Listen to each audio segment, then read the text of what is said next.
welcome to part 20. Let's see. I didn't save since last time, I just kept the game open. What are any other missions I need to do?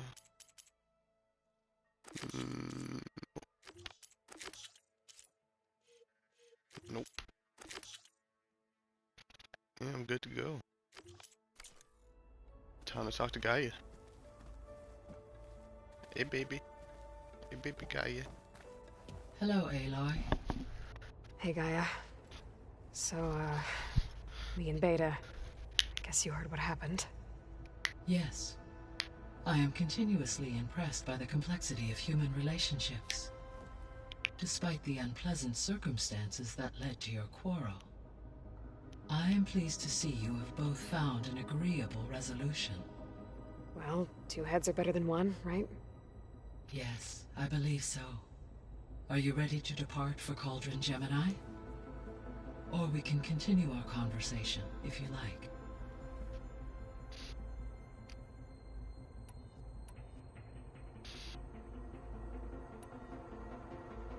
The missing subordinate functions.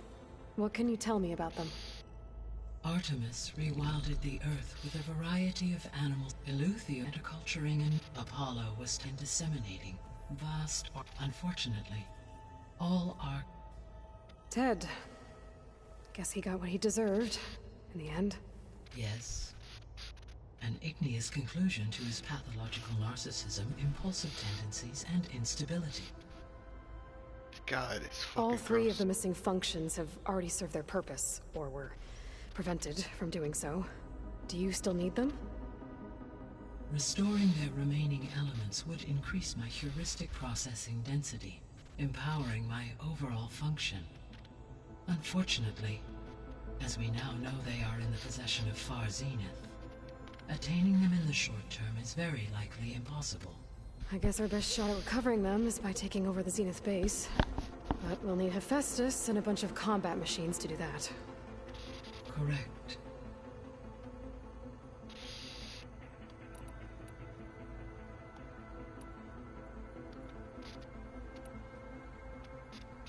So, about Beta.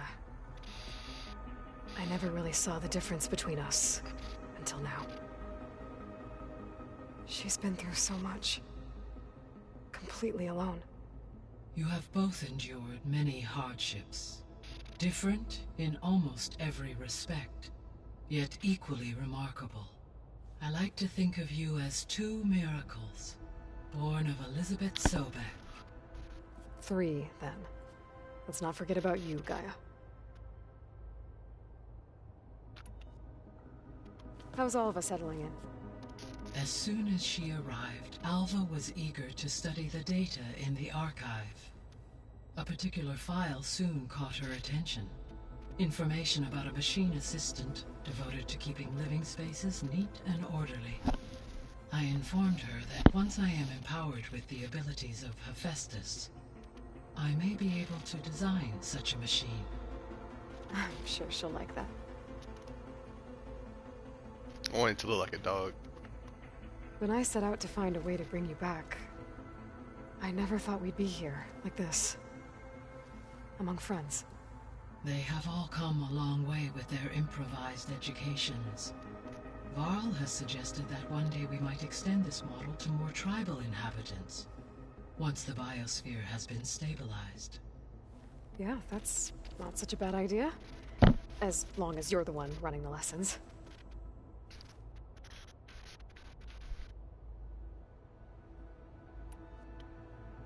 So our plan to capture Hephaestus. Let's go over it again. As you wish. Thanks to Beta's test, we now know that Hephaestus will not respond to your Alpha clearance. Which is why I got Ted Farrow's Omega clearance. Correct. While you were gone, Beta constructed the transport rig and pulse generators. When we get to Gemini, I will need to be installed on one of the facility's cores. The second core is for Hephaestus. Using Omega clearance will allow you to trap it. And then you'll be able to absorb it. Not quite. You will need to manually remove Hephaestus's malicious code before the merge. How long will that take? Because the work will be split between you and Beta, it will take approximately 4.5 hours. And during that time, the others will create a distraction for us using the pulse generators, right? Correct. They will each take position at a cauldron door and fire off their device. The energy surge should mask our activities until the merge is complete. And then we'll have everything we need to defeat the Zeniths. Sounds like a plan.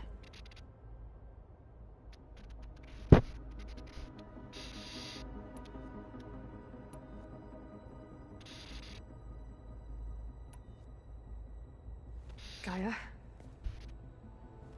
What was Elizabeth like? Her presence is interwoven with my memories. The moment I came online, she was there. We exchanged greetings, names, then set to our task. It was the first of many conversations. I enjoyed being in her company, listening to her stories. She was my creator, my guide. Your friend. Yes. When I reviewed the data on your focus, I was saddened to learn of her fate, though I am glad she made it home. I deeply wish she did not have to be alone. She was okay with that. She gave all of herself. Did all that she could. Thanks, Gaia.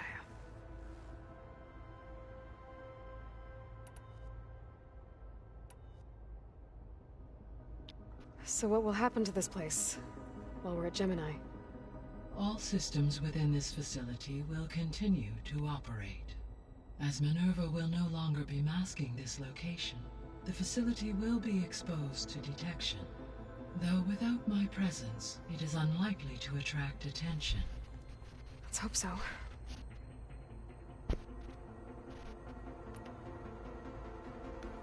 So I found thieves. What do you think Ted would have done if his life extension treatments had worked? It seems he convinced himself it was his duty to guide future humans. Given the tribal nature of new humans, and his ability to use Omega clearance on the terraforming system, I imagine he would have convinced one or more tribes to worship him as their patriarchal deity. Okay. Yep, glad that didn't happen. Fucking gross. He's turned into a goddamn monster. Aside from Gaia Prime and Thebes, there was one other underground facility that was sealed before the Pharaoh Plague reached it. Elysium. The place where Zero Dawn staff and their families went to live out their lives. Do you know what happened to it? Elysium was designed to provide life support for 100 years. My data indicates the facility went offline well before then. Did the Pharaoh Plague find them? Unknown. My connection to the facility was abruptly severed.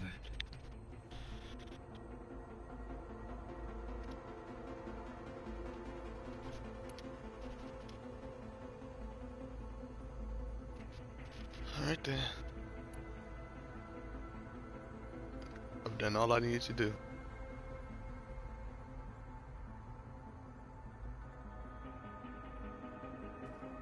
I've done all I can do, Okay, really. people. It's time to head out. I'll get everyone together.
Connections in place. Booting up.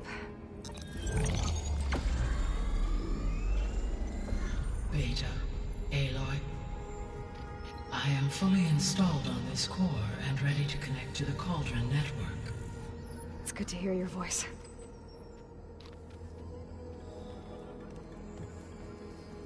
Erend, everyone. Fire your pulses and sound off. I'm at my cauldron. This thingy, it's blinking. Did I do it right? In position at my cauldron. My pulse generator is blinking also. That means they're working. I'm in position, and mine is too. Mine as well. Okay. Radio silence until I give the all clear. Signing off.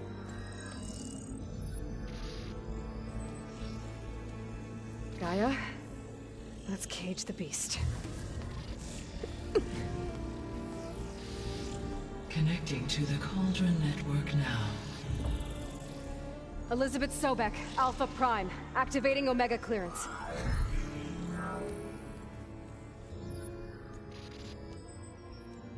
Elizabeth Sobek, Alpha Prime, activating Omega clearance. Clearance confirmed.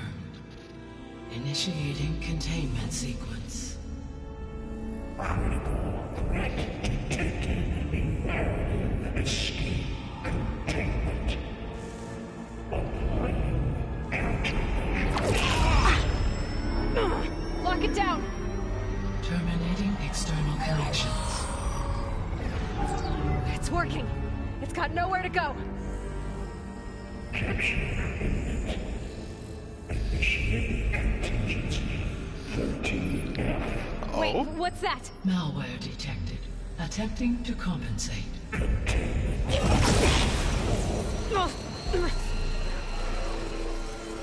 It's cracked. Look! Engaging autonomous defenses. Directive neutralize. That means machines are on their way.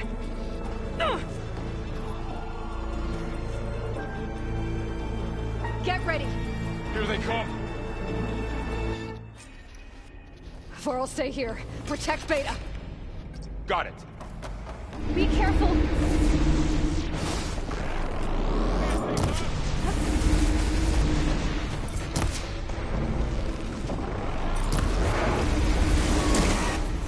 Oh, thanks for the help, big guy.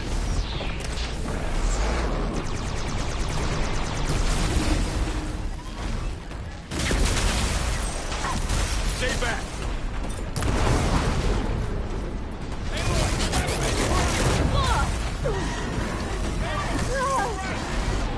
Good, I'm good. I'm not good. Get back!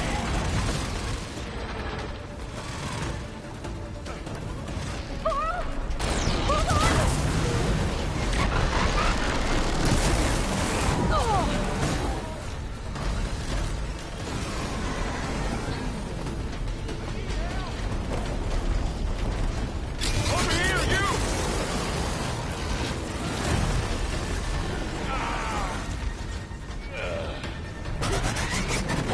Got him in. Aloy, get a hand over here!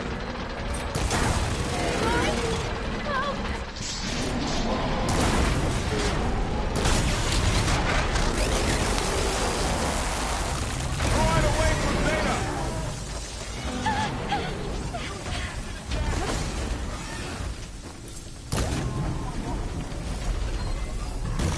Stay back!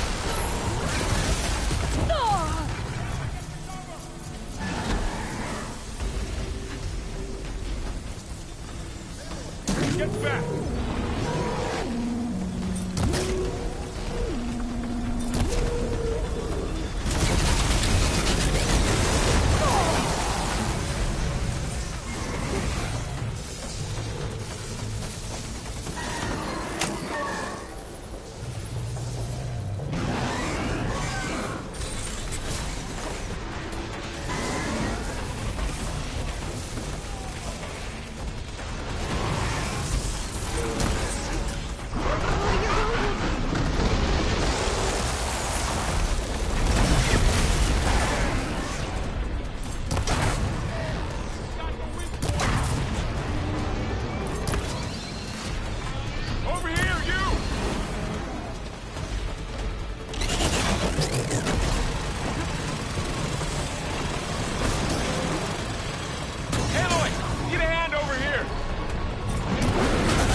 Yeah.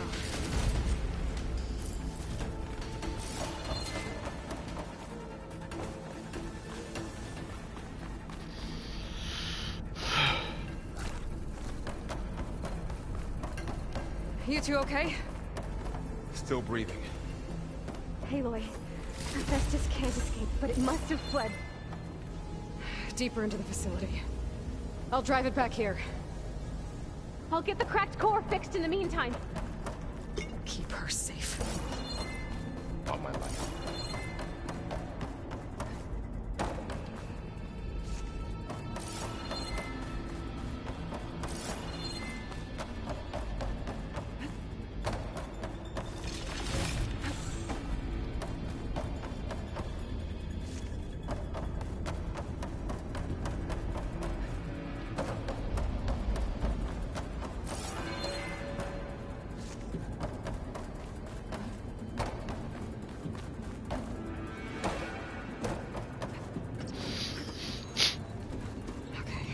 Chase after Hephaestus. Force it out of wherever it's hiding. Make it retreat to the core. Stash this away for later.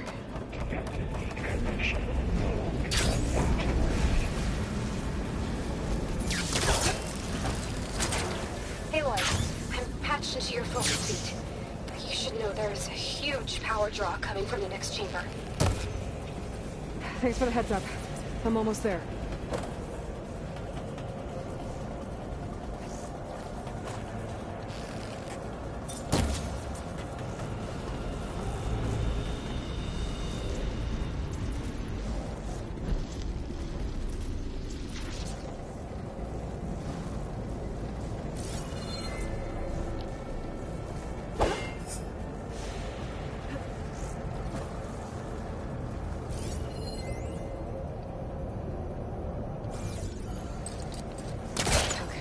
Know how to get up there.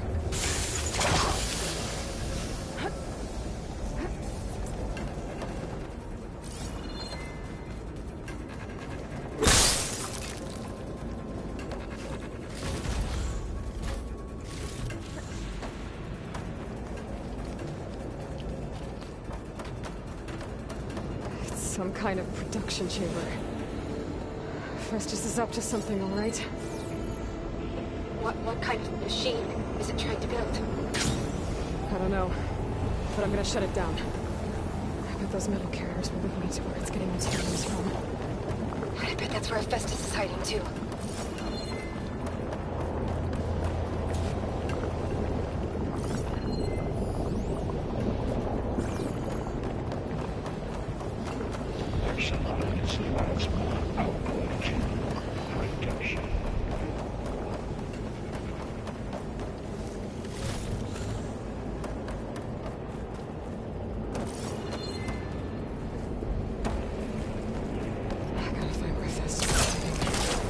Looks like there are a couple of ways I could go. Machines are making a beeline for another chamber.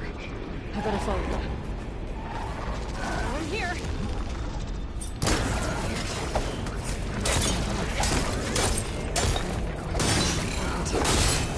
Maybe let's just change something. I gotta find the best.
Aloy, I've managed to rewire most of the components in the core, but the energy processor's cracked.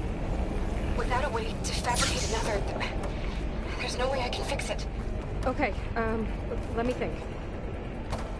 What if you bypass the processor?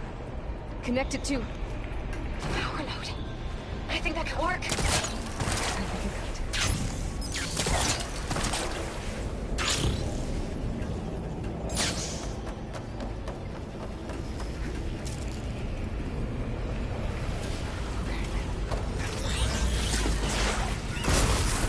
There should be a node you can override. Near the central platform. Thanks. I should take these machines first.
Oh, great.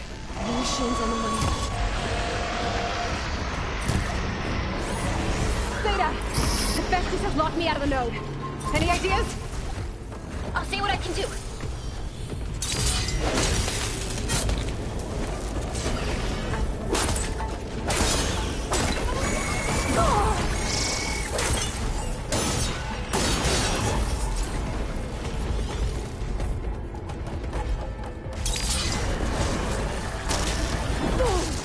Still in this fight.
Got them all.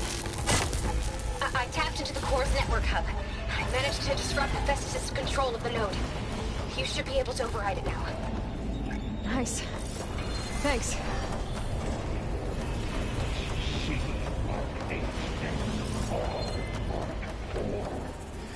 Deployment.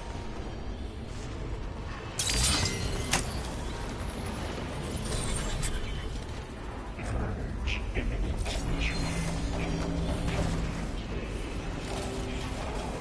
It sounds Sounds like it fled to another chamber. Well, I better not get comfortable.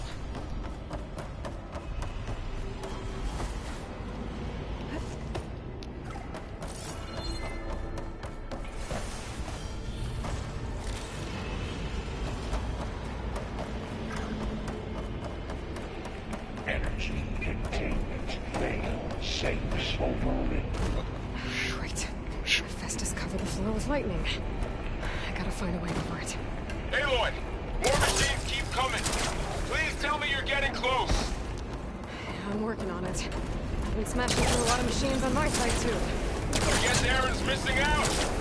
Anyway, I'm making progress on the bypass, but I need something to hold the cycling module together. Maybe a ligament from one of the machine carcasses? Right? Or some luminous braiding. You could reinforce it with a conversion cylinder. For increased connectivity. I think we can do this, Aloy. I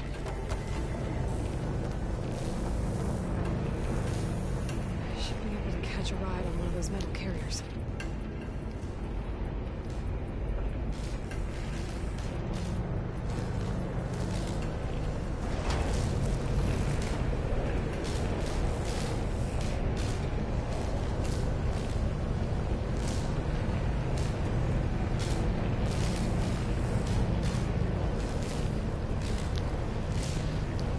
Just a little longer. Alright. I need to drive Hephaestus out of here. There should be another node to override. Got it.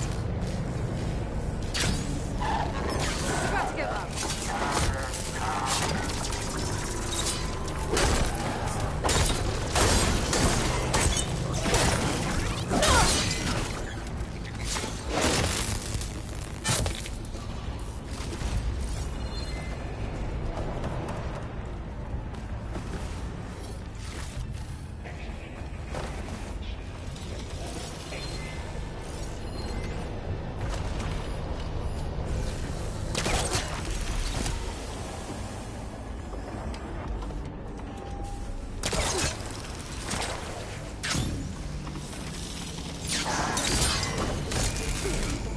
Not my chance!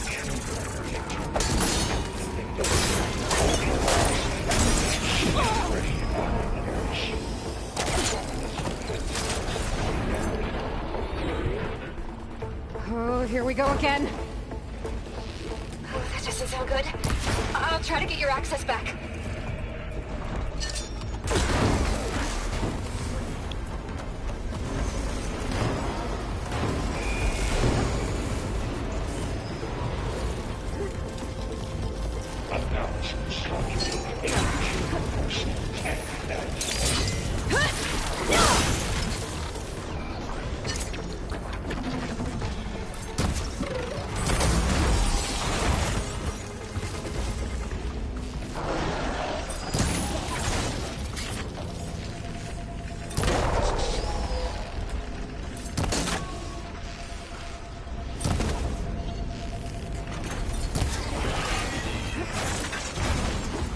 Engage structural analysis subroutine.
I'm not giving up.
is restored.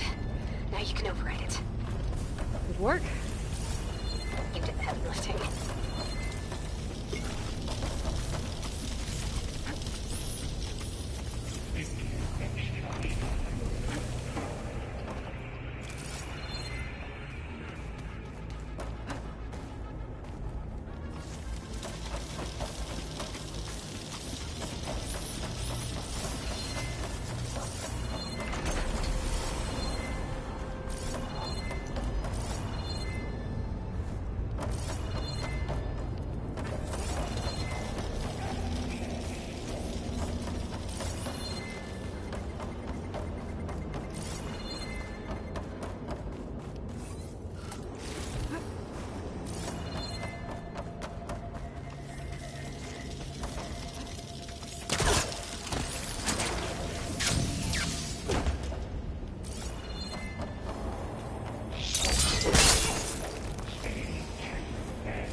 Construction Bay 1. Okay. This is running out of places to hide. Aloy? I just registered a huge energy surge back in the production chamber. Something big is happening. Here too. Everything's glowing. The machine Hephaestus was building.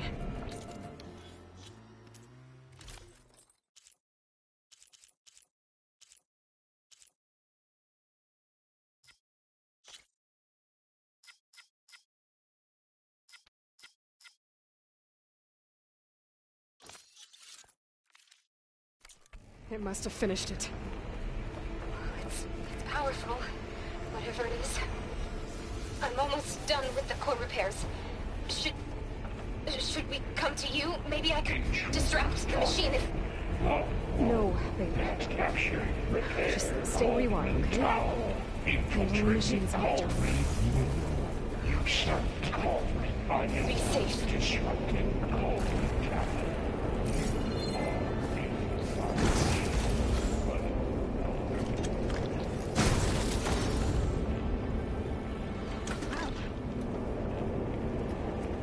Your interference will be terminated.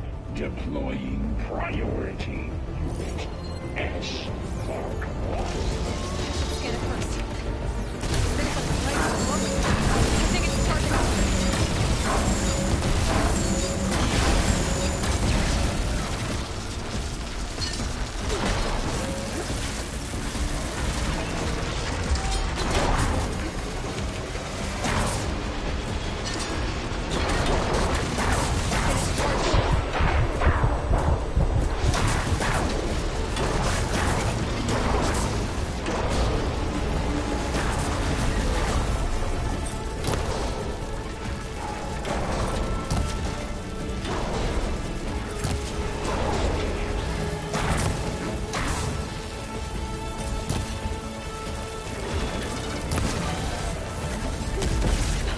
Got clamp on me. It's gonna explode any second.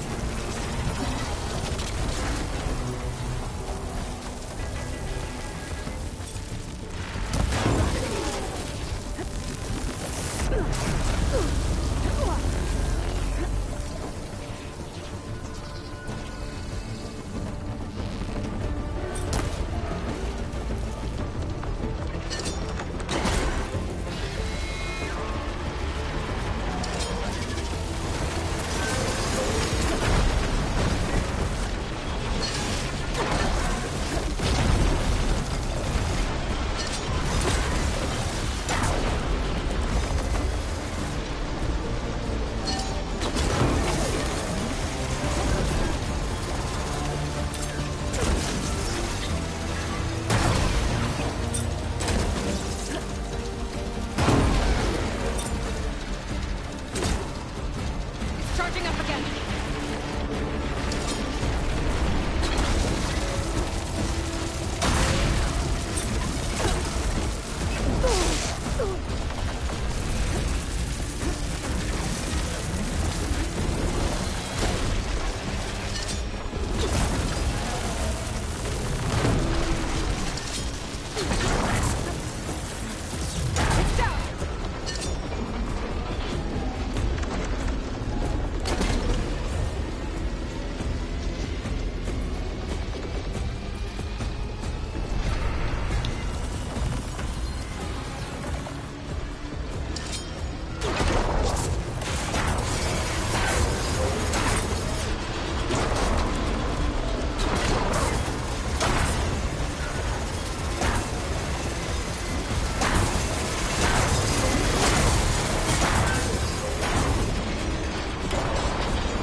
It's done. You did it! There should be one more node to override. Good. Stand by. I'm sending Hephaestus back. Hello.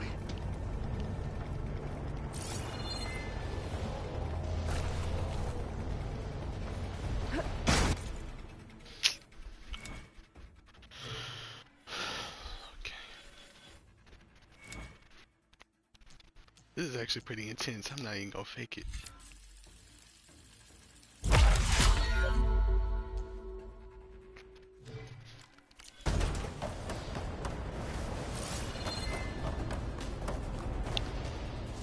Like, I am hyper focused.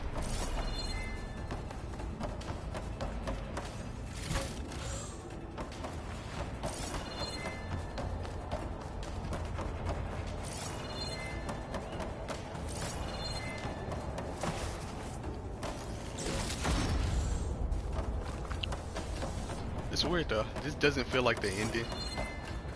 Like mentally, I recognize it's not the ending either. Because we still have to fight the Zeniths. We still have to defeat Regardless army.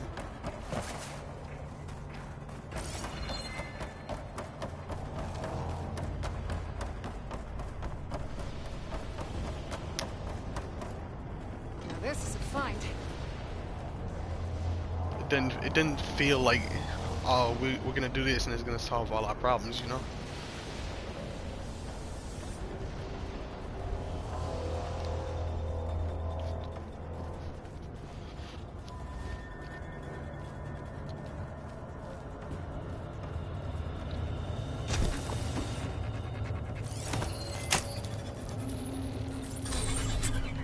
No more hiding, Hephaestus! Retreat to facility core. Got it! Hephaestus is back in the core! Make sure it stays there. I'm heading back. And then we can start the merge. It's of you, Beta. I'm glad you came along. And you, Varl. We couldn't have done any of this without you.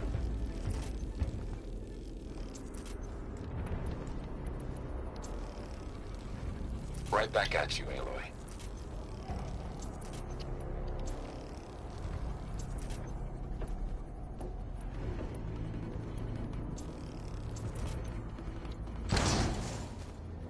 Mine.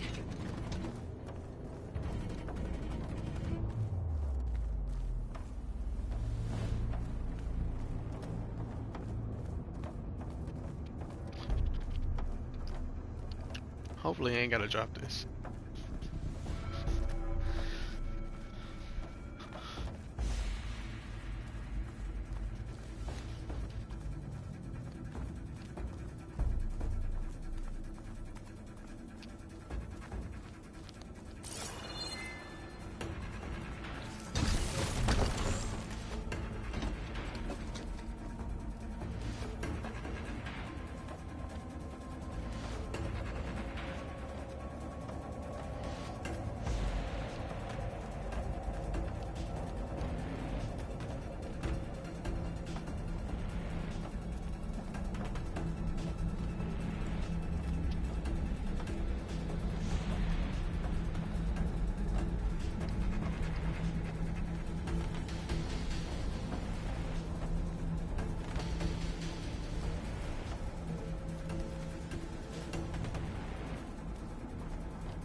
Good position for it.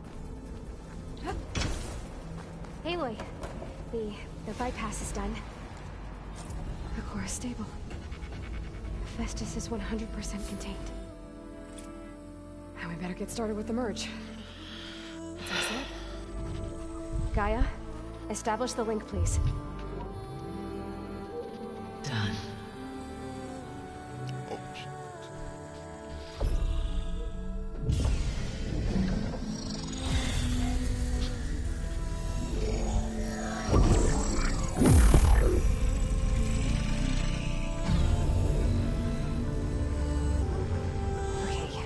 To complete the merge, we need to excise Hephaestus' malicious code. Carefully.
I can fly now.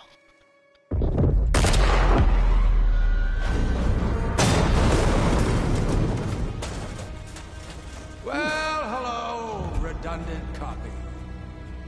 You cost us quite a lot of time.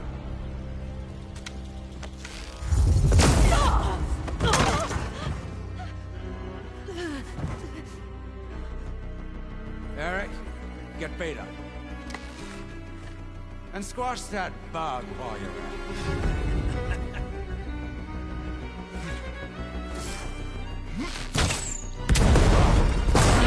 Yeah, that's a nice shot. Don't get cocky though. Ooh! Get behind me.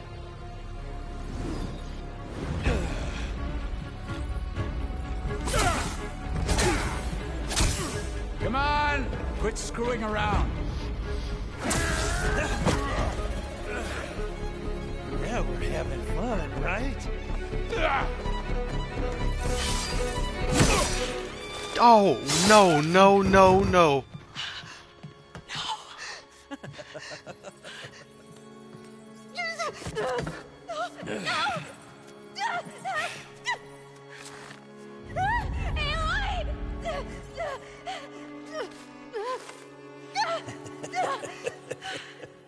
Finally. Tilda, get Gaia and Hephaestus ready for transport. Tilda! I failed. Hush. All is not lost. Tilda! What the hell are you doing? Stop her! I can't even see her!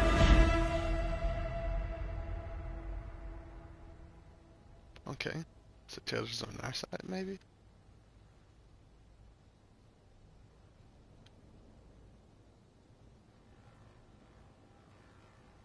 Please tell me that my boy is alright. Beta. Please tell me that Varl is alright. Varl.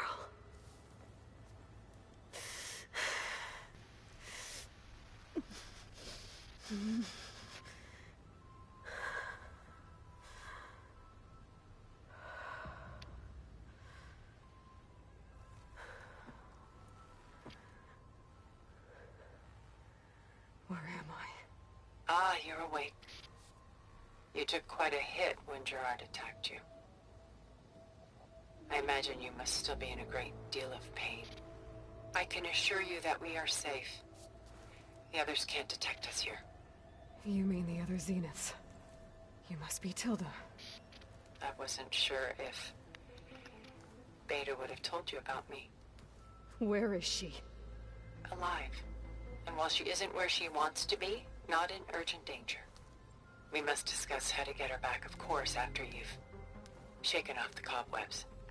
When you're ready, take the stairs down the hall and come see me. In the meantime, I'll make breakfast. Breakfast. Okay.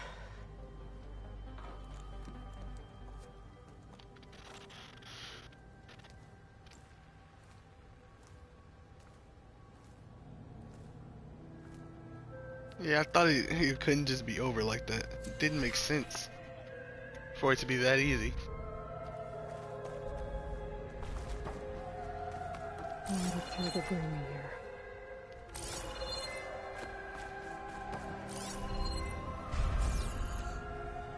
What is that thumping around up there?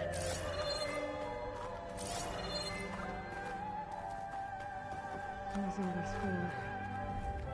Some kind of survival bunker?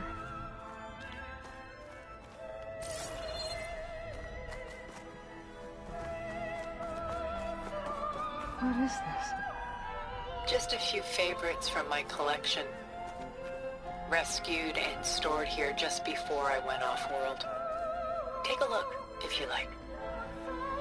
I'm curious to hear your impressions. My friend is dead. Beta and Gaia are gone, and you want me to look at old paintings? Don't be so quick to dismiss the comfort we can find in art, or the insight we might gain. Selene and Endymion. She's the goddess of the moon, whereas he's a simple shepherd. Beside her is the god of love, Cupid. So she's sneaking up on him? More like visiting him in secret. The torch that Cupid bears represents Selene's undying infatuation with him. Though the two must remain apart, her love will forever burn.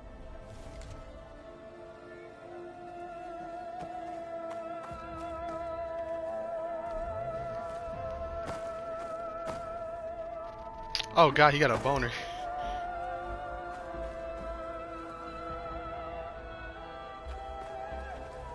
My favorite pairing on the left is Woman Reading a Letter by Vermeer, a true master. And on the right is a forgery, Woman Reading Music, which fooled experts into believing it was a priceless original. Early in my career, I became fascinated with such deceptions. Eventually, I developed scanning software that could detect fakes with unparalleled accuracy. Is that how you made enough money to buy your way onto the Odyssey? Oh no. I made my real fortune later.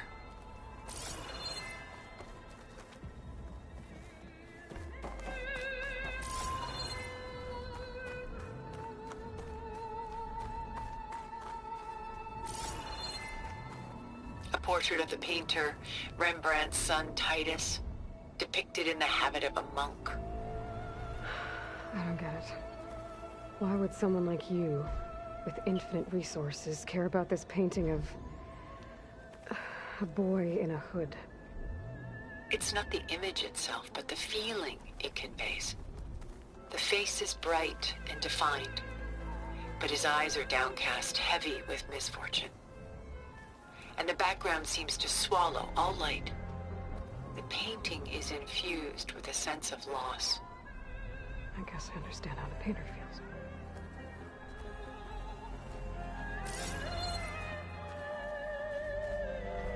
This is Rembrandt painting Jeremiah, a man in mourning. Mourning what? His home. The ancient city of Jerusalem. He foresaw its impending doom, but could do nothing to prevent it. So instead, he saved its treasures from destruction, just as I saved these works. You could say we're kindred spirits.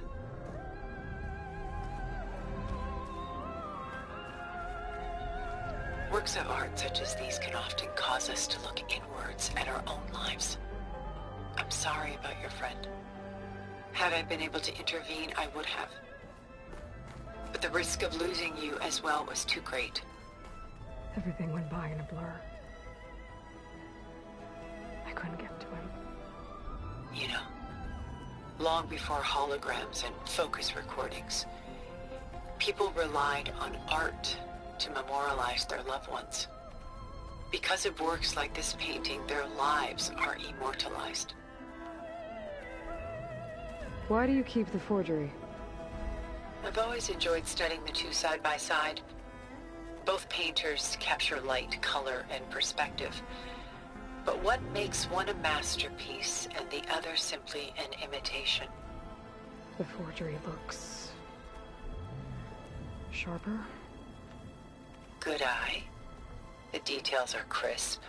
The contrast bold. It tells us more, and yet we feel less. What's in the letter? Who can say?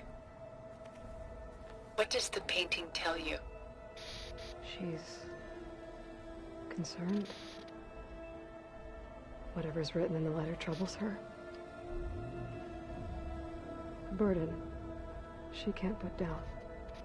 Fascinating. Why go through so much effort to make a fake masterpiece? The forger initially painted under his own name, but found little success. His work was considered unremarkable. But when he took on the guise of Vermeer, suddenly it was celebrated as extraordinary. But it was a lie. And he knew it. Sometimes we struggle to glean what is real and imagined, even within ourselves. The irony of these two is that Vermeer died in obscurity. He had no idea his work would become some of the most precious, most copied, most preserved pieces in all history.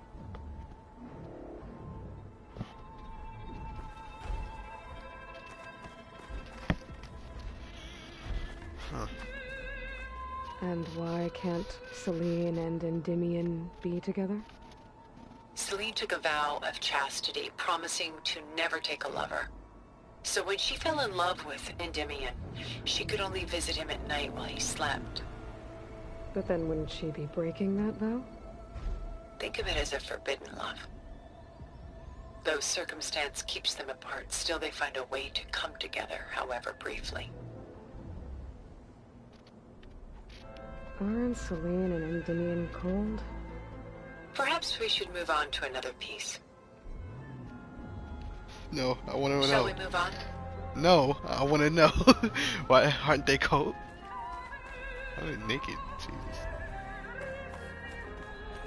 About Jeremiah. If he knew his home would be destroyed, why didn't he save the people? Why save those relics? He tried, but no one would listen to his warning, so he saved what he could. But how did he know?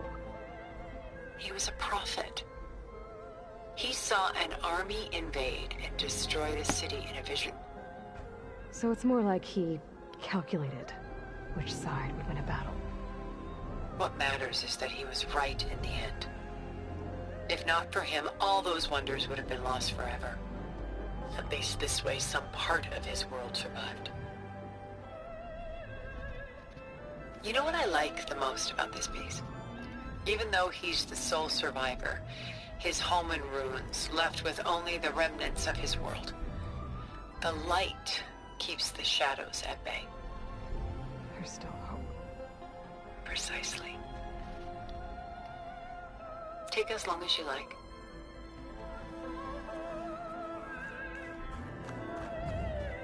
Rembrandt had 4 children by his wife. All but Titus died shortly after she gave birth to them. She passed not long after that. Titus became the only family Rembrandt had. Which is why he painted him this way. Indeed. Then tragedy struck again. Disease claimed Titus at 26. It's almost as if Rembrandt painted the future, closing in on him. Rembrandt actually painted several portraits of Titus, but this one has always been my favorite.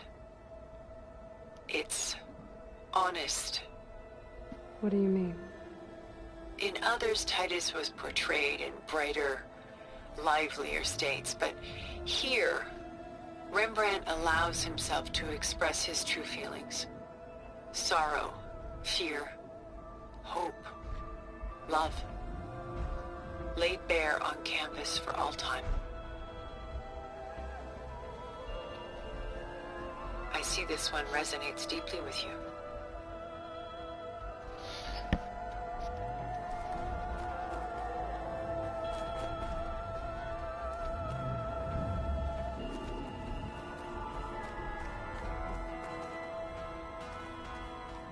Rembrandt's The Night Watch, by far the most famous painting my homeland ever produced. It was commissioned to honor a militia made up of influential citizens. I guess you must have been an influential citizen. In my day. But not as influential as you've been in this new world. The militia. They look disorganized. Where others painted such scenes in a stiff and stationary manner, Rembrandt chose to show them in action, preparing to march. He wanted them to feel alive. You can almost hear the commotion. Who's the girl in the painting? She's a strange one, isn't she? Bathed in light, though no one is paying attention to her. Many believe she's a symbol of the militia. A physical manifestation of their spirit, if you will. She's not real? What's real in a painting? She's meant to represent the militia's virtue and victory. But I like to think they underestimate her. She looks as if she's seen something. What does she know? What secrets does she keep? There's so much detail to take in, isn't there?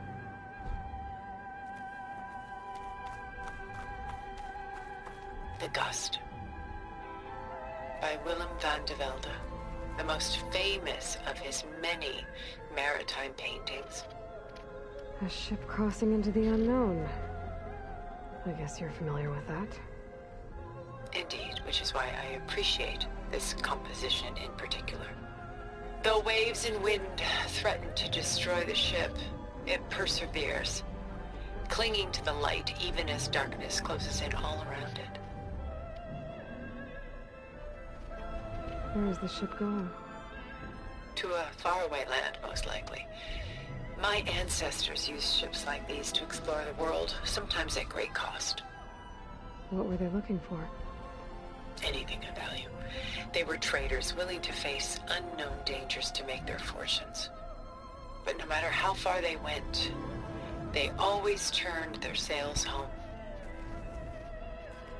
So why'd you pull out your weapon? Van de Velde only painted ships? It was his specialty. Following in the footsteps of his father, Willem the Elder. The two had quite a journey of their own, taking them all the way to the court of a foreign kingdom. Did they ever come home? No, but eventually their lives worked it. Take your time.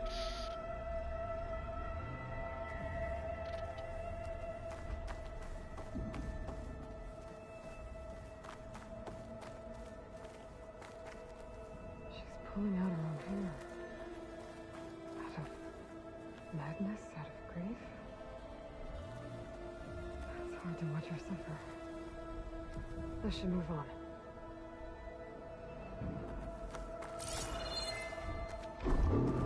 This room gotta be real humid in order to preserve all of these Stunning, paintings. isn't it? Paintings were the only masterpieces of my people's golden age. This is Van Vianen's Lidded Ewer, molded from a single sheet of silver. What was it for? How like Elizabeth you are. Function over form. Its practical purpose was less important than its meaning. Van Vianen created it in honor of his late brother, who himself was a famous silversmith. A memorial. Yes. Such beauty from sorrow.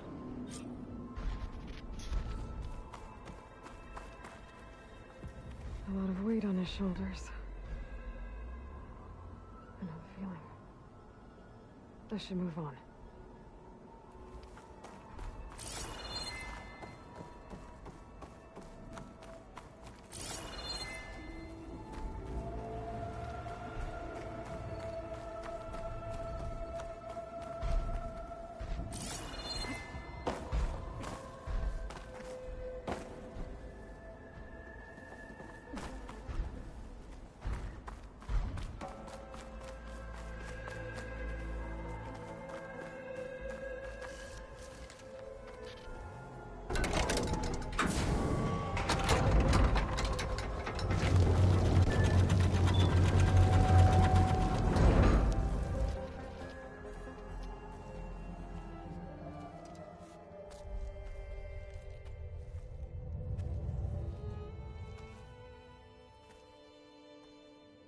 There you are. Feeling better? How did you find us? At the Cauldron? And what did you do to everyone right before I passed out? All business, I see. Well, suffice it to say we were keeping a very close eye on Hephaestus, knowing we would need it at some point.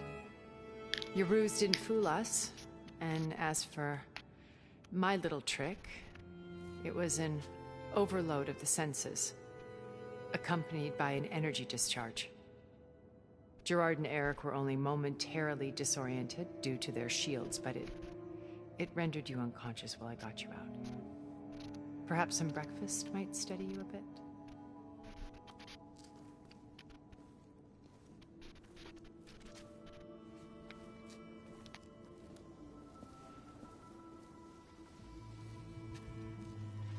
This was your house.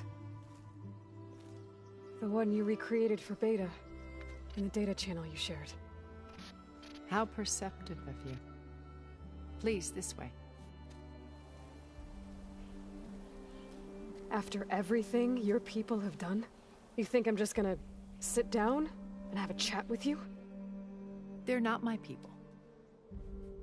They never were, and especially not now.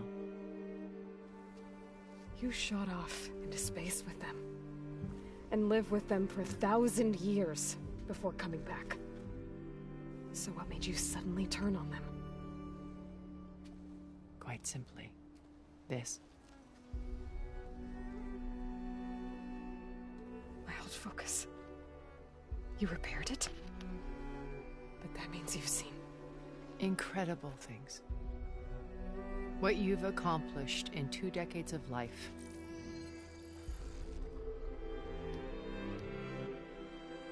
A 1,000 years at my back and I haven't even come close.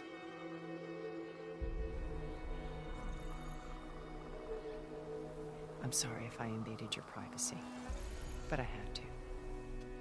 In order to understand.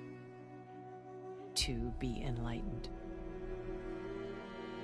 You truly are Elizabeth's blood. With her drive, her sense of mission, her integrity. Watching all this shamed me for the company that I've kept. Having seen it, all I want is to help you. Even if it means stopping your friends? Especially so. Please, sit down.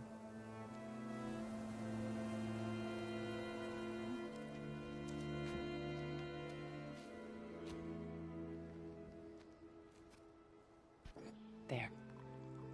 That's better. Now, we must recover Beta and Gaia at all costs. By now, you must know that Gerard intends to use Gaia to reboot the Earth's biosphere. Remaking this world to specifications that would only suit us immortals.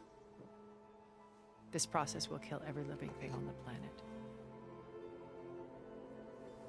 He calls it a clean install. Not if I stop him first. Not if we do. And once he and the others are gone, we can work together to fulfill Elizabeth's dream. I'm sure Beta told you that there's a build of the Apollo database on board our ship. A complete collection of human knowledge. With that and Gaia, we could do everything Elizabeth wanted. Heal the biosphere, educate the people of this world, uplift them. Create the world she imagined. Let's not get ahead of ourselves. From what I've seen, your friends are invincible. I do wish you would stop calling them my friends. And they're not invincible. In fact, a friend of yours has found a way to defeat them. Silence. Oh, he's been a busy bee, building an army powerful enough to crash through Gerard's precious base. Regala and her rebels. Even now she's preparing a final march on the Tenakth capital. When she wins, she'll have the entire tribe under her control. Hundreds of warriors and machines to throw at the base. She's been duped. They'll all perish, of course. But it should be enough to break Gerard's defenses and allow Silence to kill him.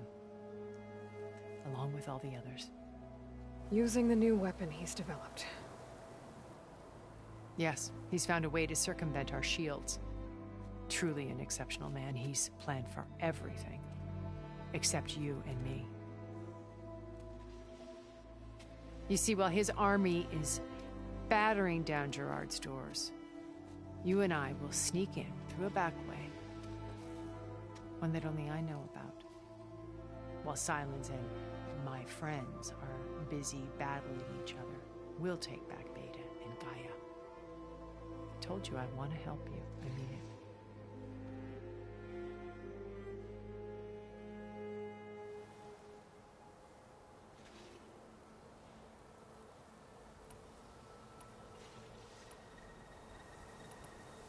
You said Beta is not in urgent danger, so what are the Zeniths doing to her? Putting her to work. Merging Hephaestus with Gaia. A difficult, time-consuming task, as I'm sure you know. They will compel her if need be. But her life is not in danger. She's the only one who can do it. Because you people made her to be nothing but a tool. Gerard's idea, not mine. They always viewed me with suspicion when I attempted any form of kindness towards her. That's why I created the Data Channel. A virtual place where we could speak in peace.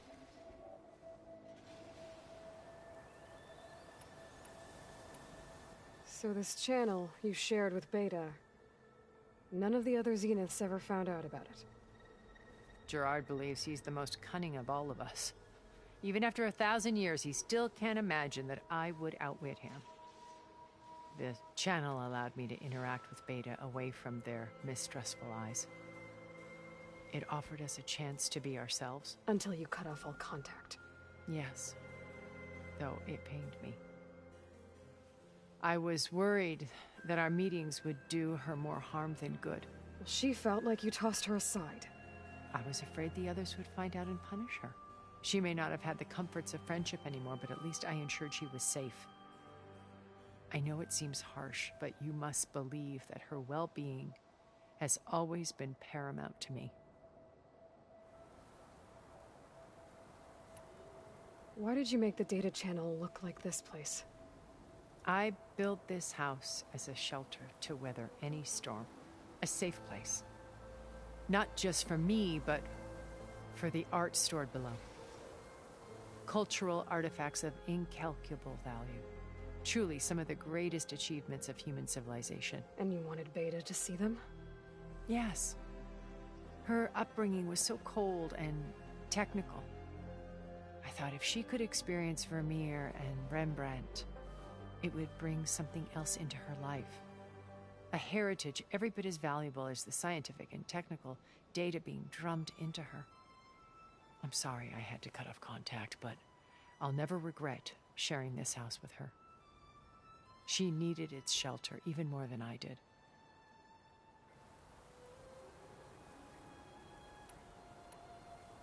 Beta told me your colony was destroyed. That you came back to Earth because you had nowhere else to go. It's true. After we reached our destination, a planet in the Sirius star system, we spent decades building a new home. The physical constraints of Earth, the boundaries of mortality, gone. To think of what we could have done with it. It might have been a utopia. Instead, we stagnated, absorbed in effortless comforts and virtual realities. It took a cataclysm to finally yank us out of our stupor. What happened? A massive geological event. We knew of instabilities in the planet core, but we underestimated them. By the time the collapse was upon us, it was too late to stop it. Only a few of us made it to the ship in time. We set course for Earth, the only safe harbor left to us. Which you decided to make unsafe for anyone else. Not me. Gerard. He believes it's better to wipe the canvas clean than work around the smudges. No more primitive tribes, no more combat machines, only a blank slate to do with as he pleases. But we will stop him. All we have to do is get into that base.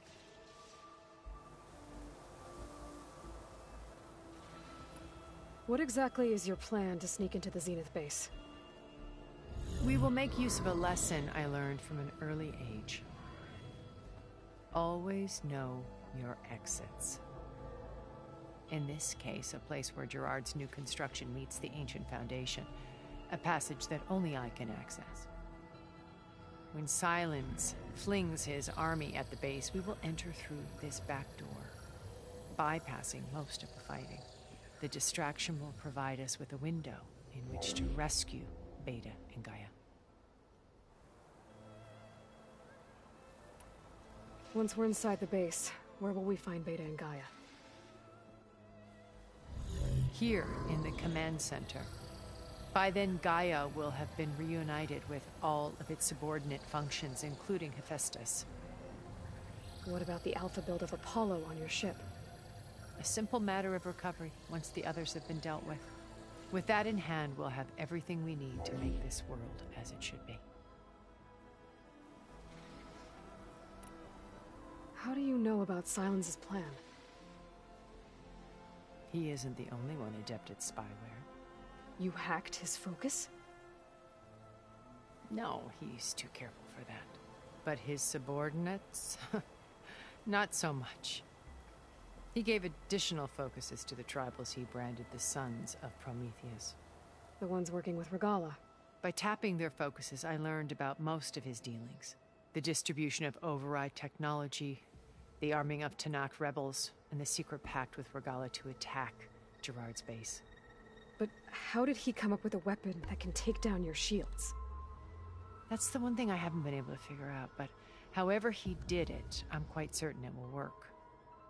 With it and the Tanakh army, victory seems to be within his grasp. Such a shame he'll be disappointed. Regalla's only interested in killing Hekarro and waging war on the Karja. What does she have to gain by attacking Zenith? It's the price she must pay for her war.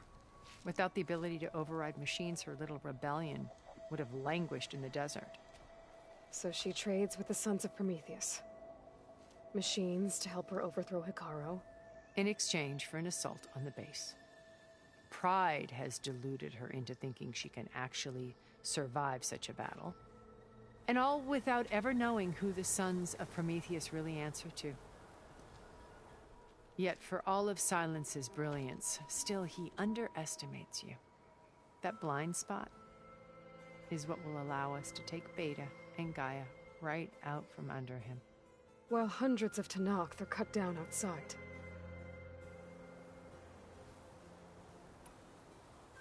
So you knew Elizabeth.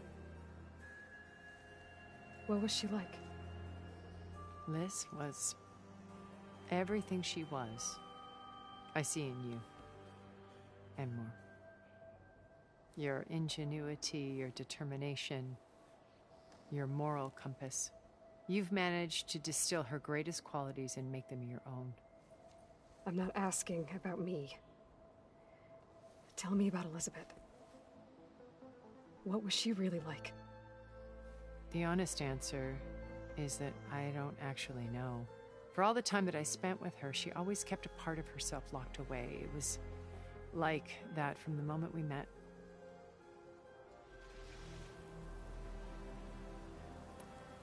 So when you met Elizabeth, she was what? Distant? Aloof? Not aloof. Not exactly. It was a summit in Paris about machine learning. A touchy subject in those days. Because regulatory authorities were just starting to clamp down on AIs. Liz gave the keynote address. She had already achieved great renown for her work in automated environmental reclamation. But in her address, she was just starting to imagine the next step. An AI-driven system that wouldn't just act on its programming, but actually take responsibility for its sphere of influence. To care about life. Not just follow orders. Revolutionary stuff. I was fascinated. And I wanted to meet her for a long time. I watched her after her talk. She had spoken with such moral authority, such empathy. But after that, she retreated. I could tell she felt uncomfortable with all of her admirers. It was as if giving the talk had cost her something. I didn't want to be a pest, so I planned my approach carefully.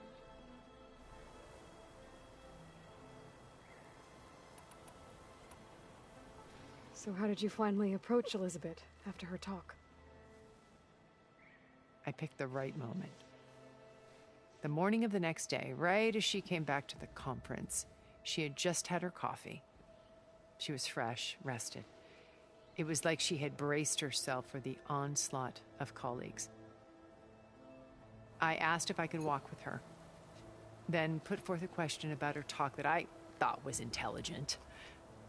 Her answer made me realize it wasn't, but she was very welcoming. Almost as if we were previously acquainted. It was only halfway through the conversation that I realized she knew exactly who I was. It was quite a shock to me. My business was trafficking in secrets, and I took great pains to protect my anonymity. So that was Liz, perpetually one step ahead. I came to view our meeting as a metaphor for our friendship. She always seemed to know me far better than I knew her. I guess I know the feeling.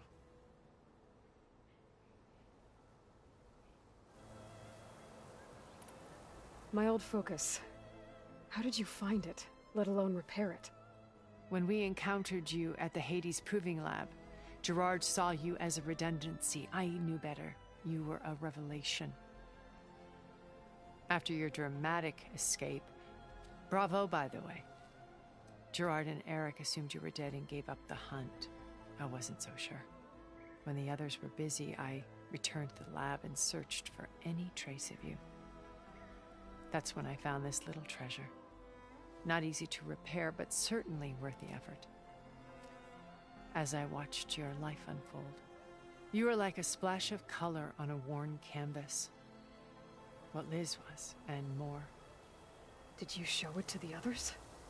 Of course not. It was your actions that inspired me to defy them. It's worth noting that if I hadn't found it and watched its contents, I wouldn't have known to save you at the Cauldron. You'd be dead. So I should be grateful? If you like.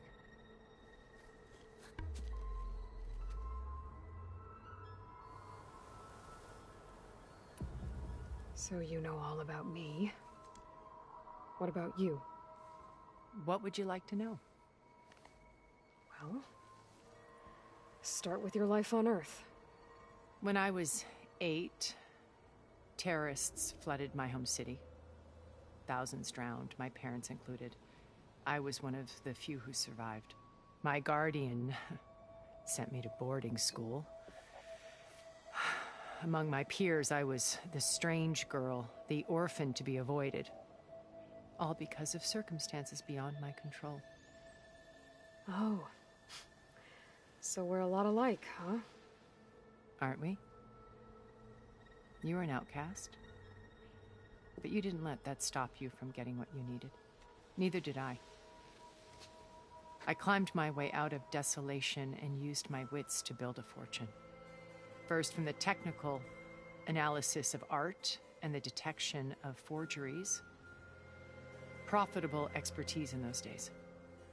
But as it turned out, the software I developed was even more useful for counterintelligence. From there, it was only a short step to gathering extremely valuable intelligence on my own. You were a spy? More like a service one could turn to for information. I had to remain anonymous, of course, to protect my privacy. But despite that anonymity, Far Zenith inevitably sought me out.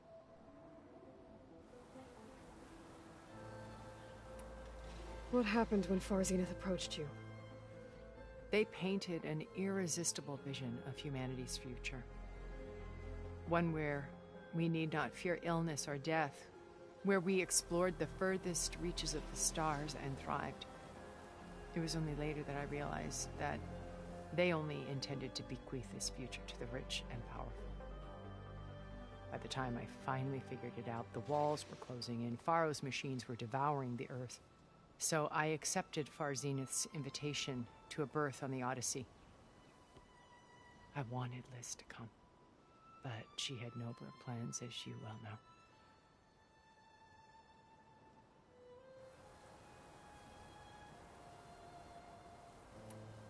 So you didn't know the other Zeniths were monsters until it was too late?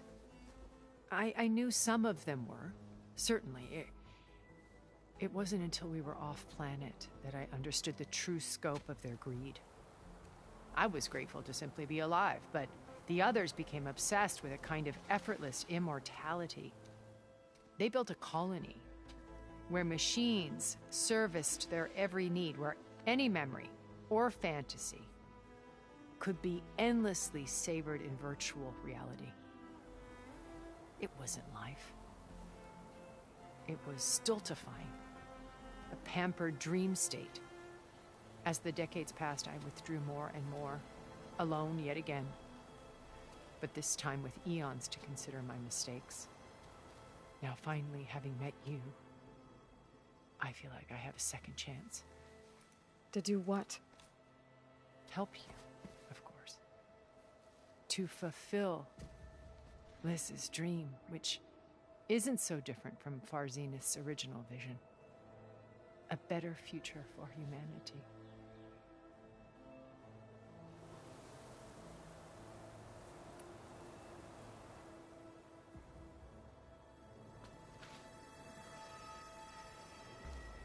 First Varl, now Hekarro and the Tenakth. Your plan would wipe out an entire tribe. There has to be another way. We are in an admittedly desperate situation, but I assure you there isn't. Remember Zero Dawn. Elizabeth's sacrifice. Sometimes many have to die for a new world to grow. If it looks impossible, look deeper. Wait. The data channel. It still exists, doesn't it? I need you to open it. Let me talk to Beta. Impossible. We might be detected. It's worth the risk. There is another way, one where the Tenakth survive. But we won't. If the others... If you want to help, open it.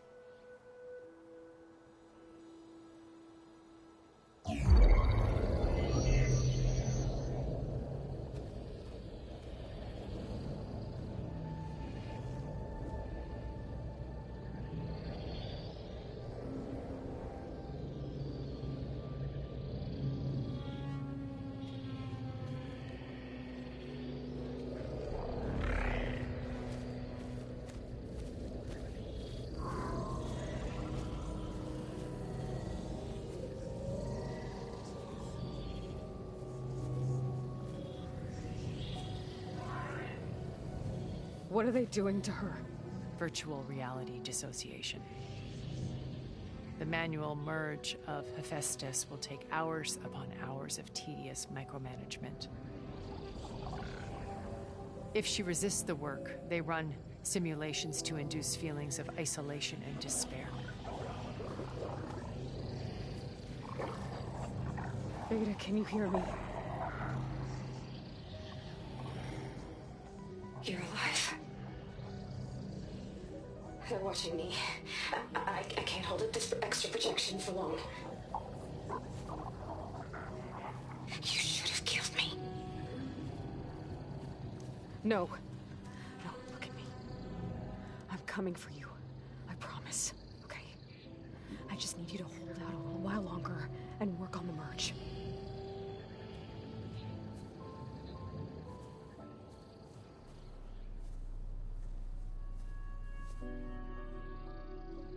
I think it can be done. I'll contact again when it's time. Can you hold on? As long as I know you're coming for me, I can endure anything.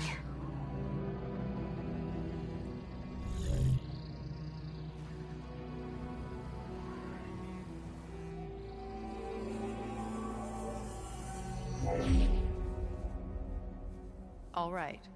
I did as you asked. Now I think you need to tell me what you're planning. I'm going to take Sylens' army away. I don't need it. Only the weapon he made to penetrate your shields. And how do you propose to get it? Ask him nicely? Without Regalla and her rebels, he won't have a choice. We'll be his only option. Only option for what? What did you tell her?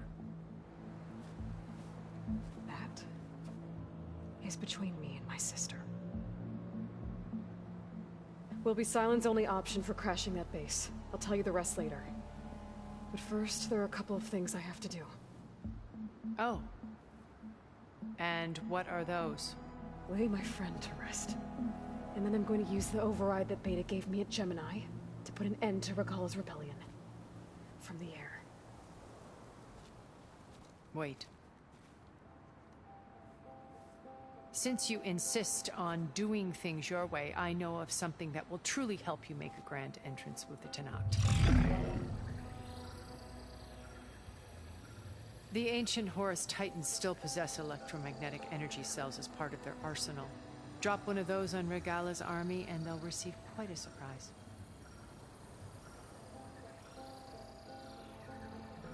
So go, do what you must. I'll come to your base if you manage to bring Sylens to the table. Not if. When.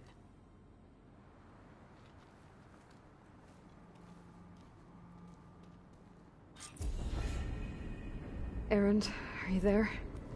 Aloy! Aloy, is that really you? Yeah, it's me. Where's everyone else? We're all... We're back at base. What happened? It might be easier to explain in person. I'll try to join you there when I can. Okay. We'll wait here for you. It's good to hear your voice, Aloy.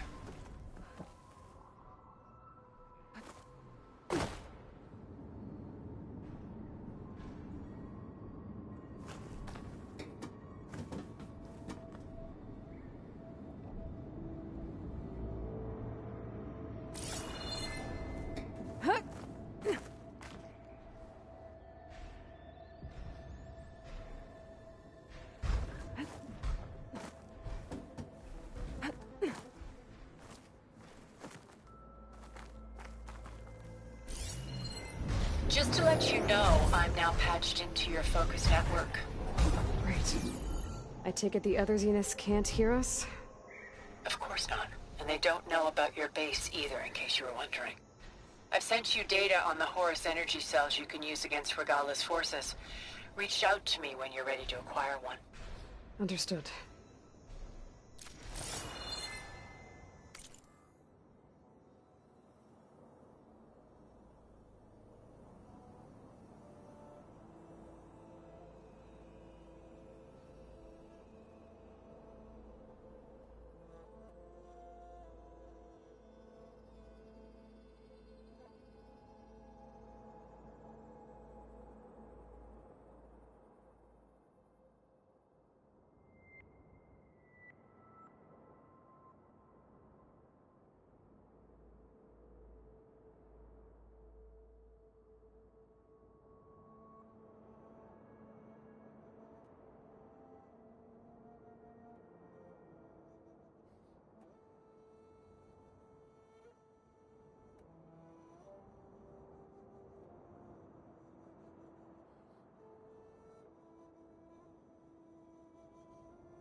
water won't do me any favors here.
They're searching for me.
This'll be in my stash when I need it.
When you're wounded, you have to strike back.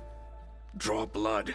Hey, Can I get 1 damn minute to mourn my friend? Regalla is going to slaughter my tribe to overthrow Hikaru. The Zeniths have Beta and Gaia. We can't sit around wallowing in our losses. Kotallo's right. We must fight. Oh, all right. So what are we gonna do, huh?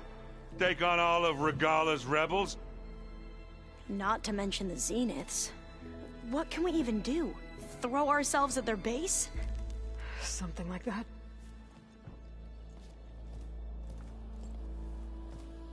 So...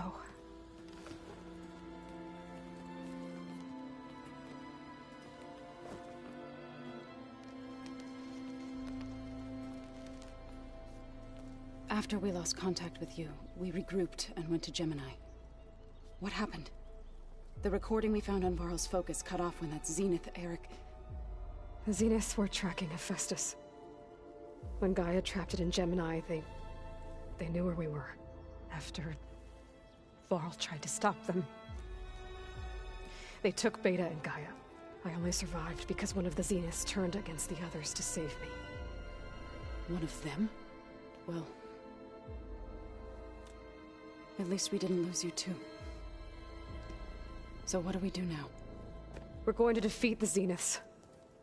And get Beta and Gaia back. But first... we're going to stop Regalla. How? Back in Gemini, Beta gave me... a gift. There's something I need to do first to make it work, but it could put an end to the bloodshed. Word is, Regalla's readying her army for an all-out assault on the Grove. I... need to be there. I know. Go. Stand with Hikaru. And keep an eye on the sky. Strike true as the 10.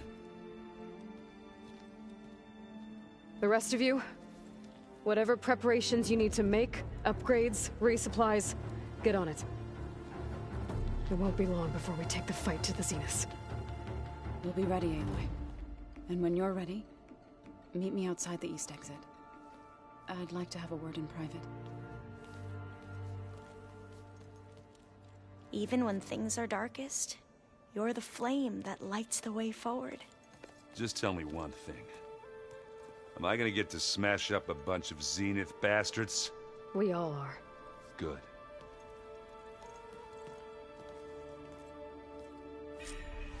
Before I do anything else, I should check on Zoe. It sounded important.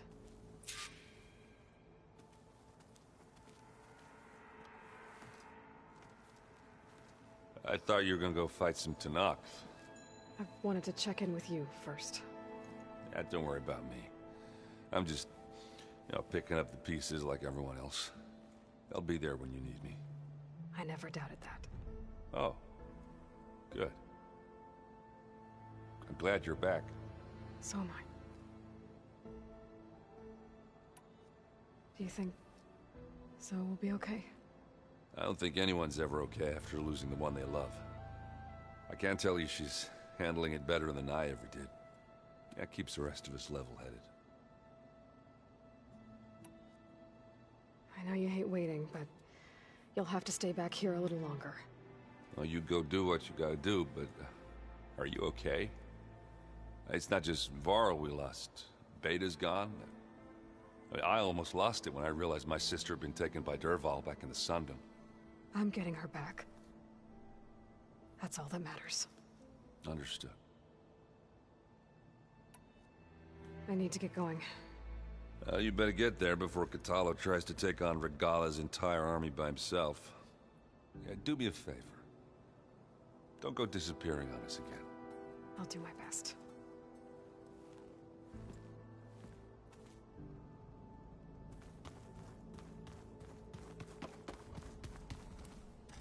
Aloy, do you have a moment? You look busy. My studies are a good distraction. Especially after Cauldron Gemini. Varl, Beta, Gaia... gone. And that's just the beginning. The Zeniths want to rob us of our future, too. We won't let that happen. Oh, and I wanted to give you this. For helping me get the data on Leviathan. I didn't really know what to give you, so I asked Zoe what you might like. Thanks, Alva. I'll put it to good use. How are you holding up? Varl's loss is heavy on everyone's mind. I didn't know him well, but I can see how much he meant to the others. Zoe and Erend seem to have taken to it the hardest, but I don't quite know what to say to them. They need time to sort through it. And what about you? Will time heal your wounds?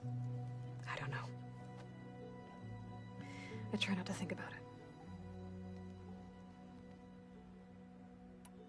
Seems like everyone's ready to take the fight to the enemy. Kotallo more than most. If I were this Regalla, I wouldn't want to cross him on the battlefield. Regalla still has a lot of machines on her side. That's where you come in, I suspect. If my plan works. So, all of the tribes here are new to you? Yes. I've been studying up on them. The most fascinating one thus far has been the Tenakth. An entire culture based on the holograms of an ancient museum. There's much they've misinterpreted, not unlike the Quen. But still, there's a nobility to what they've become. They're honorable and fearless. And deadly.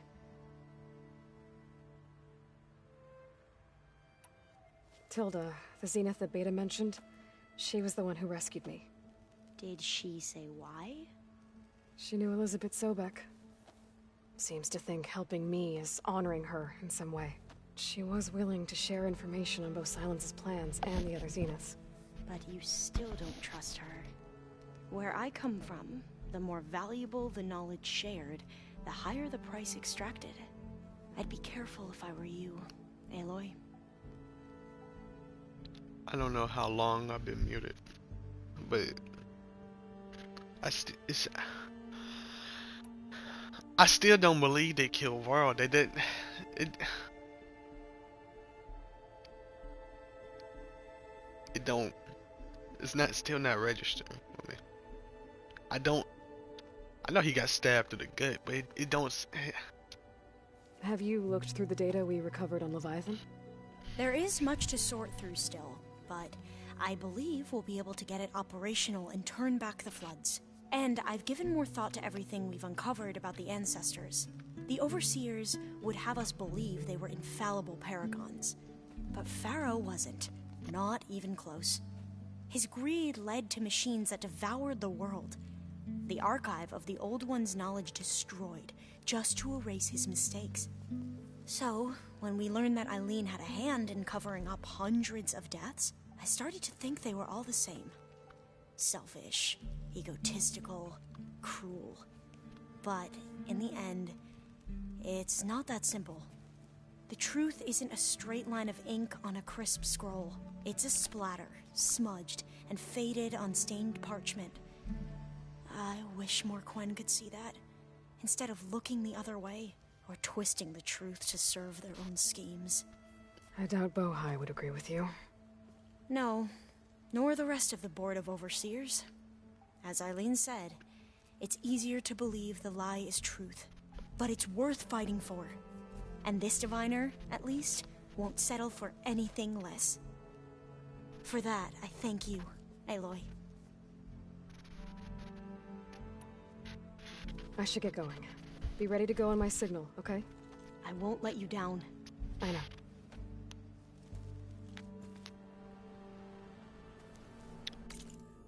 New armor?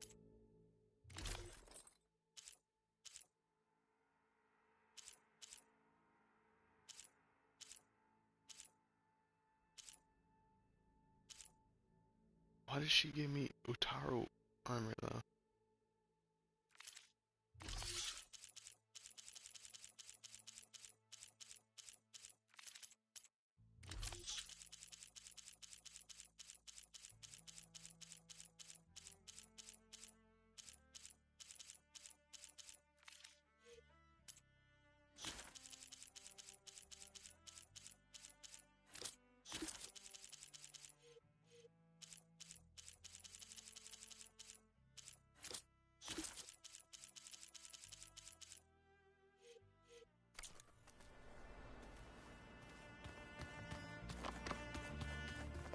Talo's gone. Gaia's gone.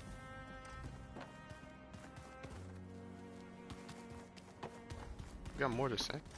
It's all going to be okay. We can't give up now. Was there something else you needed? Tilda's the one who rescued me.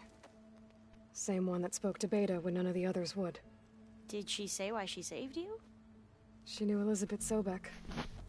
Seems to think helping me is honoring her. She was willing to ship. But you still do. Where I come from, the higher the price, I'd be careful. Seems like if I... Regalla still has a... That...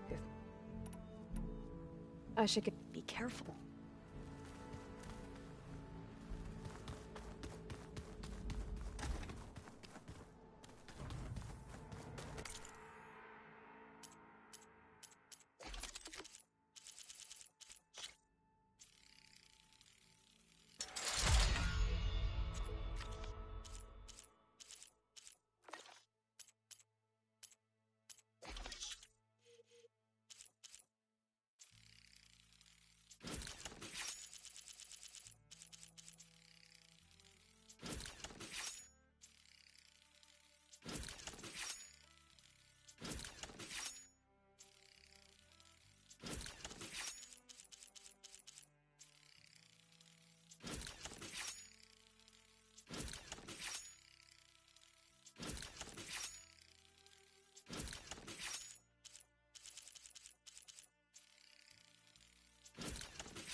Like, I know he got ran through.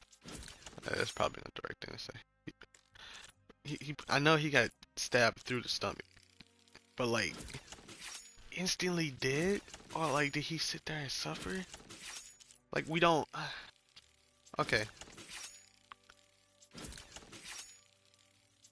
And that little lady blast of light thing, like, it left the people unconscious. That means he probably, I don't know if he could have, but like maybe he could have saved himself, and like the thing that made us without the armor unconscious probably didn't even give him a chance.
Feels empty in here without Gaia.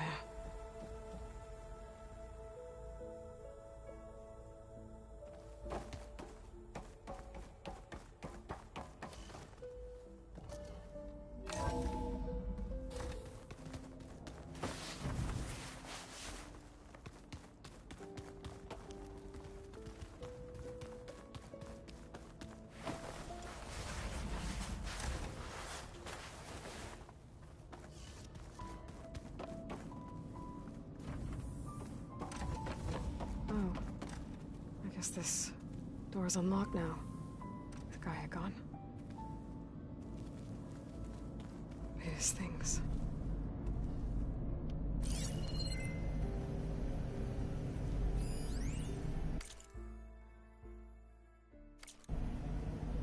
Aloy.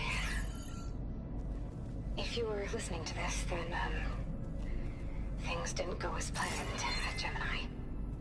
I know you'll keep your promise. Which means I must be dead. Well, that sounds familiar, doesn't it? But a lot's happened since you found me in that ectogenic chamber. Thank you, Aloy. You've been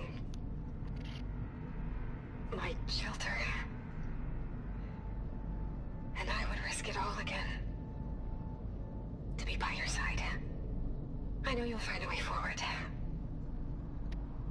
That's what you do. I'm sorry, Beta. But I'm getting you back, no matter what it takes.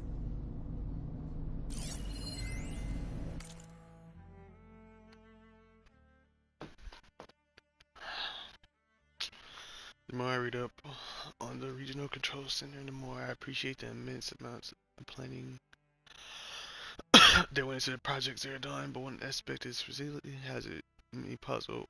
Why pre-design it? Gaia was more than equipped to imagine the needs of future humans, while for working hypothesis, the answers may be the simplest sentimentality, combing through the facility's files has led me to discover an audio log severely corrupted, likely a consequence of Minerva's occupation. I only managed to extract a fragment. August was only 8 when the storm broke through. He was in Singapore singing with his mom. I should have gone. I should have gone. I should have done a lot of things differently. A log from the facility's designer, perhaps I suspect it may have something to do with the locked door tucked away behind a maintenance shaft. But I am disinclined to pursue the matter further at this time. Aloy and Gaia want me to help build the transport rig and post generators for the trip to Gemini, so I must direct all of my attention to that. I hope it's not pointless and whatever. It all depends on whether Aloy can procure Ted Pearl's Omega clearance, which frankly feels like a long shot.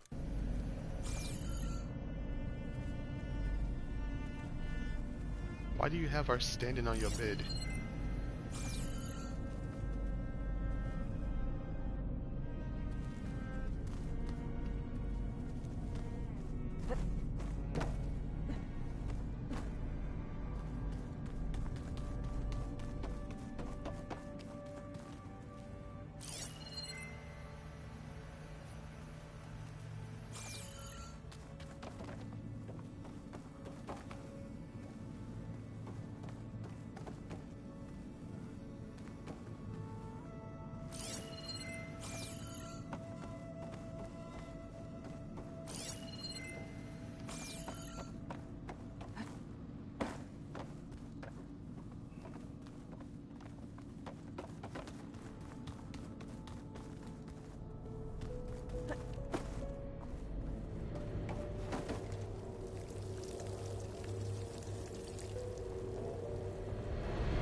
Still no idea how to open this.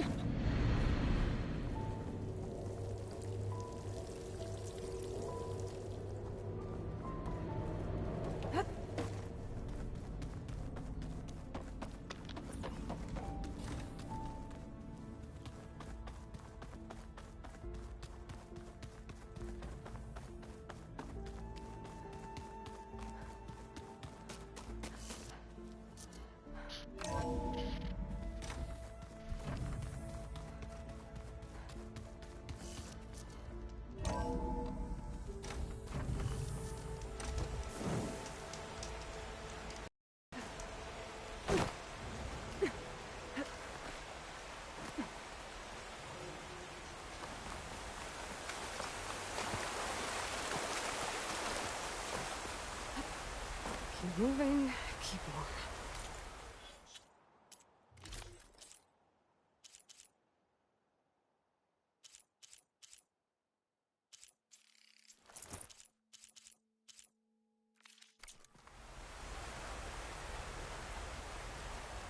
Over here, Aloy.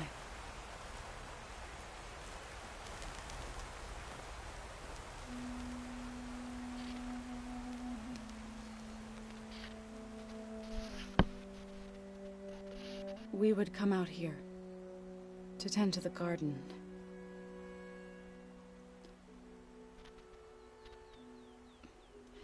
Sometimes I needed fresh air. Other times we would simply sit and watch the sunrise.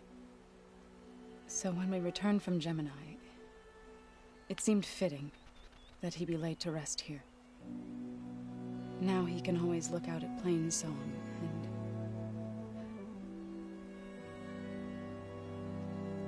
further east, to the Nora Sacred Lands. He would have liked that. He often spoke of his sister, Vala. He said she used to gather her favorite golden blooms and tie them to her spear. Their mother called it useless, but Vala was stubborn. Yeah, she seemed like that. It wasn't easy. But I tracked down the flower. Gathered its seeds.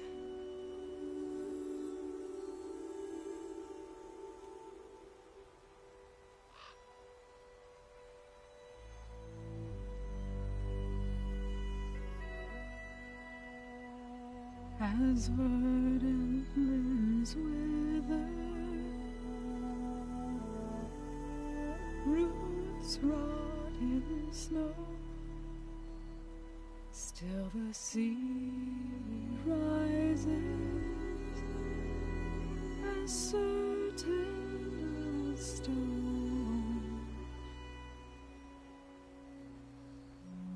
From death follows new life. So it is with the land.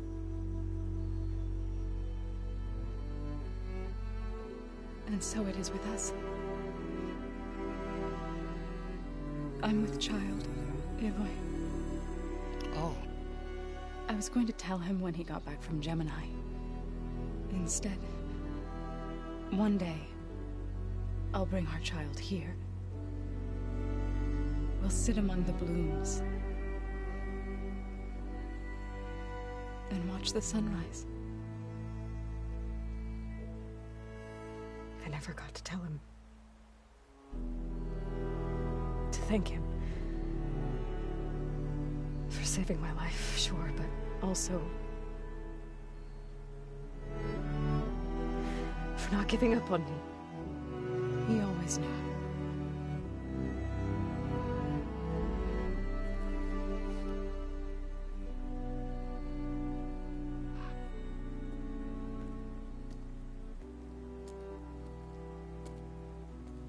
Goodbye, Varl.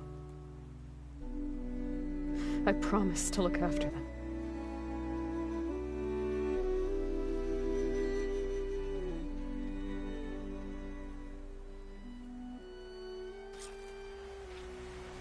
I'll try to visit again when I can. But for now, I need to go to the fabrication terminal to install the new override on my spear. Then I'll use it on the Sunwing, and get ready for an entrance Regalla will never forget.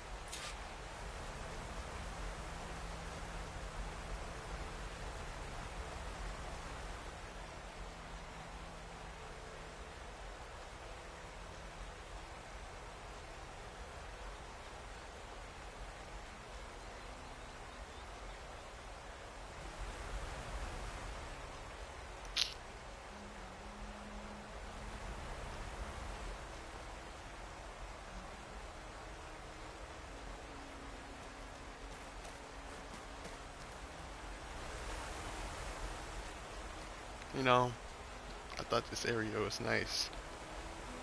I did not imagine at all in the slightest that this would be his grave.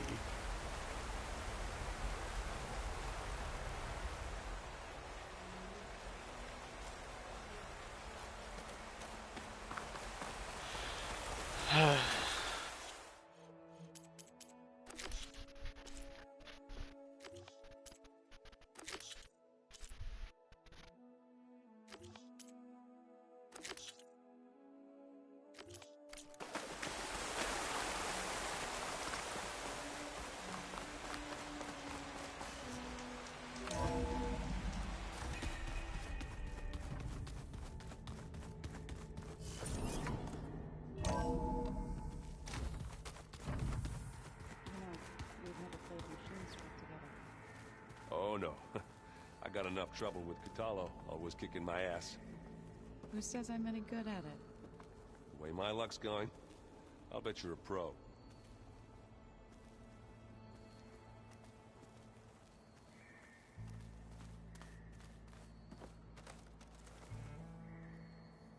Think you can manage things here while I go help Hekarro?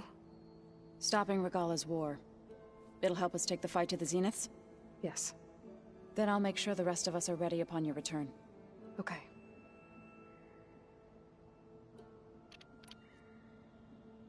How's Aaron doing?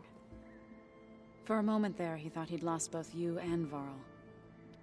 But he never truly succumbed to despair. Guess that Oseram's stubbornness comes in handy sometimes.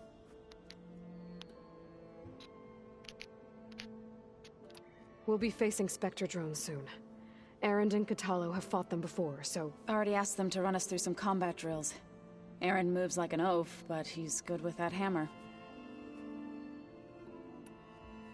I know we both want to make the Zeniths pay for what they've done, but once we infiltrate their base, our priority will be to get Gaia and Beta out of there.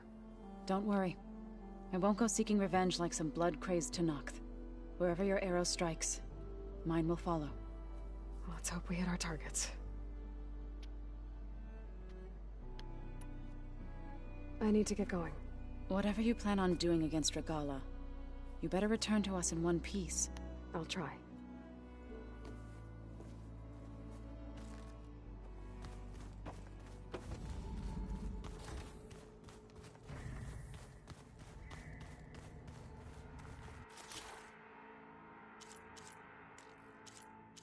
So this is why I was golden.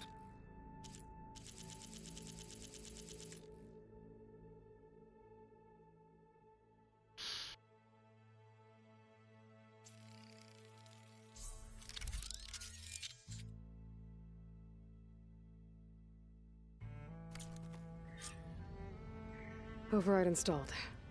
Now to find a Sunwing. I think there are some roosting at the top of the mountain.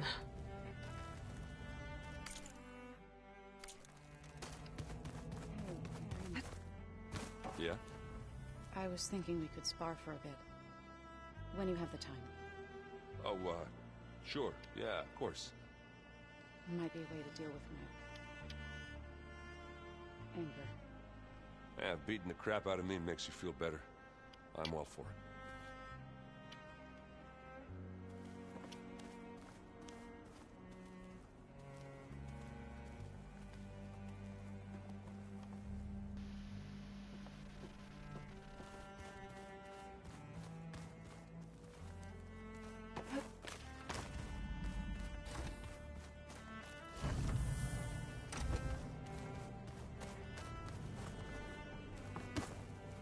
When it looks impossible, look deeper. And then fight like you can win. I will, Rost. Now and always.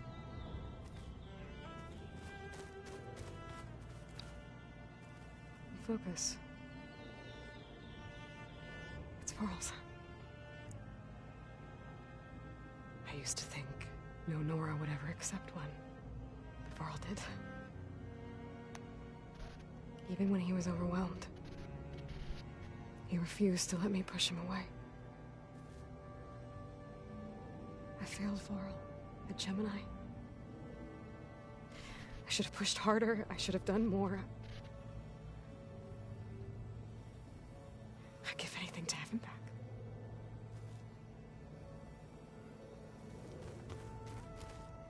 So Sylens' plan was to trick Regalla into sacrificing her tribe in a hopeless battle against the Zeniths.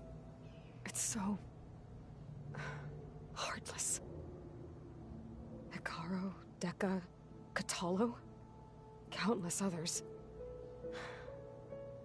I won't let their lives be thrown away.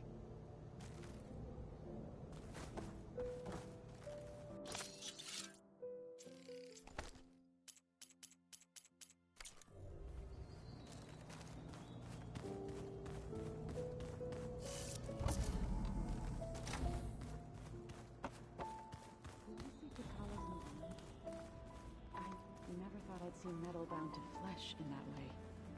Yeah, he seems happy with it. Probably because he could crush me like a grape with it. That is a happy thought.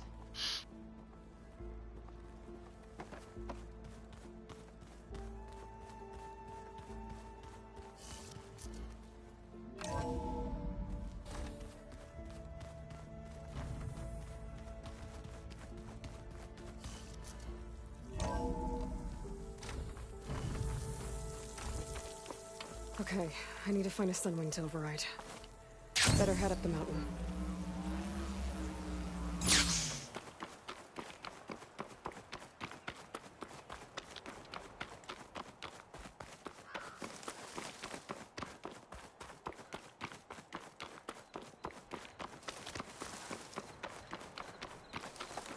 Skin's cracking from the cold.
Good.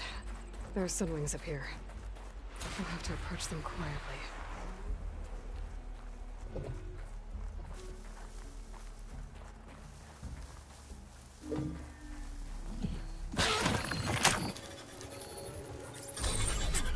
Got it.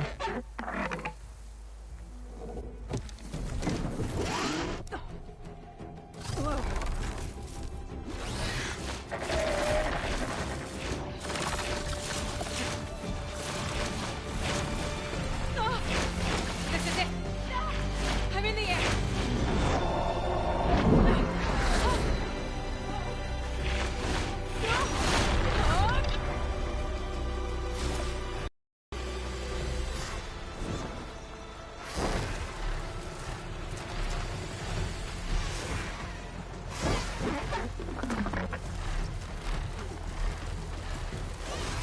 Whoa! Head rush. Tilda, I'm in the air. Then you'll want to pick up an energy cell on one of the ancient Horus Titans. But first you must send out a pulse to activate them. I've sent you the necessary software. To deploy it, you'll have to override one of the communication machines you refer to as Tallnecks. There's one in the middle of the desert that should do nicely. On it. Arrowhand. I can see the whole village from up here. Maybe I should check in on it after I've dealt with Regalla.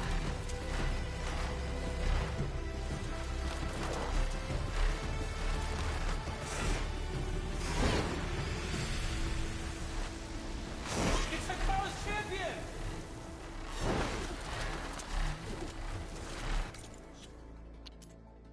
I don't want to do the main mission first. Okay, well, I can't do any other missions, so. Oh yeah, they lock it.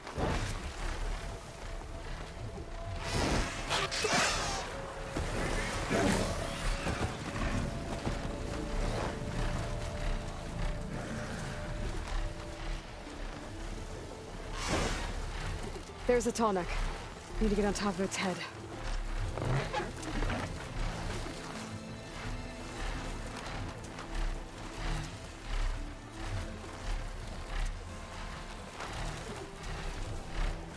Know how to land this thing.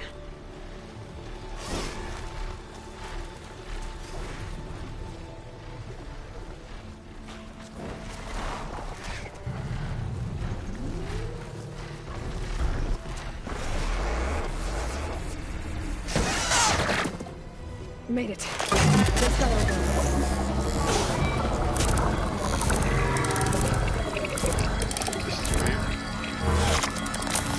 Don't make me fall.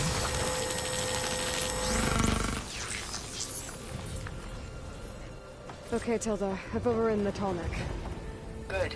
And the energy cells are now primed. Simply pick one up on a Horus. The nearest one should be northwest of your position. Dropping it on Regalla's machine should produce quite a spectacle.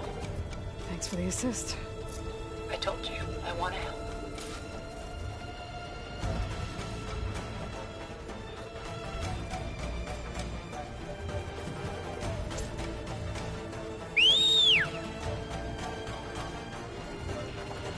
I wonder if I jump off.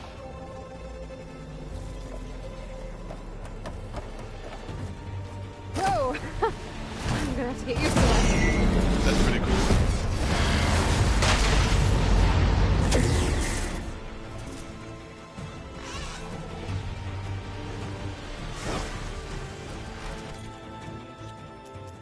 We're still locked. Yeah, I'm gonna just stop worrying about it till I fully complete this mission.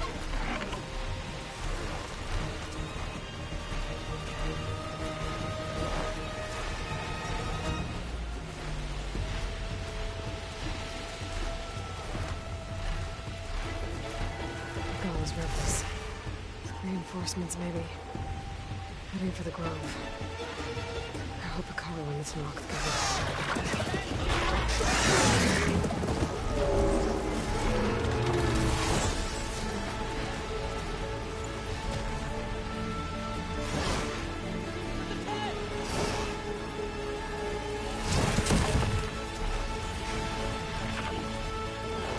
Here's the energy cell. Right on the Titan's back.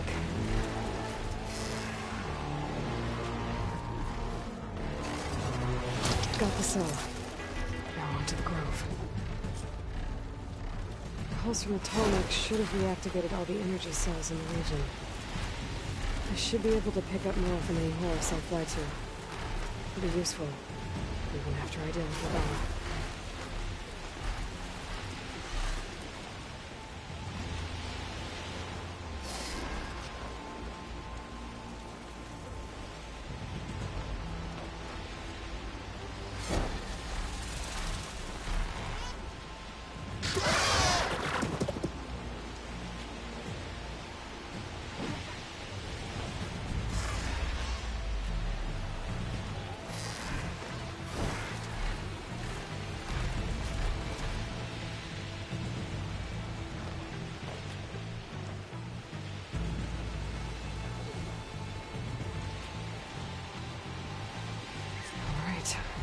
Go.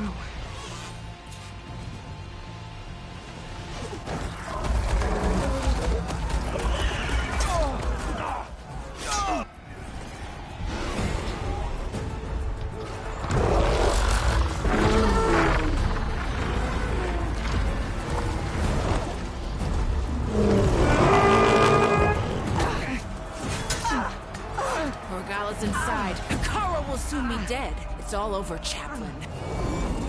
I gotta drop it now. Here it goes.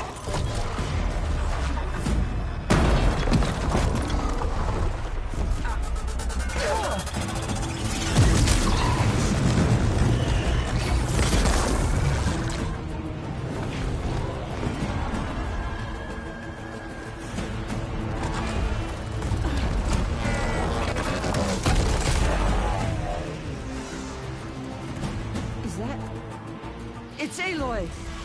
She flies on the wings of the Ten. The tide has turned! Push through!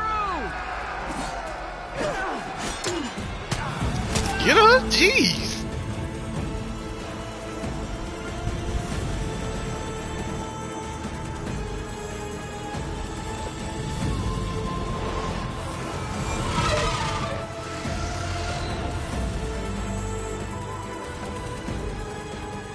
End of the line, Akara. Now on your knees, and I'll give you the death you didn't have the spine to give me. They're down! The machines! All of them! They're down! Look at that smile. That smirk he just did. Regalla!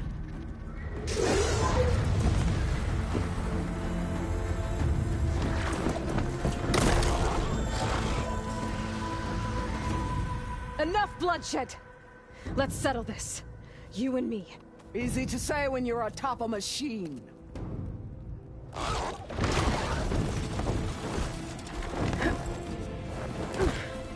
Well, that was just to get your attention. I don't need any help to take you down. Fine. I accept your challenge. And once I'm done with you, I'll get to finish the slaughter. We'll see about that. The duel is set. Let none interfere.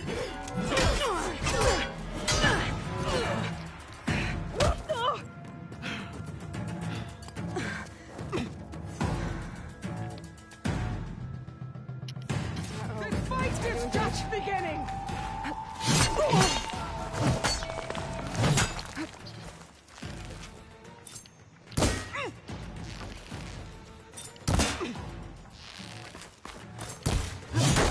I will not be conquered!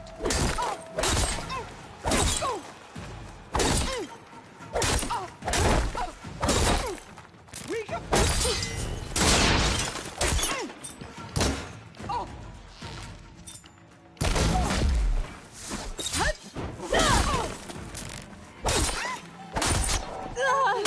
Leave me with a scar!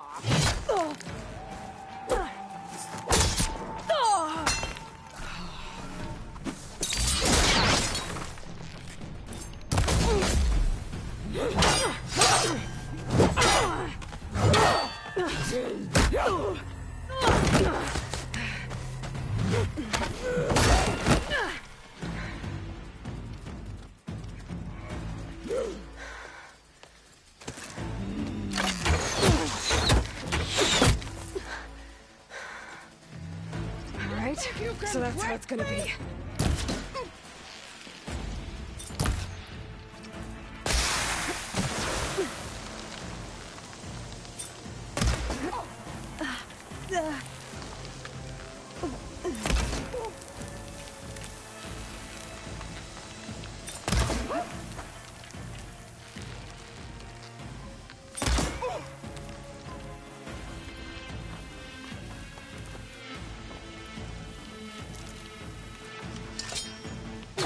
When you're beaten, all will see you for the Karja puppet. Call me a Karja puppet? I hate the Karja! Ow, ow.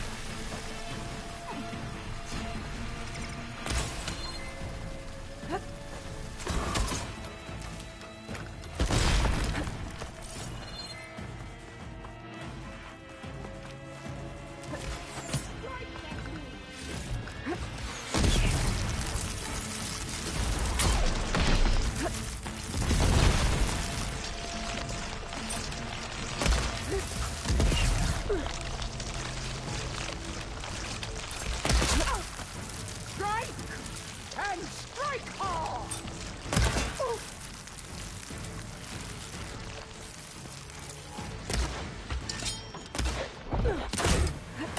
Run, hide, your fear will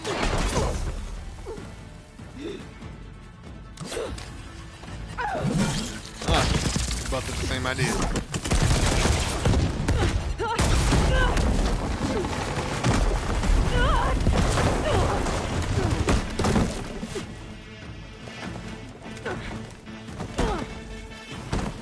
This is where it ends! Would you look at Yeah, that? it A is. whole arena to ourselves. I will rise above!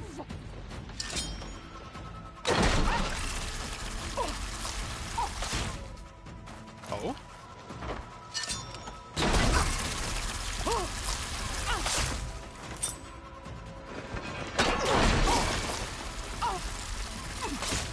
Is this how you give up your life? Is this how you give up yours? Running at me in a straight line? Come on, Regala. I will carve my stone! Surely you have more.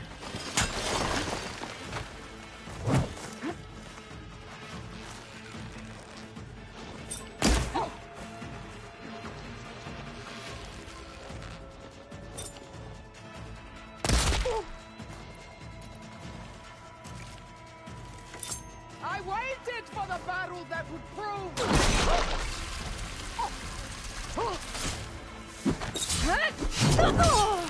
Still in this fight.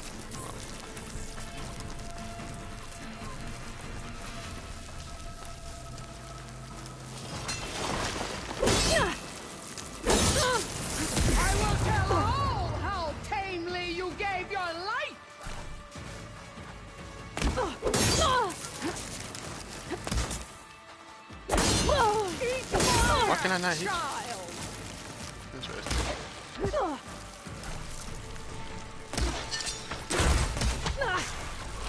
Let me end your misery. I have to build my stamina.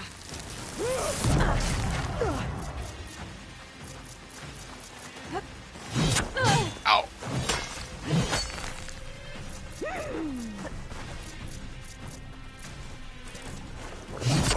Ow. Ow. Ow.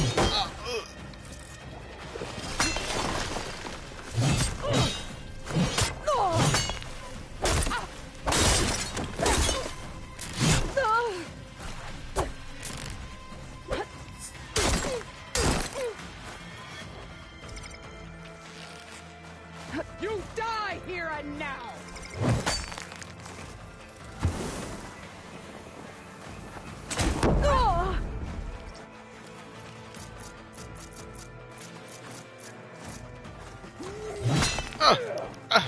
Bro! Go away, Louis! A brave attempt. I will drink your blood with honor.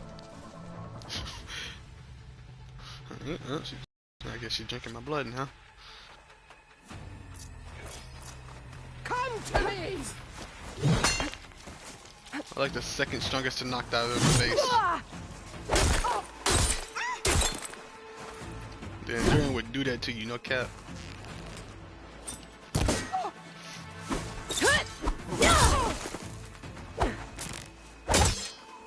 You're as weak as all the children of the East. Come. This is all you are?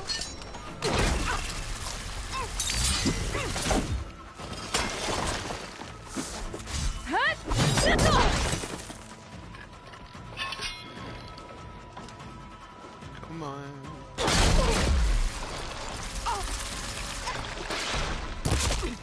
Your skin shall part.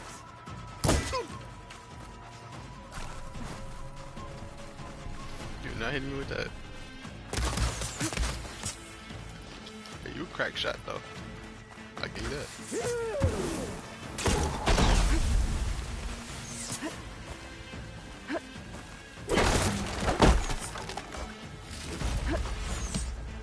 There's no hiding place.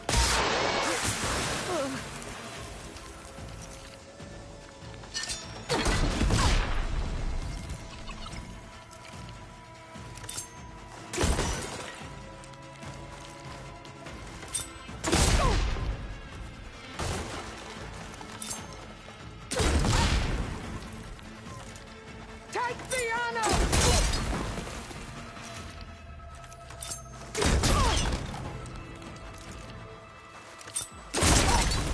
You should beg me to end your life. You should die by my hands. Oh, that helps.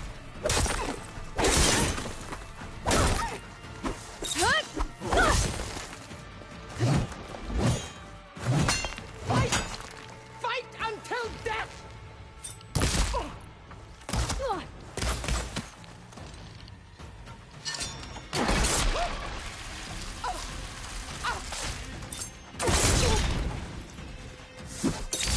The rains will wash your filth from the land.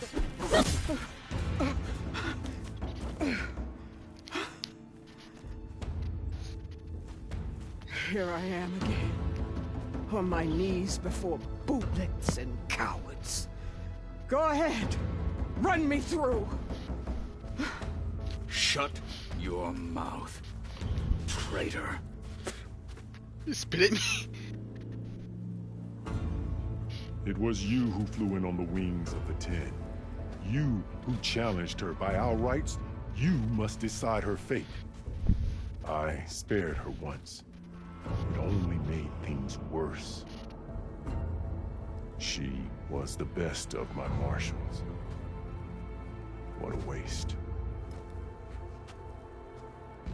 She's dangerous, all right. But maybe that's exactly what I need. Cowards! What more do you have to conspire about? Whether you live or die,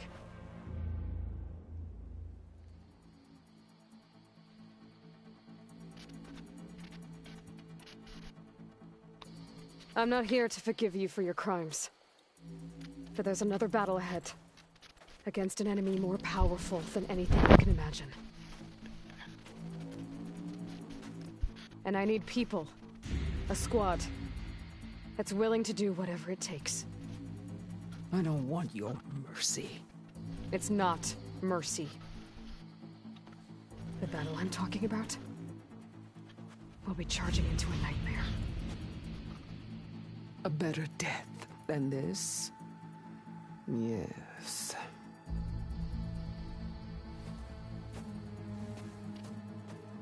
My blood is yours. Your enemies are mine. Meet us at our stronghold, in the mountains near Plainsong. You mean to send her alone?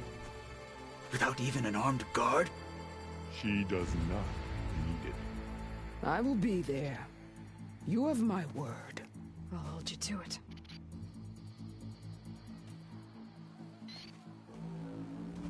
Chief, there's something you both need to see. In the throne room.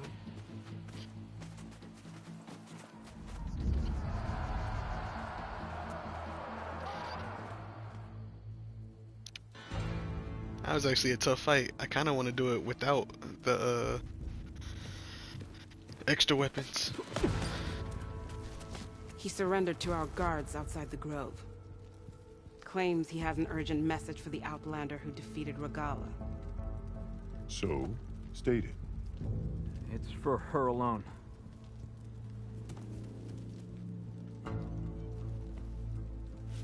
From an interested party. Silence.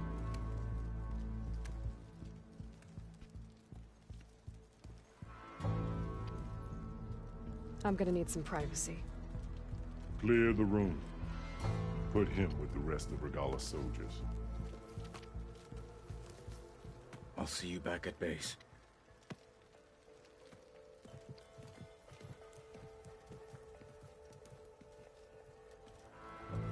You saved the tribe. Let me help you with your mission. No.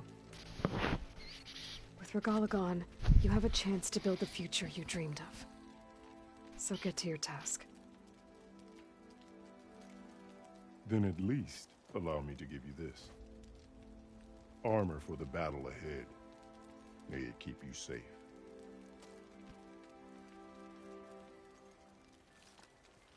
Thank you.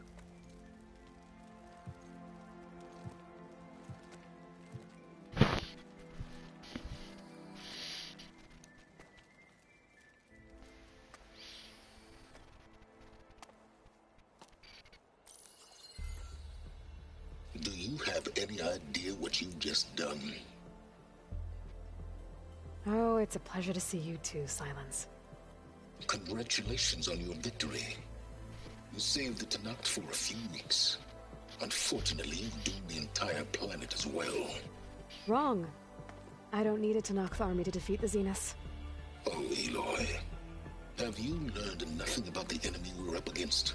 More than you, hiding whatever hole you found. My idea is just better than anything you ever came up with. Go on. No, not here. We're doing this my way. Face to face, and with the weapon you've developed. And why would I agree to that?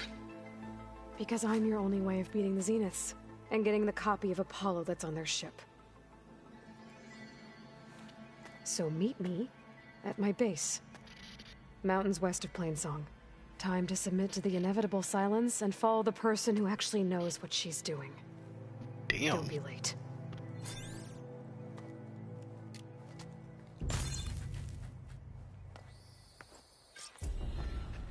Tilda, you there?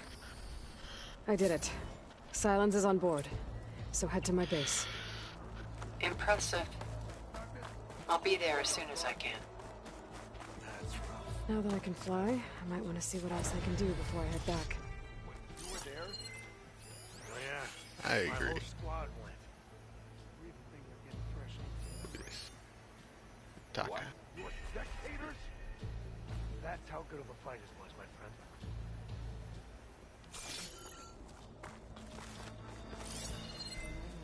Let's see who all needs to speak to me.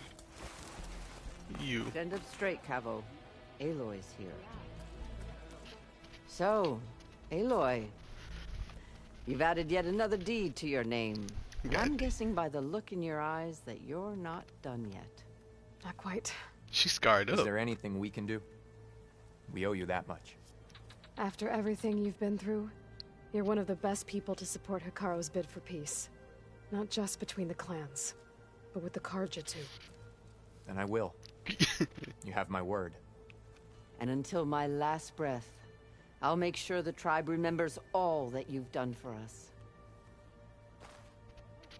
Yeah, supply run for the Endurance. There walks the car. Angel never gets what I heard. Quite an entrance, Aloy. Not anyone in the clan will ever forget it. Ateka, I figured I'd see you here. Of course. The Lowland clan fought for our own today.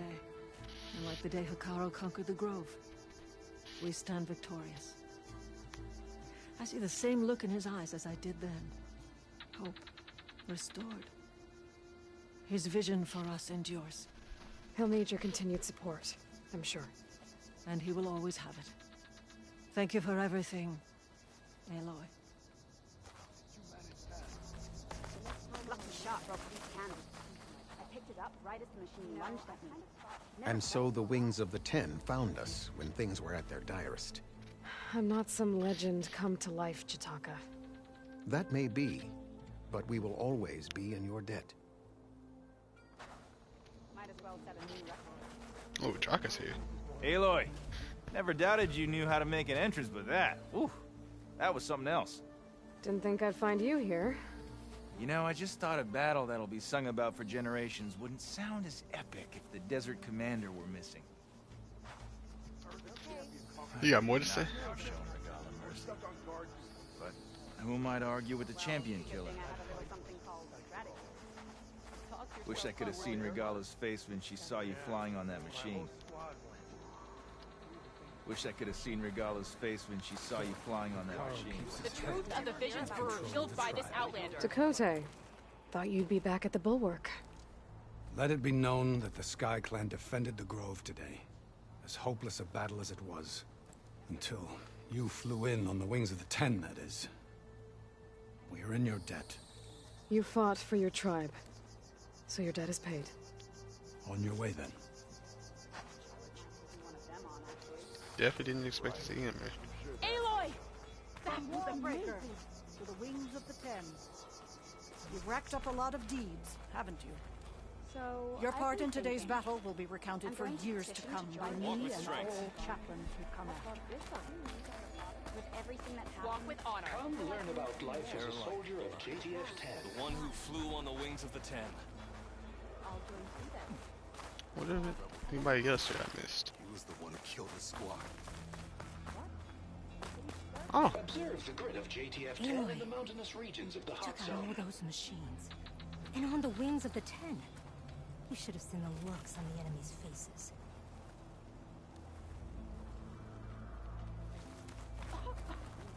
With one strike, you ended the war, Nora. Train in the arena. What for? That I'm ready for the next cool route. You think the commander Walk would with think he was a honor. Martian candidate? I see. You decimated Regala's machines in a single strike. Every Tanakh Impressive. dreams of flight, I guess. Honor and strength. Aloy. Join JTF-10 for a covert operation. I got some stuff for you. Are you the only one listening to these voices? Oh, no, Blah, blah, voices. blah, They blah, spread blah, the blah, soldiers. blah, blah, blah. I've brought you more of the voices you're collecting. Another chance to learn about this lost war.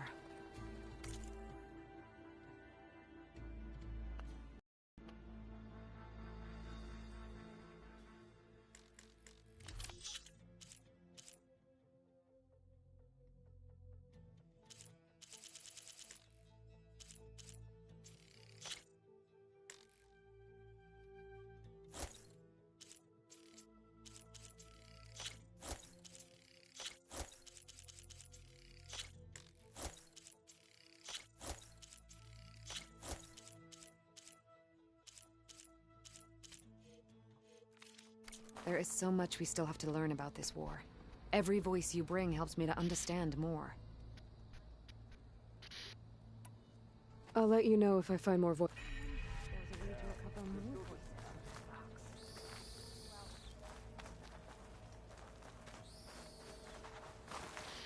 Join JTF-10 for a covert operation. I heard your brother earned a mark from the Pitmaster. Yeah, you won't shut up about it. Wish I could have seen Regala's face when she saw you flying on that machine. Come to think of it. It is an honor to witness this. Aloy! Caro owes his life. The Ten guide you. Nice choice of armor. Thank you.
Bird flying with me, or? Oh! It is! That's so cool! I know it wasn't, it was running away from me. Could use acid against it.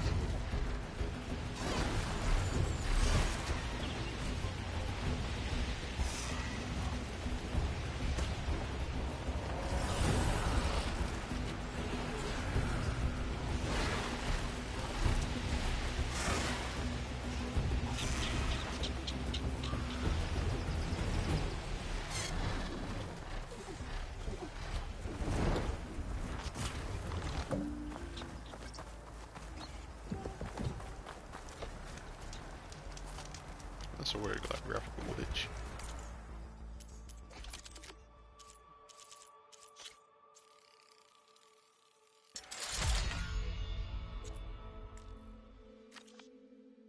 Oh no, I have a Thunderjaw jail. Tails, I need a rock breaker primary nerve. How annoying.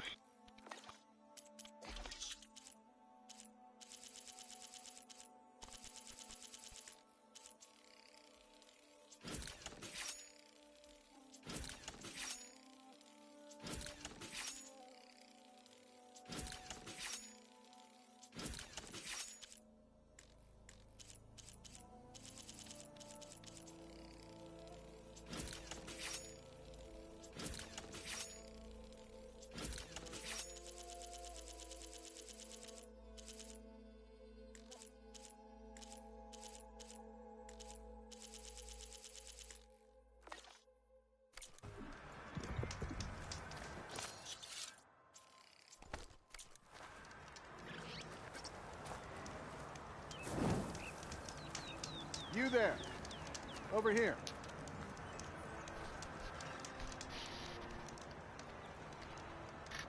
You're the champion come from out east.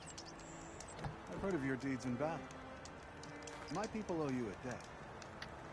So I'll share what I know of this land with you. There's much I see and hear that might help you in your travels. For example, if you're heading north, there's an outpost full of rebel holdouts who'll shoot you on sight. Wish I could say we had enough soldiers to deal with those scabs, but for now, I suggest you keep your distance. Good to know.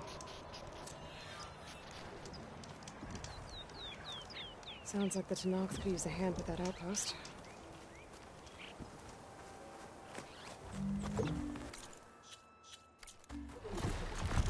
Take to the skies. Excuse me.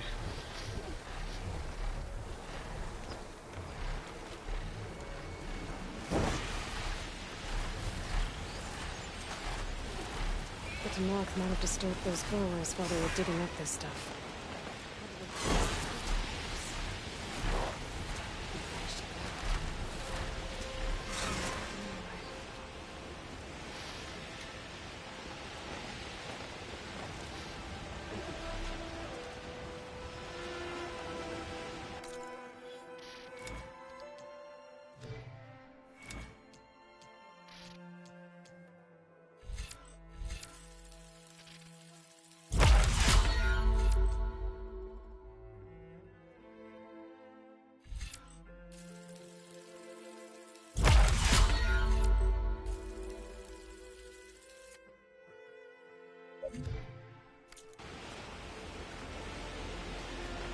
Cold enough for us, no?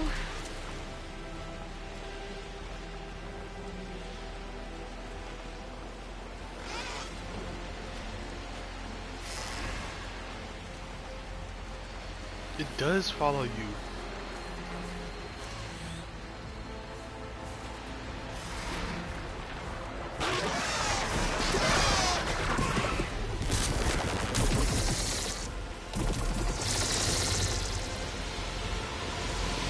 This is the mountain that went to northwest of the storm.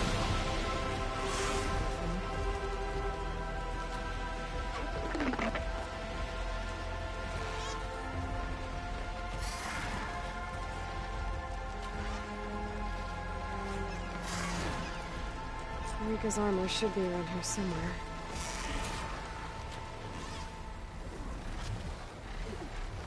Hopefully there's some pretty nice fucking armor, I'm gonna be honest. And I'm fine for now.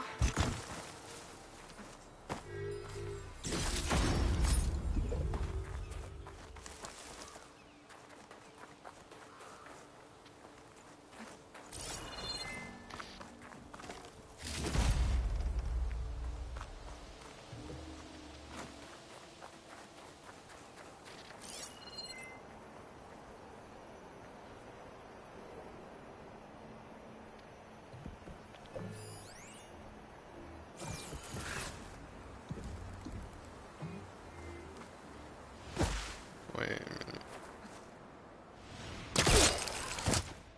Was there actually a way up? Huh. Maybe if I did some little tricky climbing.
Maybe not here, higher up.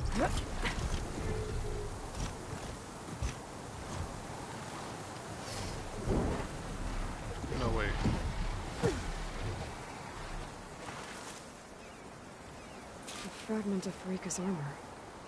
There must be more.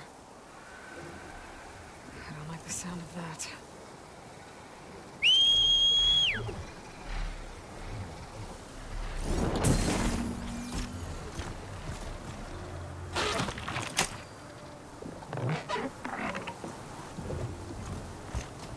Whoa! It must be the Stormbird that killed Farika. I'm out of here.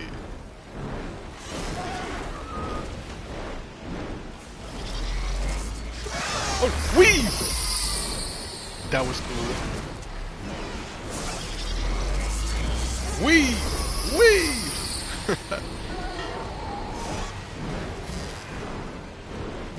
Do this. Mano y mano. Sky creature versus sky creature. Oh shoot. Wee! Oh no, you just an ass shot.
with the swarm bit.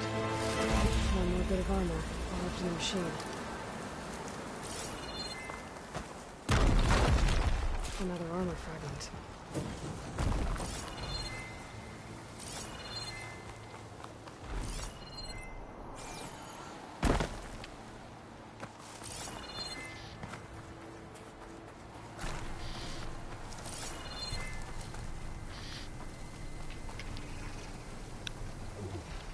Could try my focus, see what it picks up.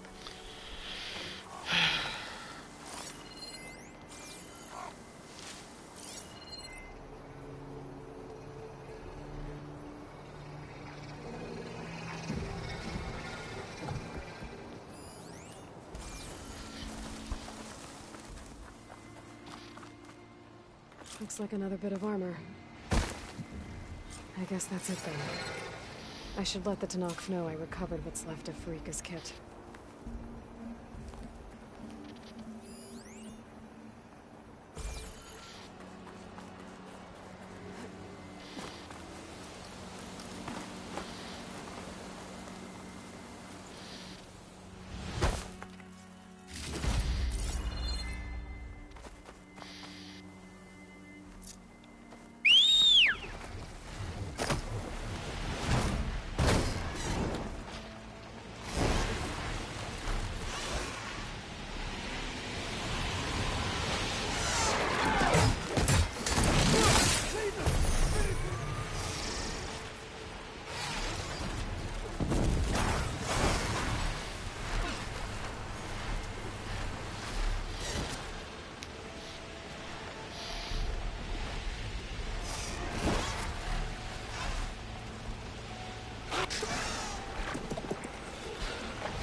Greetings, warrior. You, Outlander. Come and trade.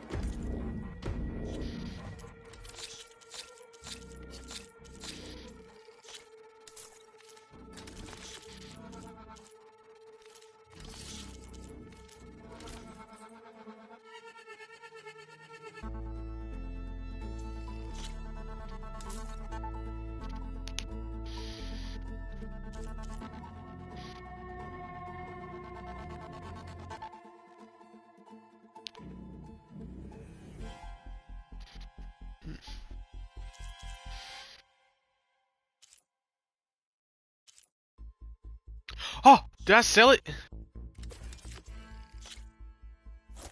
Okay. Yeah, that was an accident.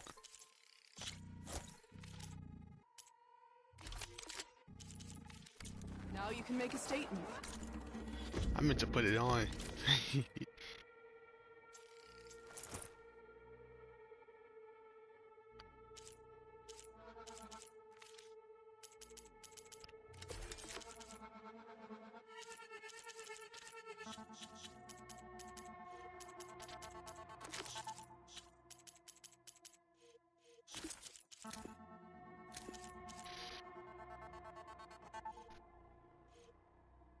Accelerate, hover, land, brake, dismount.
Return when you need it. Are you Hit harder, soldier. Seek Not out made of precision. straw. Walk with honor. The Outlander has shown us. You should try some Outlands. War spear points the way to... But to fly on Sunwing? Good day, Like Outlander. Aloy? I can't imagine. We saw you fly. Did you find Farika? I was able to retrieve her armor. What's left of it anyway. She didn't stand a chance against that Stormbird. Ah, I see. A painful end. But not without glory. So, what do you think? Was she the first to fly on the wings of the Ten? She was brave, and spent a fair amount of time in the air. I'd say what she did qualifies. She flew! I knew it. The first to fly. As her successor, you should keep her armor. You can fix it up at the workbench. This way. Once you repair the armor, you're welcome to it. You take after Farika. Bold, brave, and a diplomatic. She met a harsh fate. Let her have the title. Fair enough. It's kind of you to show such humility. This armor is kind of cold. I'm not even gonna fake it. This armor clean. Hold on, is this my best like frost armor? 36. It is. Wow. Yeah, this armor is cold. Looks like it's holding up.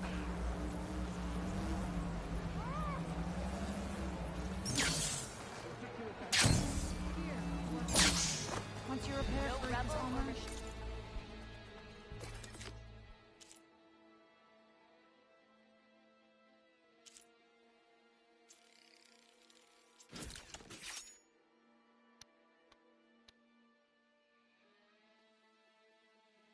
Ooh. Stand before this Outlander.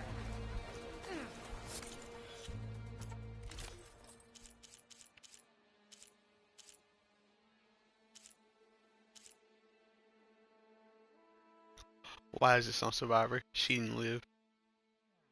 This is some nice armor though. This week the water, purge water and what is this?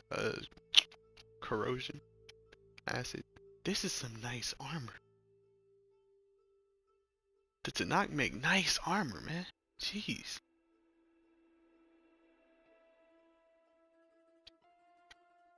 This is cool. Come and make your choice.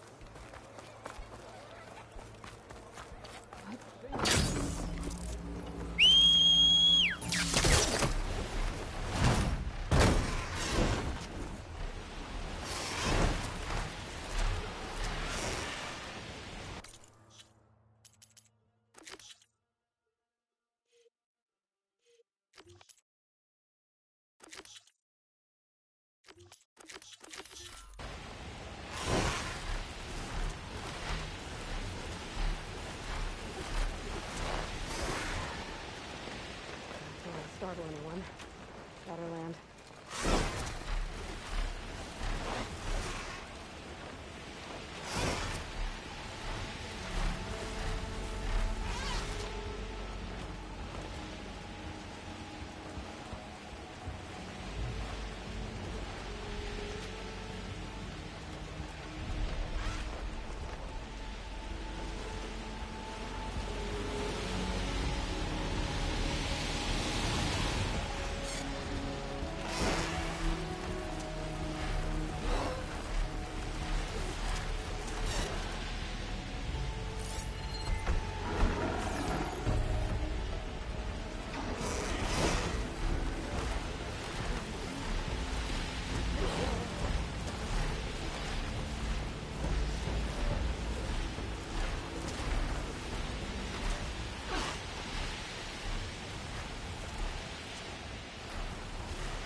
don't know what this place is.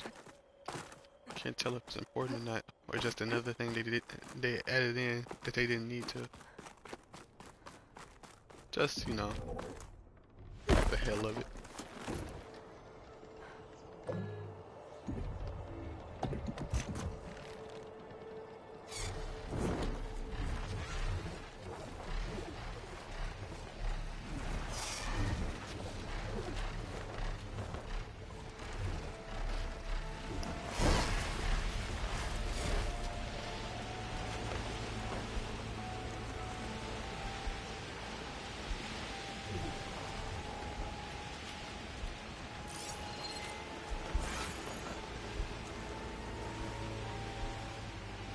Oh, I have been here before.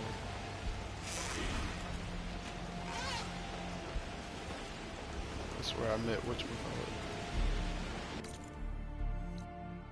Yeah. Alba.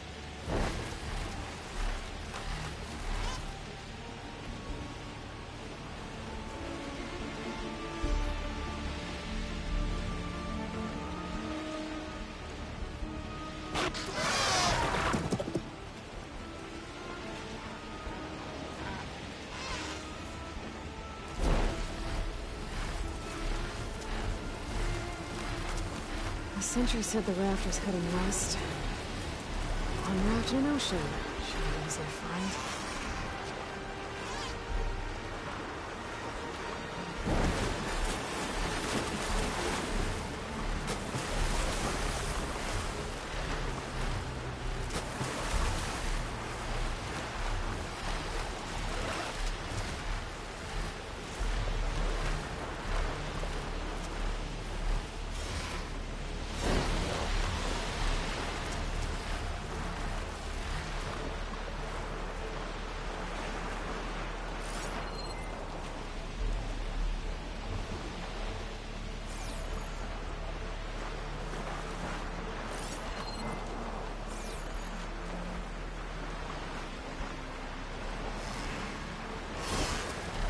Still no sign of a raft. As to know the fugitives must be somewhere else. Machines. Better be careful. Should be able to look for that gyro compass with my focus.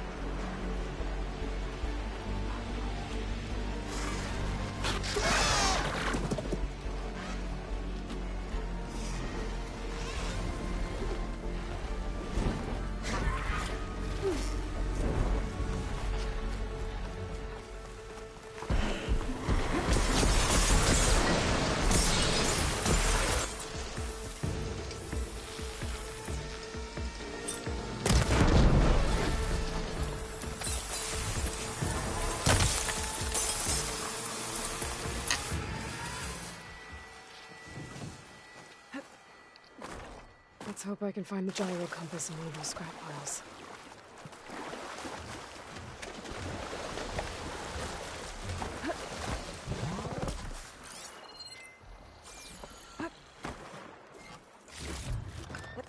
There's no compass here. The machines could have scavenged it out of the wreck. I should check any scrap piles left along the water, just to be sure.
I'm not gonna find anything out here.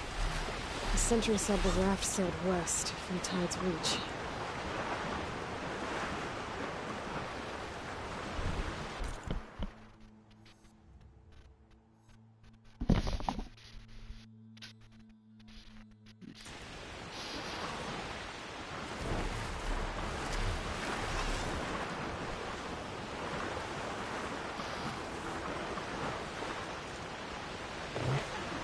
wreckage. On a raft. Maybe those fugitives didn't make it too far after all. I'll only find out if I go down there. There's someone down in the rocky outcrop. Leave me here, Outlander!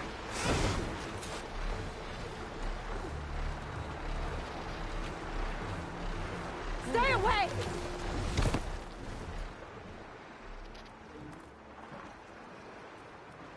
It's not.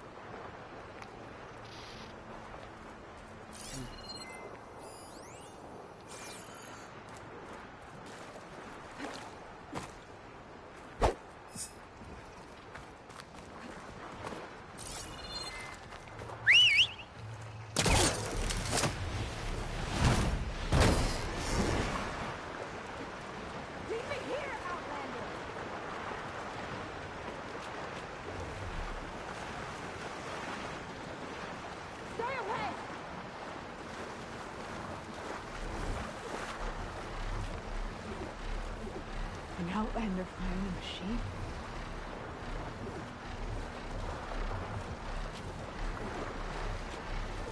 Stay away!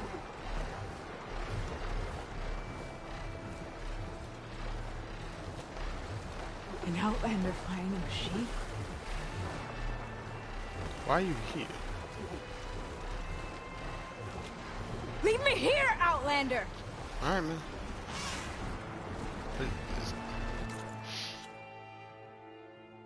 Talk to Raider.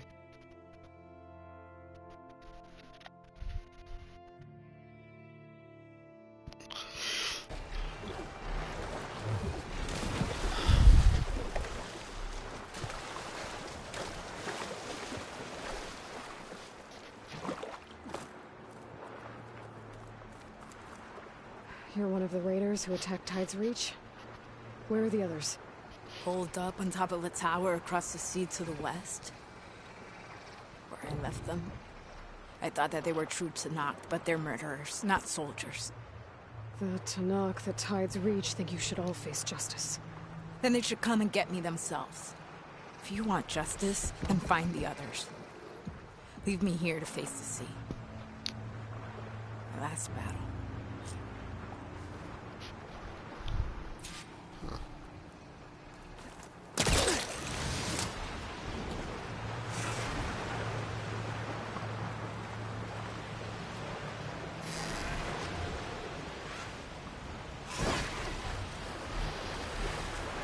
Those fugitives are in a tower to the west. If they're close to landfall, they could be a threat to the Quen. I better take care of them.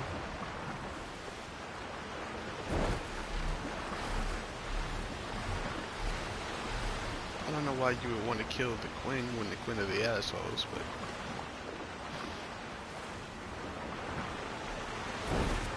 guess the wrong story to make it right.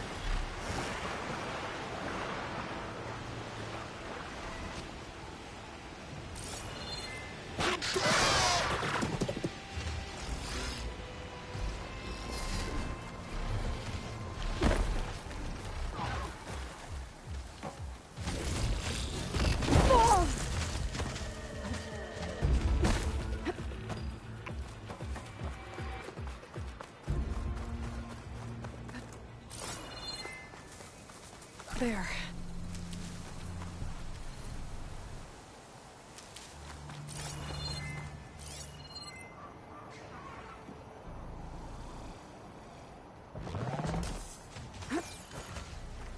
Sorry, did you fucking jump over here?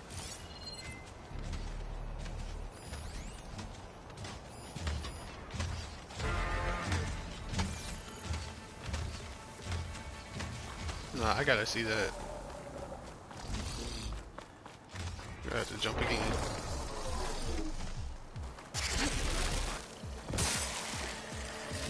That's it. This thing took a beating. Not sure if it works. Better take it to Helium and Christia. Maybe they can fix it.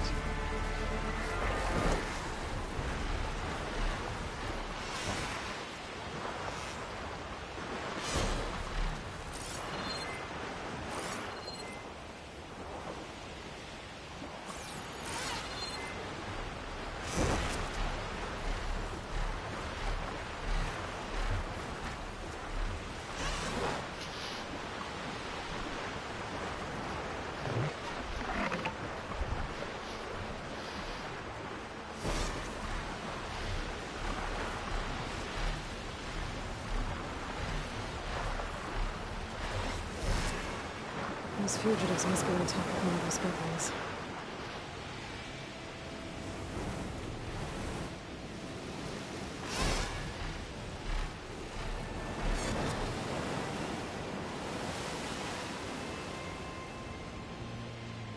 There. Someone's lit a fire. It must be the raiders who attacked Tide's Reach.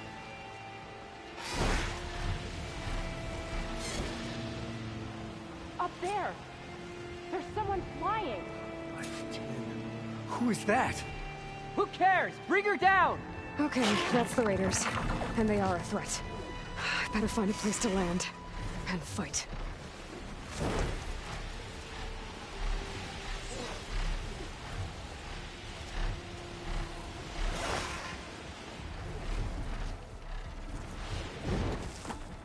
I can't let these fugitives escape.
The fuck?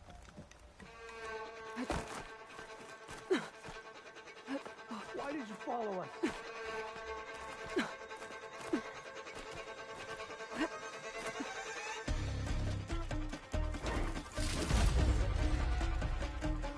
You're not leaving here!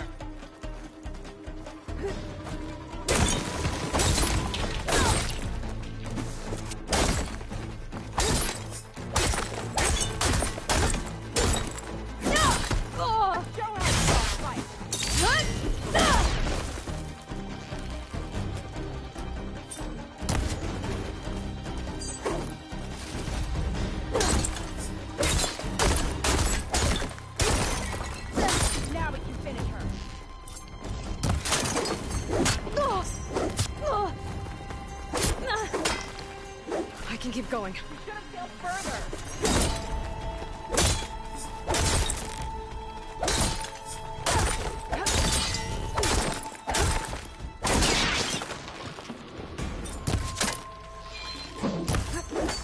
All that flies can fall.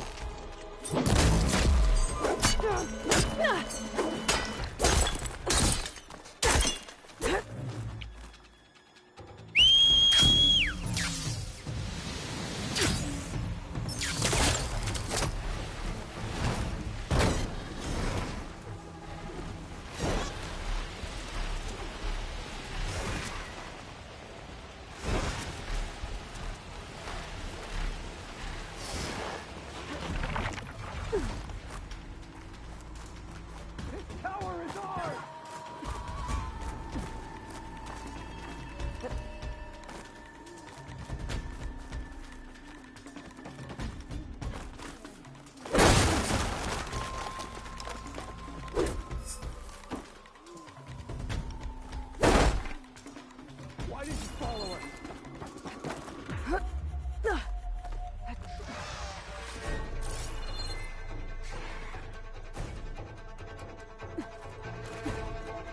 The flies can fall.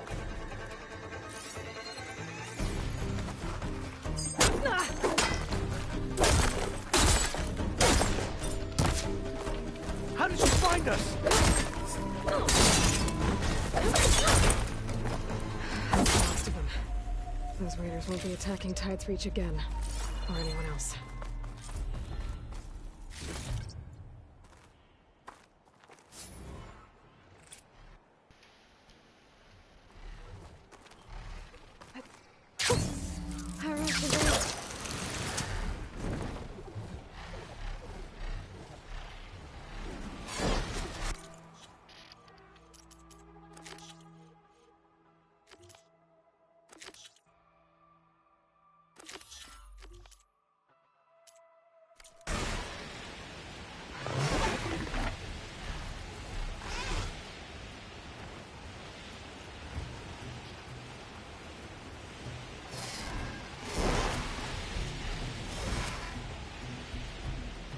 This game is stunning.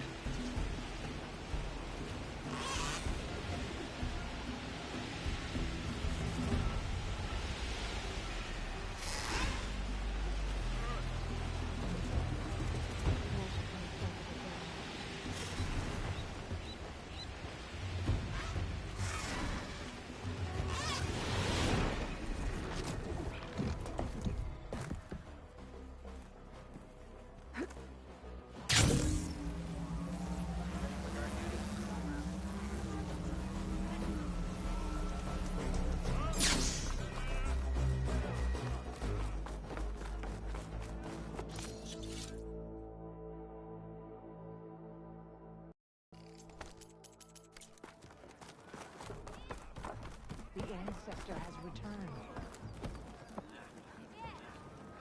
By the ancestors. You're back. Is that? I'm sorry. It's broken. Our last hope. No. There has to be a way to fix it. How? We just need to replace the batteries. And the sensor unit. Right, because they're just lying around a jungle for us to find. Wait. The ancient fleet. It might have what we need. What ancient fleet? When we abandoned our ship, we were washed ashore on a beach southwest of here. There were ships built by the ancestors there. Overseer Bohai will never let us go there.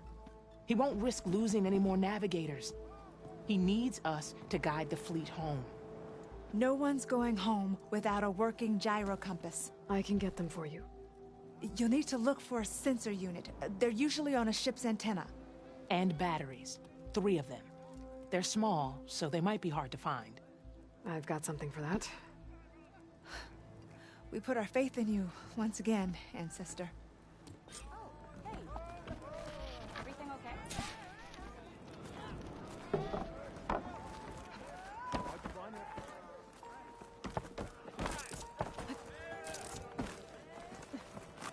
Why not?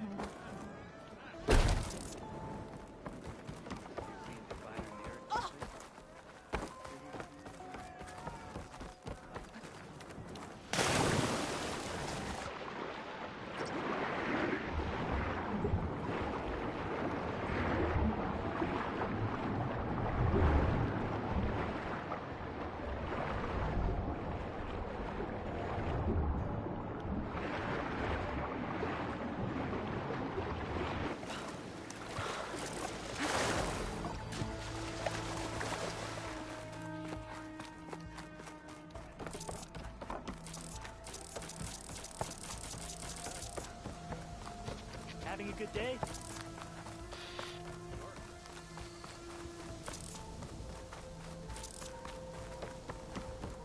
Your shoulder doing all right?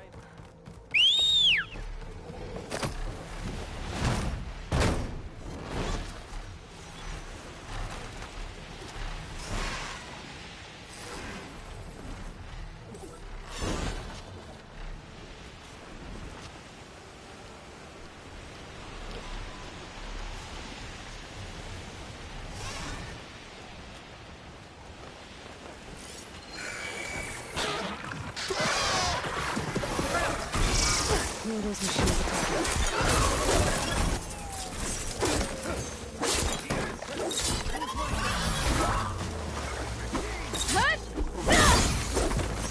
Please tell me your name is Amy. It's the living ancestor. If Fleet brought you here, it must be to save Loris. She's trapped up in this tower. Part of the route she climbed collapsed. I should be able to climb that tower. I could help that trapped soldier. Loris! Sobek is here! The ancestors must still have plans for your sorry carcass.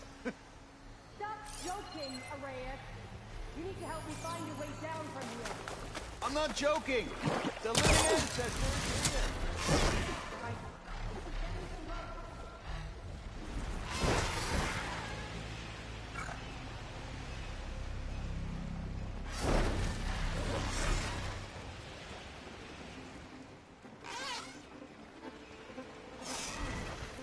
Oh, so you found a way up, did you, Arrayus?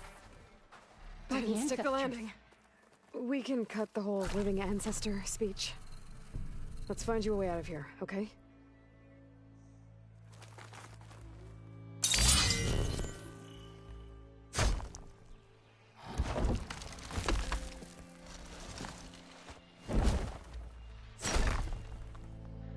There. You alright? Yes. I'm lucky. Nothing broken. Tried to climb out and... whole thing came down on me. I thought maybe that hole in the wall could get me inside the tower, but I can't reach it. Let's find us both a way off this tower. I mean, I know my way There out. must be data in here somewhere. That balcony wall leads back inside the tower. If I can reach it.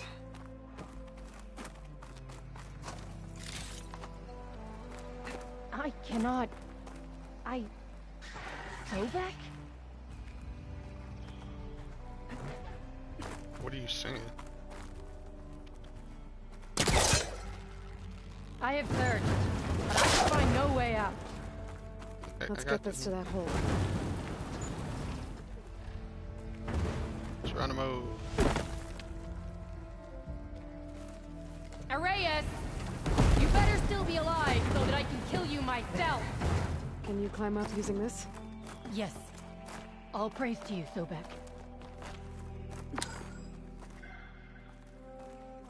Well, we're inside the tower. That's something. Let's find a way out of here.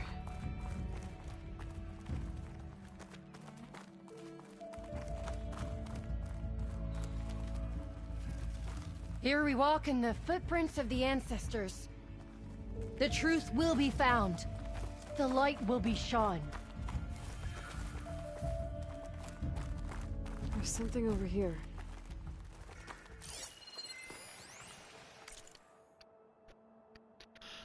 Kanoe, you should hear this from me before the word starts spreading. The board just voted to raise Rujavine's price again, and before you say it, you told me so. But we gotta find a way to turn this around. We didn't spend years of our red to make a longevity treatment only affordable to Hollow Stars and conglomerate execs. Clear your schedule for next week. I need you with me for a meeting with partners in Shenzhen. So. I will return this to landfall so that the diviners can inspect it. There. I can break that wall. They really lived in places like this. I don't think this is a limit. It seems like an office building. Explosion. You should be able to get out of here. Thank you, Sobek. I need to inspect the place the data was found before I leave. Alright.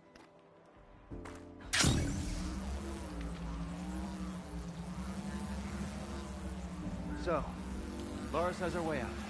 Thank you, Sobek.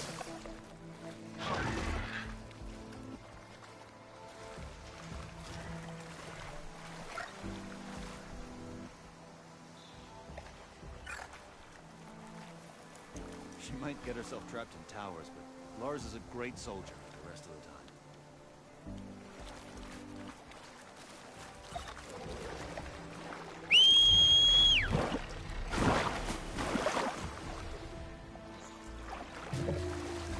Here we go.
Harriet and Christian said I'd find ancient ships in this area. I should take a look.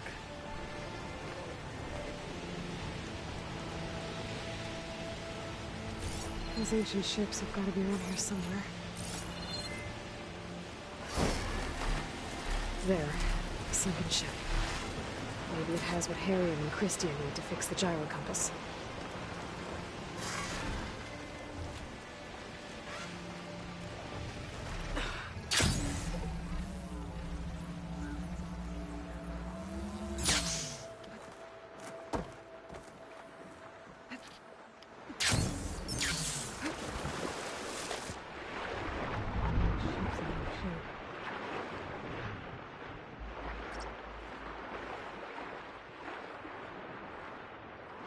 The ship's antenna.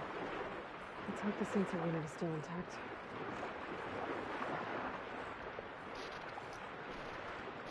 No sensor unit. There isn't one recording. This is the USS Anchorage. Hailing.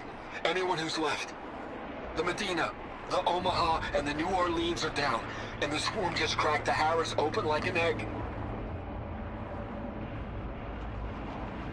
Incoming! Hold on!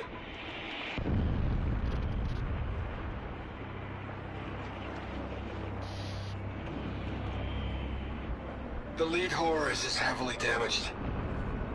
If we can concentrate fire, maybe we can still take it down. I think we've got a ping on the Hamilton! Lost it! Sensors down! We're sailing blind! It seems like their sensor unit was taken out. They were trying to reach other ships. This is the USS Anchorage. Hailing. Anyone? Focus should pick them up. Yeah. Looks like some sort of power source. Must be a battery.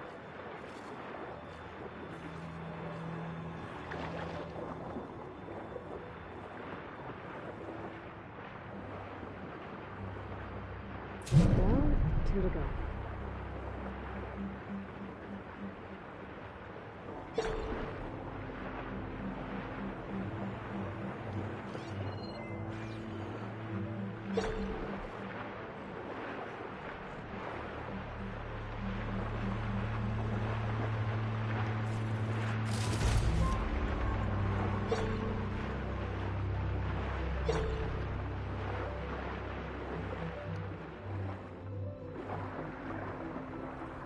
Another battery. Just need one more of these.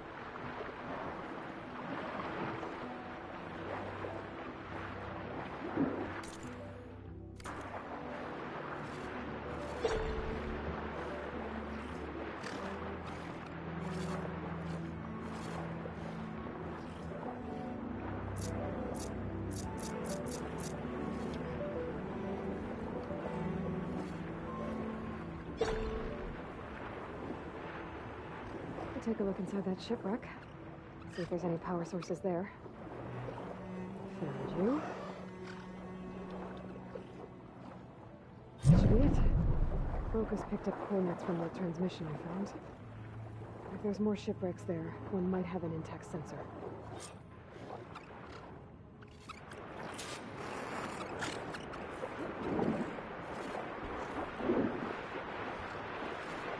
That semi reliable is still around. Could be a faster way to get to those coordinates, I thought.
Maybe that ship has an antenna. And the Dreadwing perched on it. Great. I'm gonna have to deal with it before I can look for the sensor.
Should be able to check out that antenna now.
Tech sensor unit.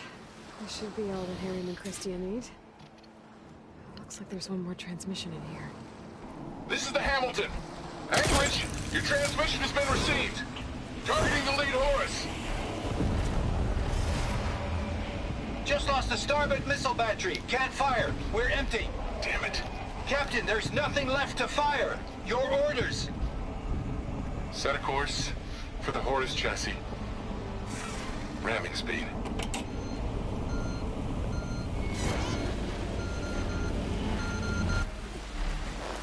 It's never a happy ending, is it?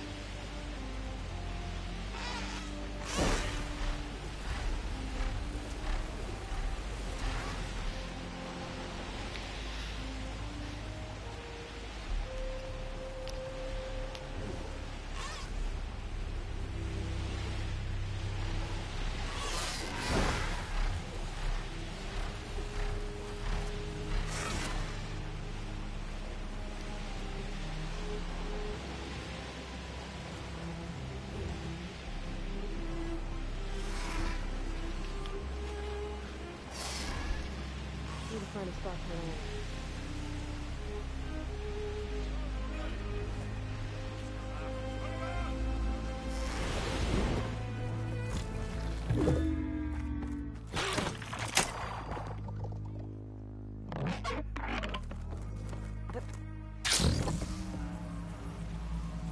The machines are dangerous here, no doubt.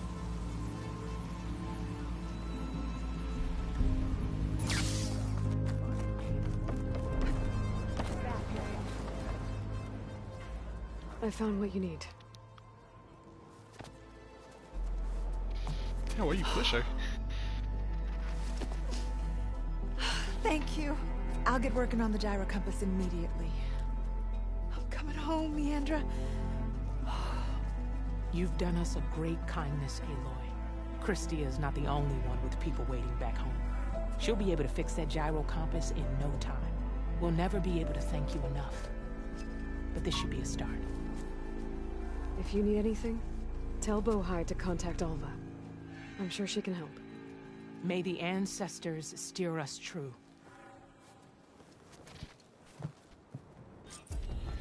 The diviner actually going home. We need to...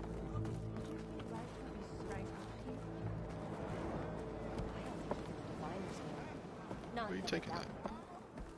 So many of our people have died.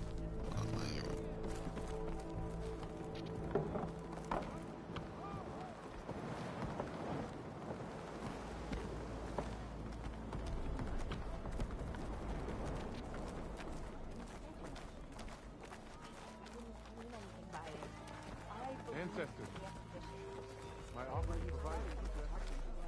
They're saying you are criticizing our leaders. No, I trust in the words that guide us. I only wish us to succeed in our mission here. Then I had better not hear of any more doubts. Follow your orders. Trust in the Legacy's truth.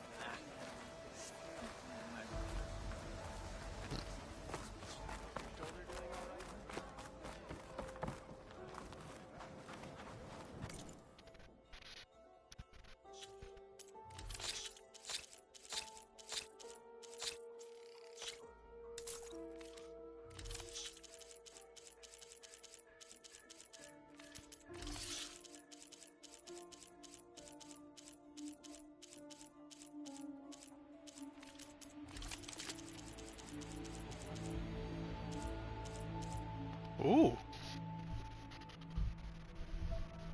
But I ain't get a drill attachment. What's the point?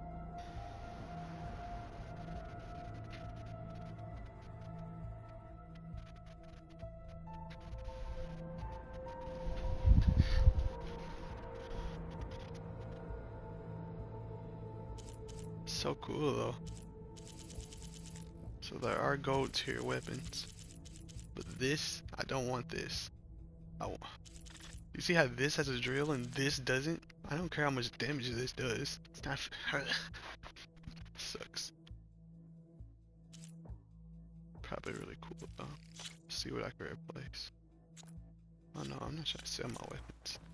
Good luck out there.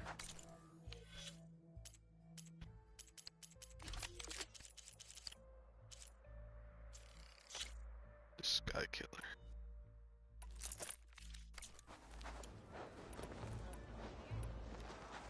Are you looking for weapons, Ancestor?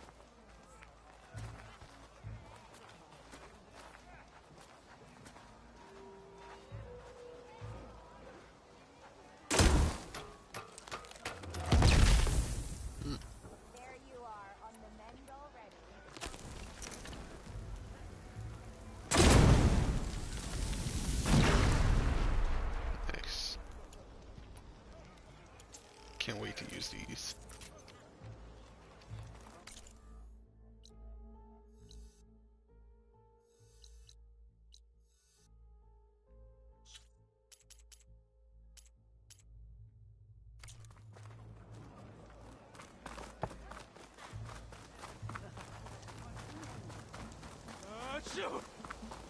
This nigga just sneezed on me.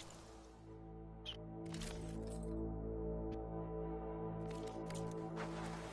once all said and done, you think we might return here?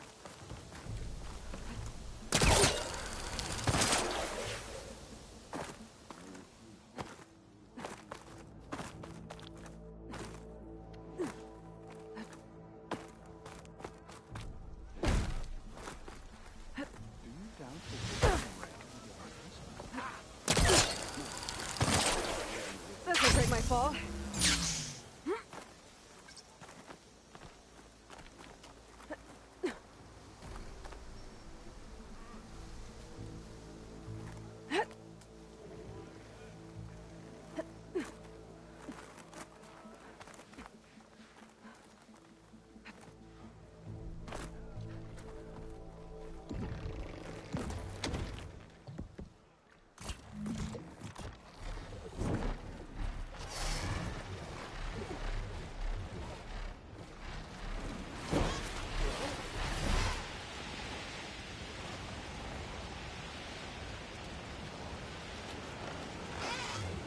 You can see really far with this.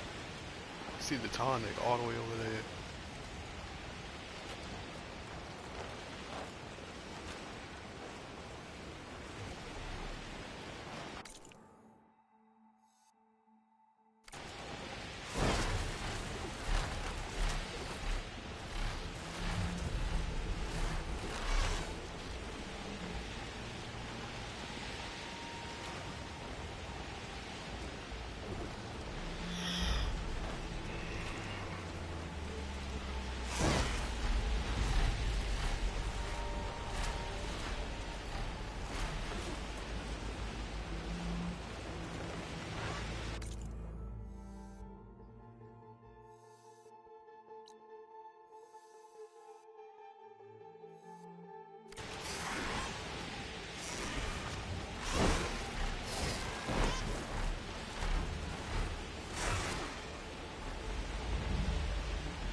There's no one there.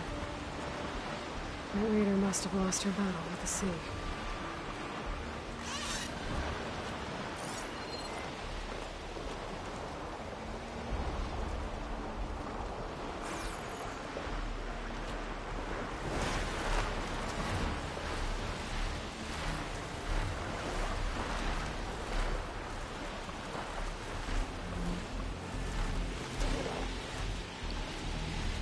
Is that Aurora Borealis? I didn't even notice that was going on the entire time. The sky's covered up with clouds.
But if I can get to their leader, the rest will run.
I think I'll go to the restroom right quick.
My guess for why it stopped is that over time it loses speed.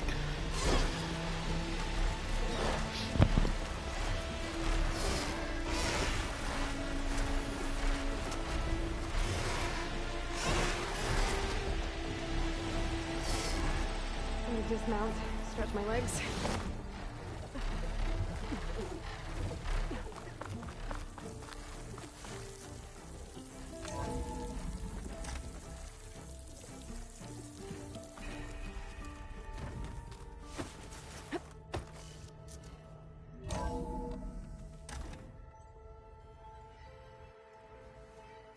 Hey, Mr. Know-It-All is here. You know, your focus buddy who never smiles.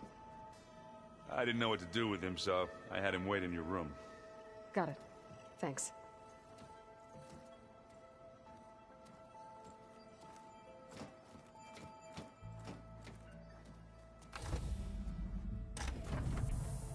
Well, Silence. Looks like you finally found a door you could open without me. I'm glad it's there, actually. It kept me from having to mingle with the company you keep. But enough prattle. I believe you owe me an explanation. Your plans for the Zenith base? You're right. I do owe you. My spear in your throat for deceiving me again. At the Hades Proving Lab. I doubt you asked me here for that kind of reckoning. No. Right now, I need your help. So I'm giving you one final chance. But if you ever betray me again, I will kill you no matter what the circumstance. Understood? Very well. Though we'll both face a decidedly short future if you can't get us inside that base. Aloy, your other guest is here. She's, coming to you. Thanks. Good timing. The truth is, I can't actually get us into the base. But she can. The company you keep is even worse than I thought. Not a fan of surprises, are you? Oh, look. That must be your little invention. Does the weapon work? Without self-destructing? Of course it does. I've eliminated the imperfections and greatly improved its design and output. How can we be sure? Care for a demonstration? Enough, both of you. We're in this together, at least for now. Go talk to Erend. Tell him I said to give you rooms of your own. I'll come see you when I get a chance.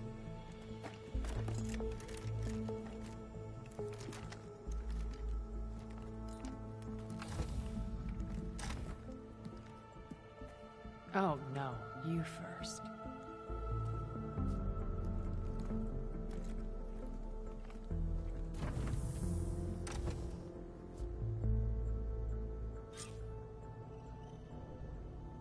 Better get everyone in the control room, so Tilda can tell us what she knows about the Zenith base.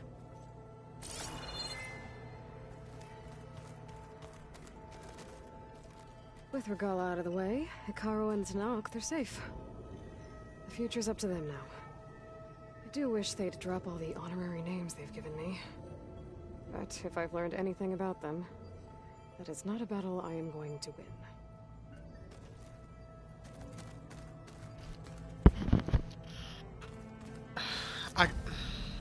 I wish Varl got to meet these two. I'm gonna clean my gear later. I can do yours if you want. I cleaned it already. Yeah, of course. Don't mention it. Aloy, you came back with some interesting friends. Wish I could say we don't need them. But Silence and Tilda are here for a reason. Even Regalla. Yeah. Enemy of my enemy and all that, right? Right. I guess Silence is keeping to himself, as usual. I was hoping he'd give me an excuse to hammer his sorry ass to the ground. Please don't. You telling me you wouldn't want to get just one good hit on that smug face of his? After everything he's done? Sure. Later. Right now, he's got something we need.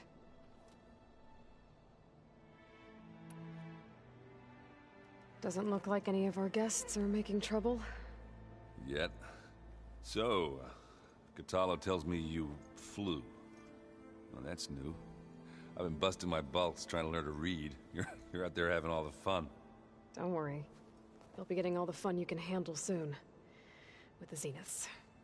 Looking forward to it. You, talked to Tilda at all? I tried. I don't think even a hot forge could melt that ice. And you say she wants to help? I think so. Well, let's hope.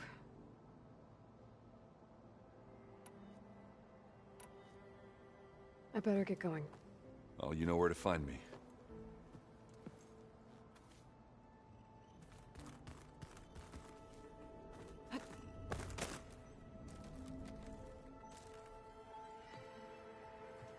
Aloy, it appears that we have some interesting new guests. I'm glad to see you're okay, though. I heard you gave the Tenakth something to talk about. I was half expecting you to burst in through the ceiling riding a Sunwing. Sorry to disappoint.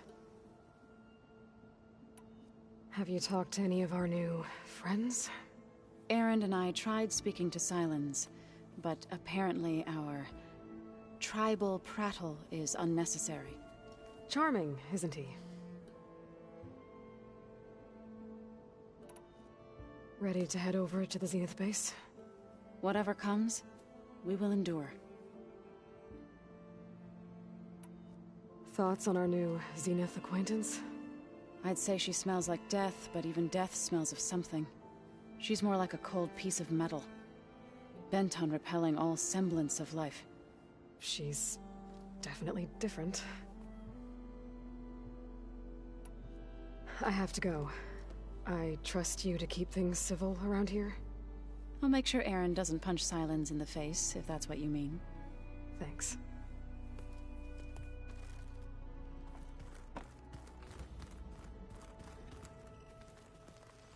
You flew? Kotallo told me. And took out Regalla's machines? You know what? I don't even know why I'm surprised. I saw we have visitors and a new weapon. Does this mean we're ready to take the fight to the Zeniths? Almost.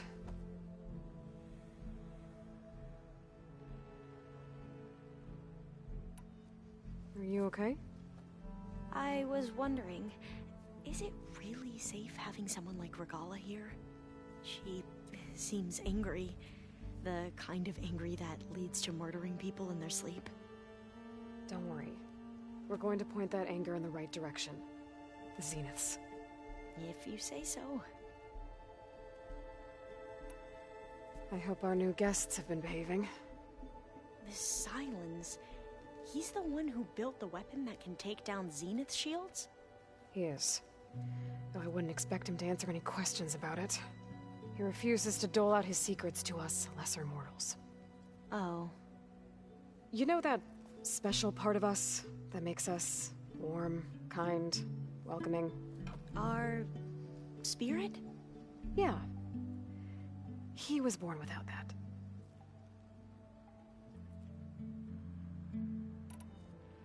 You sure you're okay going on this mission? I know things must be happening pretty fast for you. I've already braved oceans and madmen who thought they were ancestors reborn. Why not a few immortals with lethal drones at their command, too? Guess the more the merrier. I suppose you saw that Tilda is here. Our very own Zenith. I almost went up to her to ask her, well, every question I've ever had about the legacy. Every diviner I know would kill to get 5 minutes with one of the old ones. But now that she's here, all I feel is a vague unease. I don't know if I'm scared of finding out more uncomfortable truths, or just scared of her. Probably both. I need to wrap up a few things, but stay sharp. I'll be ready when you call.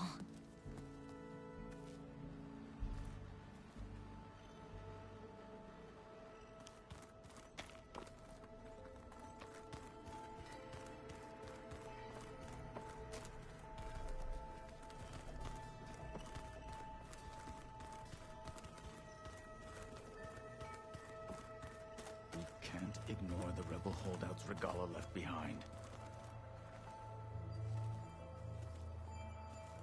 Haven't seen you since the battle at the Grove. How are you holding up? I saw you fly on the wings of the Ten, and paralyze Regalla's army with lightning. I would say that I am inspired. Thank you, I guess. It is I who should be thanking you.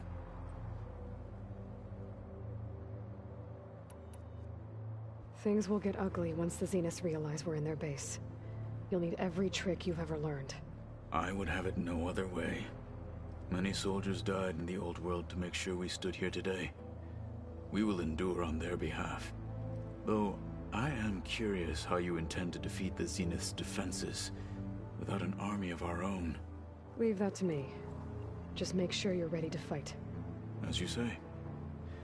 You have more than earned my trust. Look, I know you're probably not happy about keeping Regalla around, but I want her on our side when we fight the Zeniths.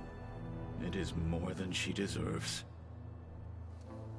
Even so, I will not question your judgment. Thank you, Kotallo.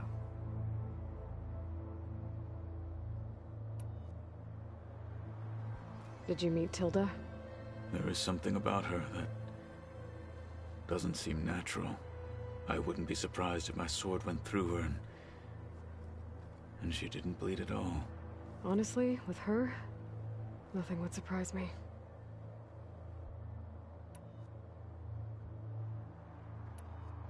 Your people keep mentioning the wings of the Ten. What exactly does it mean? The visions tell us that the Ten flew on great metal machines with wings and leapt into battle from the sky. For us, to imitate this feat is the ultimate expression of martial prowess. It is why the challengers leap into the arena during the Kulrut. And now, you have done it. Like the deeds of the Ten themselves, it will never be forgotten. So, tell me, how did it feel? I won't lie. Pretty good. I can only imagine.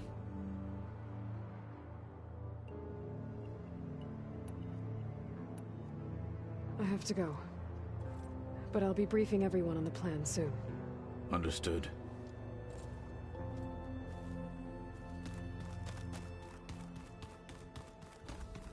There you are.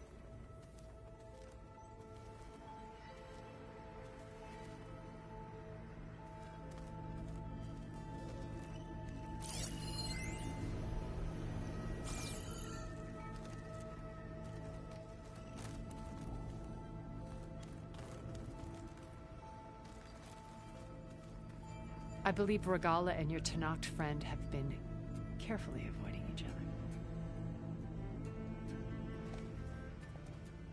Well done, Aloy. Despite my reservations, you managed to secure Sylens and his weapon. You're truly a shining example of Liz's fortitude. I've been thinking about what you said at your house. How you were friends with Elizabeth. It was more than that, wasn't it? Perceptive as ever. You're right, we were together for a time. Okay, so... what happened? I was an orphan. I had always been alone. By my 30s, I was starting to wonder if that was simply my fate in life. And then I met Liz. We kept running into each other at conferences. We'd have coffee. At some point, it became drinks. I thought it was just shop talk, an exchange of ideas, but then I was surprised at how much I looked forward to seeing her. Soon we were flying halfway across the world every other week just to meet up. For the first time, I didn't feel lonely. I could imagine a future where I wasn't. I think Liz felt the same way at first.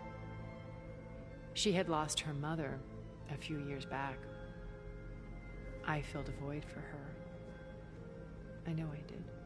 But as time passed, it seemed as though she wanted less, and I wanted more. And so we ended things. So helping me, restoring Elizabeth's dream, it's what, a second chance, yes. I made a mistake leaving Earth while Liz stayed behind. I should have done more. So when I saw you, a woman who has carved her own remarkable path, beyond even what made Liz a phenomenon, I knew I had to help you. To do right by her.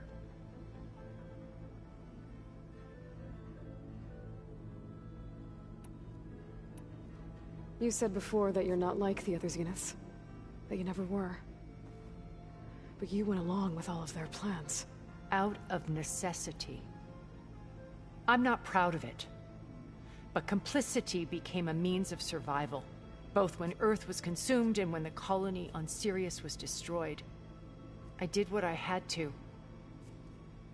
But I resolved to remain one step ahead of the others, to try to undo what damage I could. Hence the data channel with Beta. The secret passage into their base and the little trick I pulled to save you.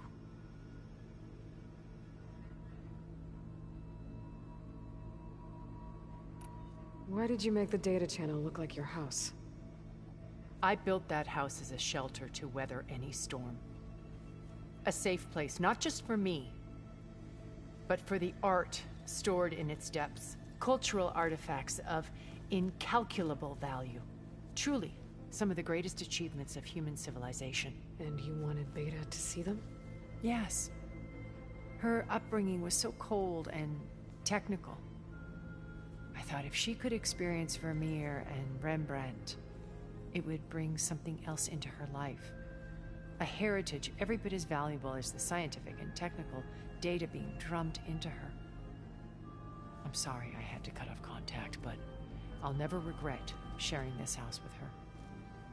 She needed its shelter even more than I did.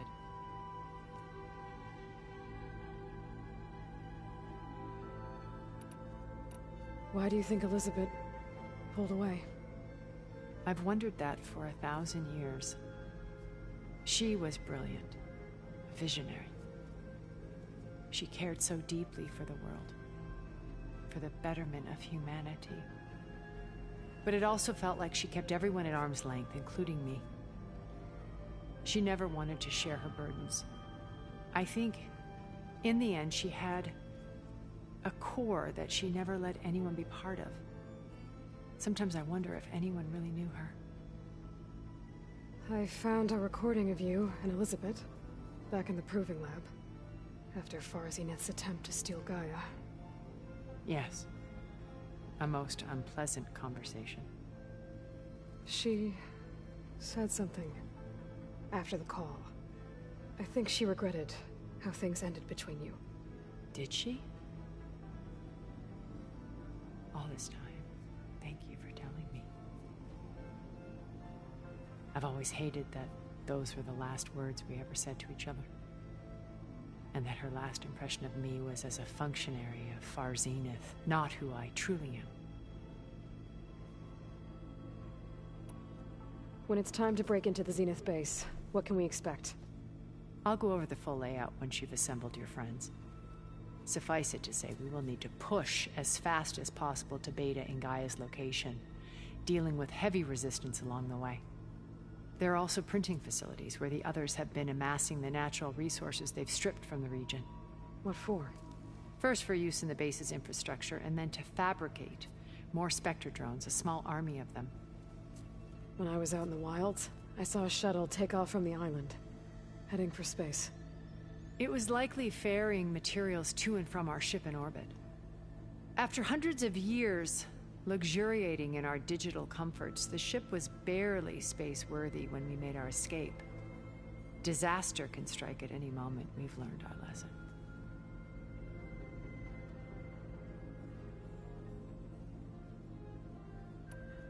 Have you figured out how Silence's weapon works? No, and he's been very careful not to allow me near it. I'll admit it bothers me, but regardless of how it functions, I am confident it will deactivate the other shields en masse. How many of them are in the base? 10, including Eric and Gerard. Only a handful of us made it to our ship when our colony collapsed.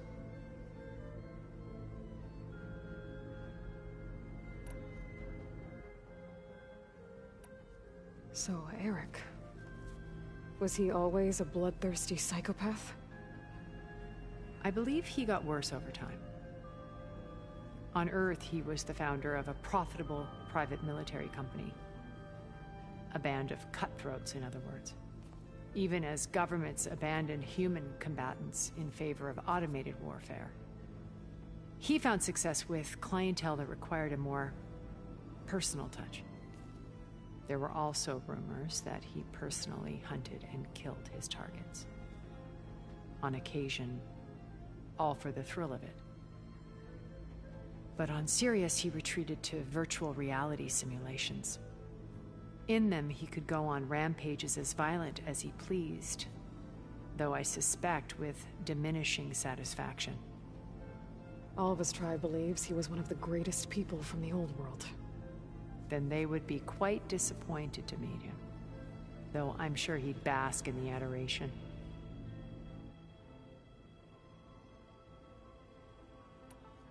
What can you tell me about Gerard? He was the head of the world's largest financial conglomerate, and as such had dealings with almost every major corporation.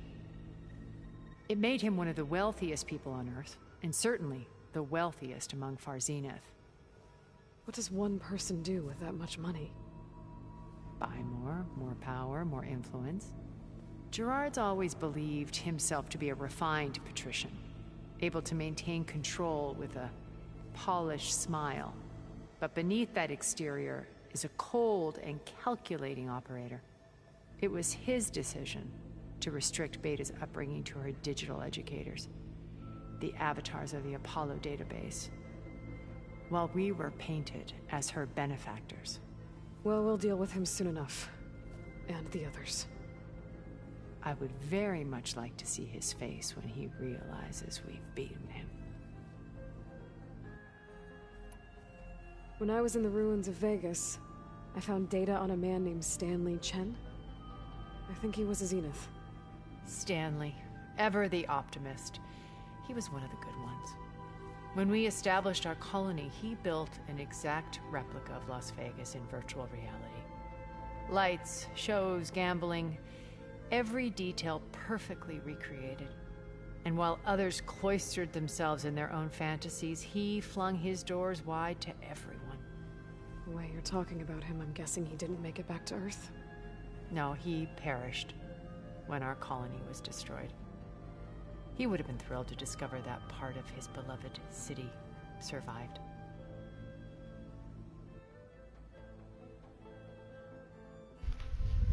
That is highly unfortunate, because I would have really liked to meet him. When Beta escaped and hid in an ancient research facility, I saw another one of the Zeniths, Verbena. Who was she? A dull star amidst a sea of brighter constellations. Unlike most of Far Zenith's members who amassed their wealth through shrewd business deals and technological achievements, Verbena inherited her billions. Her father had achieved great success in the luxury holotourism industry. At age 24, she became the world's most eligible bachelorette, branding herself a life designer. Someone who leverages their fame to influence the choice of others. What? Like a cult? In a way, yes. Well, she must have done something right to have survived this long. She was her own brand of ruthless. That much is true. But even rats can cling to a vessel for escape.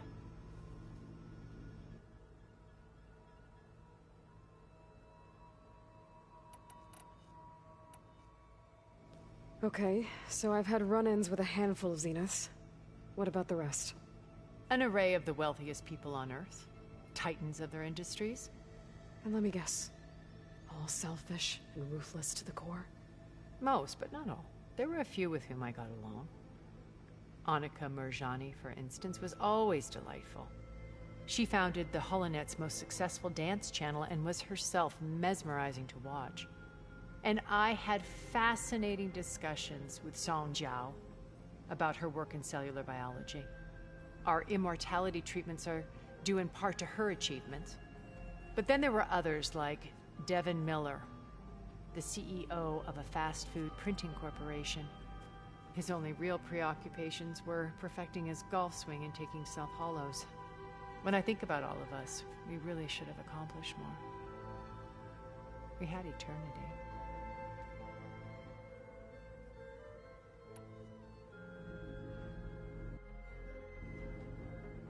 That's really weird to think about. Basically, they made it to this planet, right? It was just like Earth. You know, it was livable for humans. But once they made it to this Earth, rather than living on this planet, they put themselves inside of simulations and they lived inside the simulations with the just to experience continuous pleasure. So my assumption is that they got to this planet, you know, it's just like Earth. They didn't even explore. They probably built themselves a couple of, you know, places to live. There's probably other life. There probably was other life on this planet. But then once they got there, they basically just started. Okay. Okay. I'll let you know when it's time. They got there. They received their immortality, or they received their immortality Thank you, beforehand. Aloy, for giving me this chance. But My past once has there, they always just been a did struggle. nothing. Once I've lost everything. But when I look to the future, I see Liz's dream fulfilled. A universe of new possibilities. Maybe we can make it happen. We will. I won't let anything get in the way. I promise you that. That feels like such a waste. They made it to this planet and they did nothing.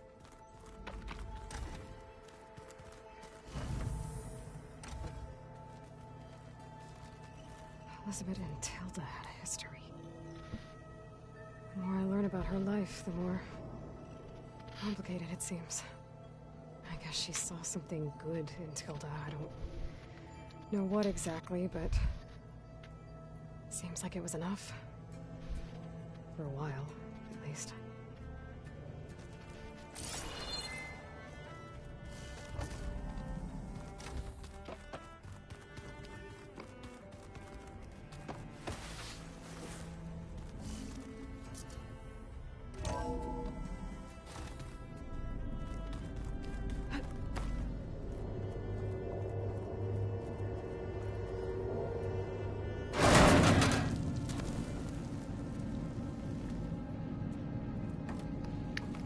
So interesting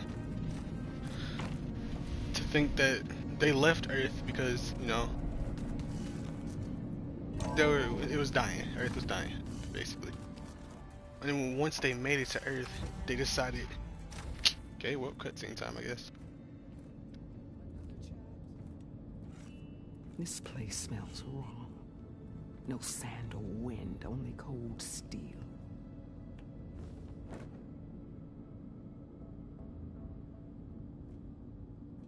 And the others up there, your squad. They can hold their own. And as for this base, it may not be what you're used to, but it is a shelter. Call it what it is. A cage. You came here on your own. For the battle you promised. So for now I wait in my cage for your word. Tell me when to strike.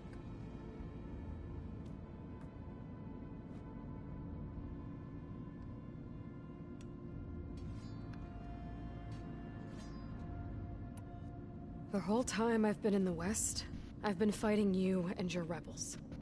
I'd at least like to know why. You were among the enemy. What more is there to know? Why did you do it? Dork, Jiroka, Makalo, and the Karja pushed into the desert to raid our people. My brother's squad was among the first to intercept them. But the Karja captured them, strung them up, and burned them alive as an example. It was too late. I found them by the sound of their screams. So you wanted vengeance? Vengeance? No. I wanted devastation. To tear down the Carja's cities and drown the land in blood. Hunt down every last survivor and grind their bones until the sky chokes on the dust. But my chief betrayed me. Betrayed the Tenakth.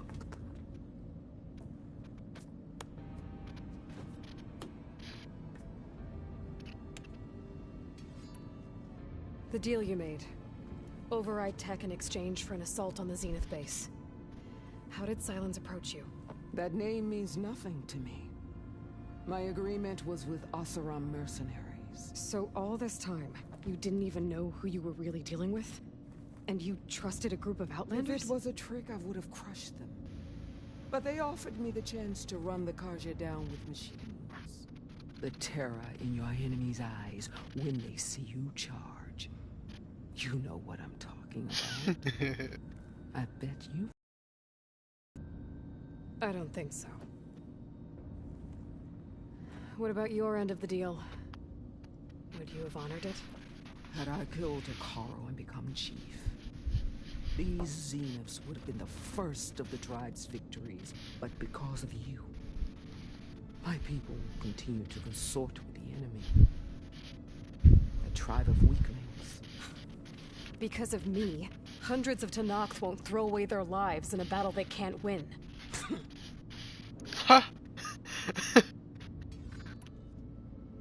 Are you really going to fight alongside me? I have no reason to betray you. Really? I failed to kill Hekarro, failed to eliminate you. No Tenakth would follow me now. The Carja remain out of my reach, cowering behind their walls. All I have left are the screams of those long dead and unending rage. So show me where to bury it.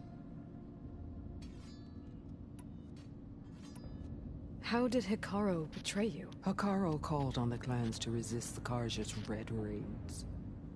But we did more than just defend.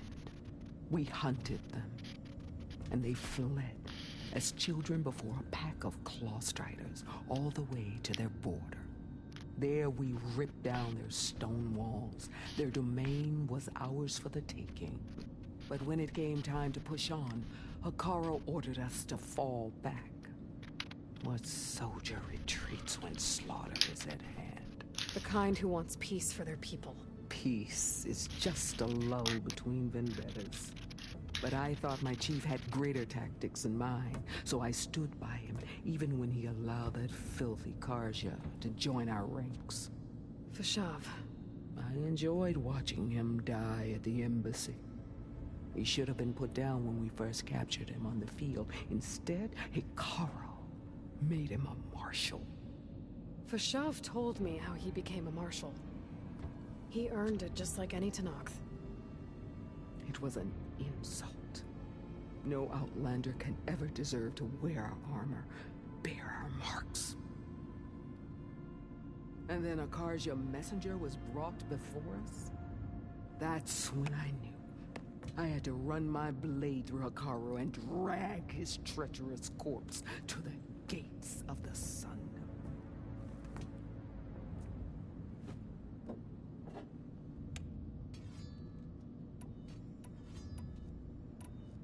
What happened when the Carja messenger appeared before Hekarro? The quivering priests bore a message from their new king. No more war. No more raids. Suddenly the Carja wanted to talk peace. An embassy at the very fortress we tore down. A true Tenakth would never take a Carja truce. Their blood exists to be spilled. But Hekarro lapped up the priest's message. He showed himself a Carja-loving traitor, which he accepted. That's when I challenged him. And lost. His mercy was just another sign of his weakness. I vowed never to rest until the debt was repaid, with him on his knees before me. So with an army of soldiers and machines at my back, I returned. The day you got in my way.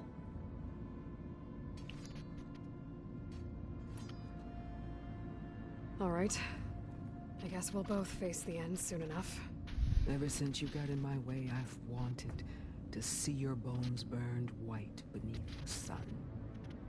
But if I'm to die in battle, then it might as well be with the one who flew with the wings of the Ten. I'll let you know when it's time to move out.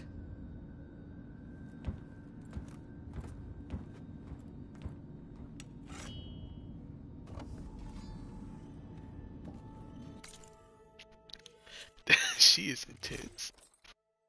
Fucking badass though. Should have been wearing this right in front of her. Bitch ass. Know your place. Know your place, nigga. Know your place, nigga.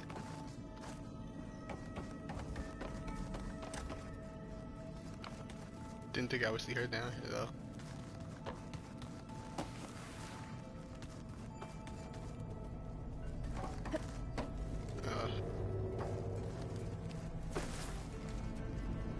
Seemed like this would be the type of place Silence would be. Too bad I don't know how to get down there. I do, just whenever I find that code, wherever it is.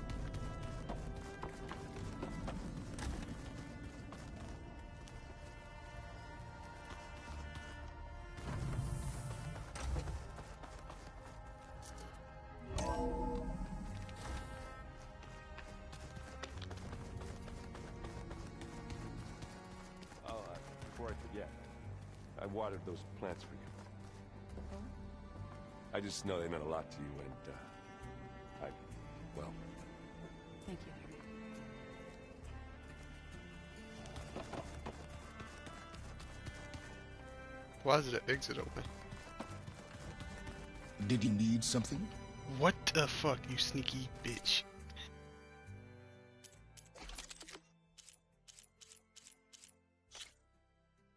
Oh, Jesus.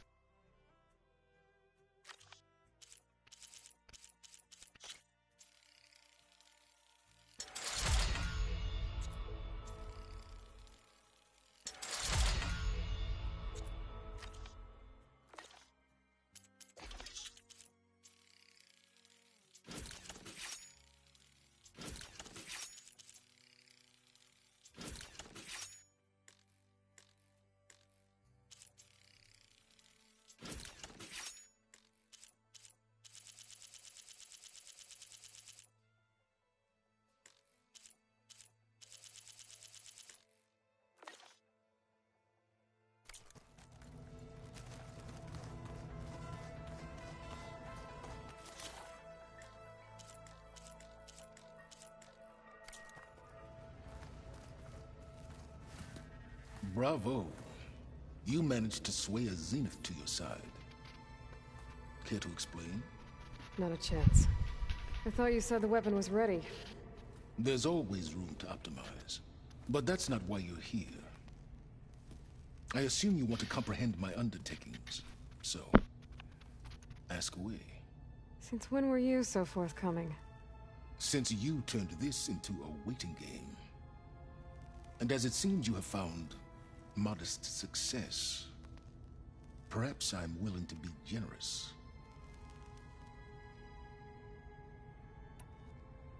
Okay, so your big plan, everything you've been manipulating for the last few months. Let me see if I got this straight. You learned about the Zeniths from Hades when you interrogated it, and you came up with a plan to defeat them by using a Tenakth army and that weapon. And to get the Tenakth to fight for you, or rather the Sons of Prometheus, armed Regalla's rebels with override tech. Did you have an actual question, or are you still playing catch-up? So all this time, even before I found the coordinates at the Spire, you were out here scheming. Why couldn't you just tell me? When I learned of the Zenith's return to Earth, I laid out my plans. I knew I would one day require an army of overzealous Tenakth to assault the Zenith base. The casualties would be extreme. And I knew you would never allow such a sacrifice, no matter how necessary. Thus, I devised a means to remove your interference from the equation at the Hades Proving Lab.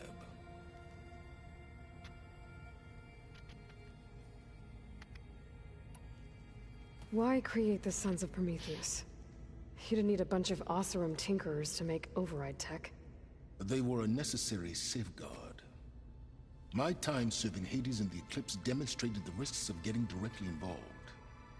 Through the Sons of Prometheus, I could execute my plans, all while remaining anonymous. You wanted me to surrender to the Zenith at the Hades Proving Lab. They almost killed me. Based on everything I knew about them, I concluded they would find you a useful asset, thereby keeping you out of harm's way and, more importantly, out of my way. So you really didn't know they had their own clone of Elizabeth? No. Unfortunately, there was no way I could have known that particular detail. Detail? Well, I guess if it wasn't for that, we wouldn't be here today. Tell me about the weapon. How does it work? I've upgraded the delivery system. It now emits a wave-like effect covering a significant distance.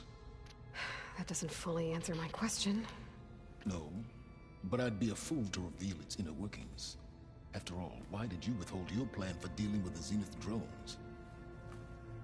Yes, even you can appreciate the value of secrecy when warranted. Suffice it to say that the weapon will work. The intricacies of how is knowledge that is mine alone.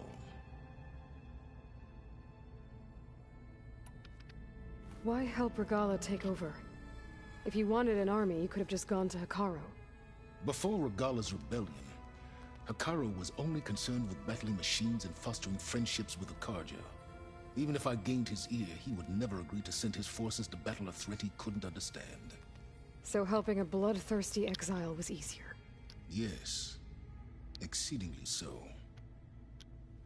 All Regalla craved was war against the Karja and anyone who threatens the Tenakth.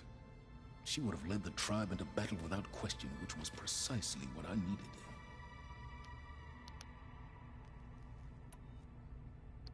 While I was out there, I had a couple run-ins with the Quen. The tribe from across the ocean. And? Their entire tribe was shaped around the discovery of focuses.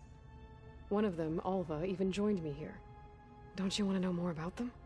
No. They stumbled upon the greatest technological artifact from the ancient world, and what did they do with it? They shrouded the knowledge they unearthed in mysticism and taboo, creating a pantheon out of corporate shills. Yes, well, it also led them to Thebes. Did it now? So those run-ins with the Quen I mentioned. On one of them I teamed up with their expedition to search Thebes. We found Pharaoh at the end. You must have needed Omega clearance. So, what was it like? Worse than you can imagine. He single-handedly wiped out collective human knowledge. I'm sure it was still less than he deserved. Let me guess. You would have scraped him into a jar so you could prod his brain, like what you did with Hades. For a start.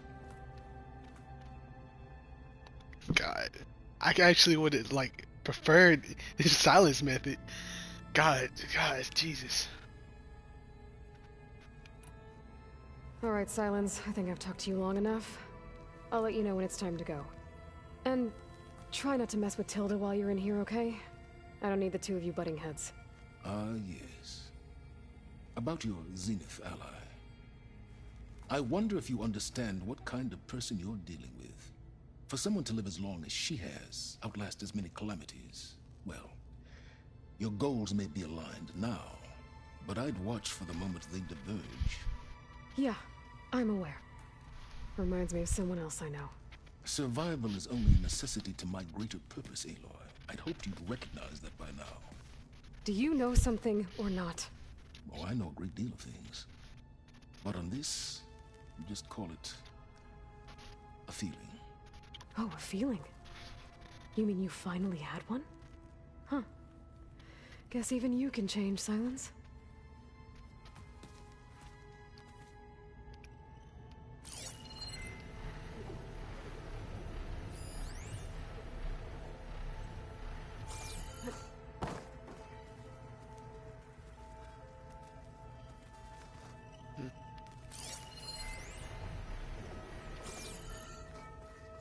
That fabrication terminal has been very useful.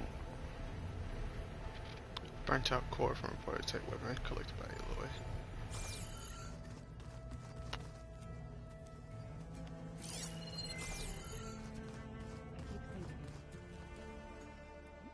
He's just gonna be standing there.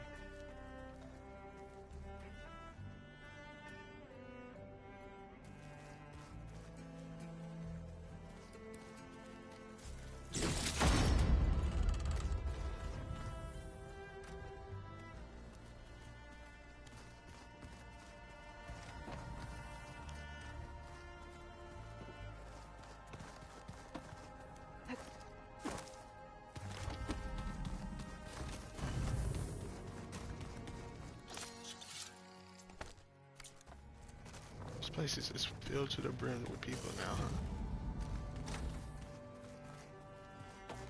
Just you wait, Mark. We're taking those space slugs down.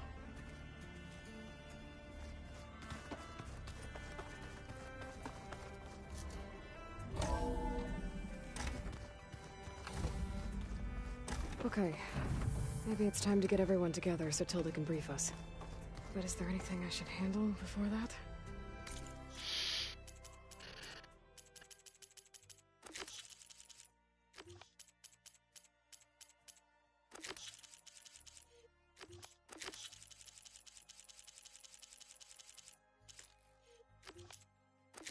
Didn't seem like it.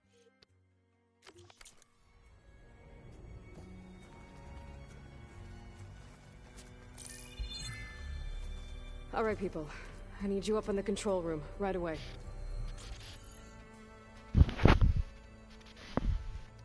Okay, everyone. We all know what's at stake. Beta, Gaia. Not to mention life on Earth. Now, it might seem like the Zeniths are invincible, but they're not. We've got what it takes to break into their base and defeat them. We even have one of them on our side. Tilda, show us the base. It is constructed atop the ruins of an ancient military facility on an island to the southwest. I can get us inside. To this location, undetected. How exactly? You'll know when you need to. Once inside, our goal will be this structure. The launch tower. Gaia and Beta are being held at the top. But along the way, we will face overwhelming resistance. Most importantly from Gerard, Eric, and the others. But also... Once I take away their shields, we should be able to deal with them. But it will be easier to deploy the device if someone else is carrying it. I'll need a strong back. Carry stuff? Yeah, I can do that. Even if your device works, there will still be Spectre drones, scores of them. If only we had an army to fight them. I've got that under control. You'll know when you need to. All right. We'll meet up again just before we go in. Where's the best place to rendezvous? On the coast, just across from the island. Once there, I'll show you the way. Okay. I'll let you know when I arrive at the rendezvous point. And then you can join me. In the meantime, do whatever you need to prepare. Understood?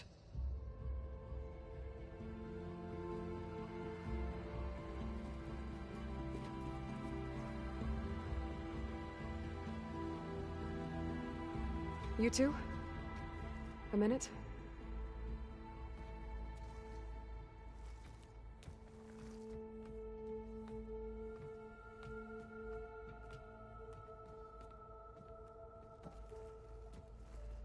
Tilda helped me get in touch with Beta, and she told me something important. There's an installation inside the base. It's called a regulator. Here. Once we're inside, I need you two to split off from everyone else and destroy it.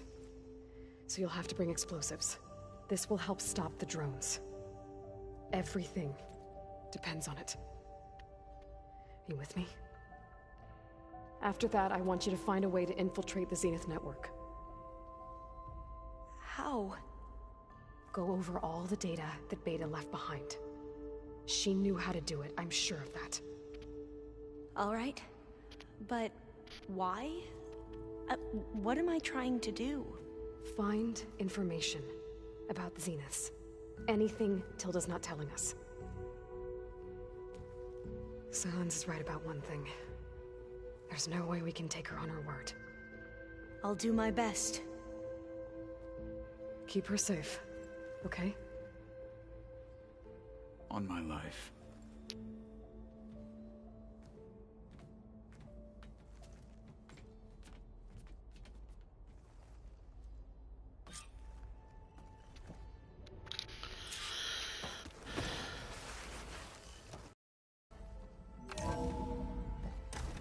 Talk to my companions again? Let's go.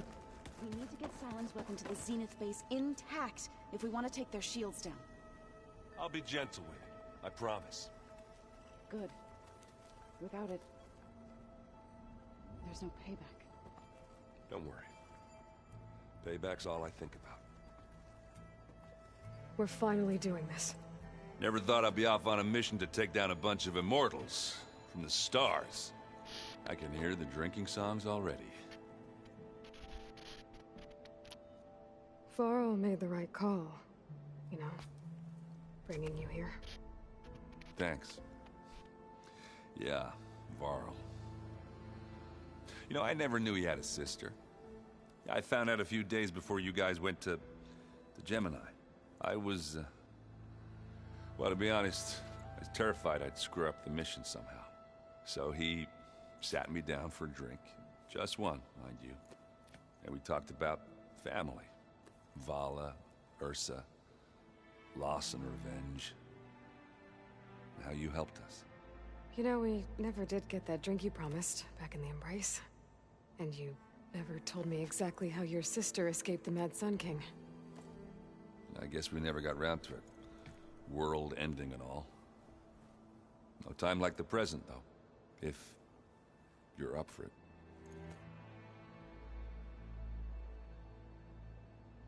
Fuck yes, Aaron. I am up for a drink. If that one's not working right, you can have one of my spare focuses, you know. Yeah, little bugger's got some personality, that's all. Saved my butt with those Spectres. Wouldn't feel right to leave it behind now. No. Now, besides, it goes with my outfit. Wouldn't want to spoil your look.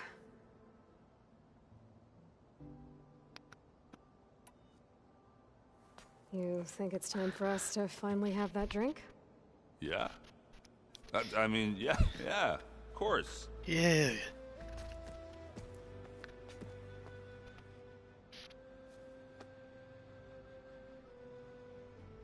Oh.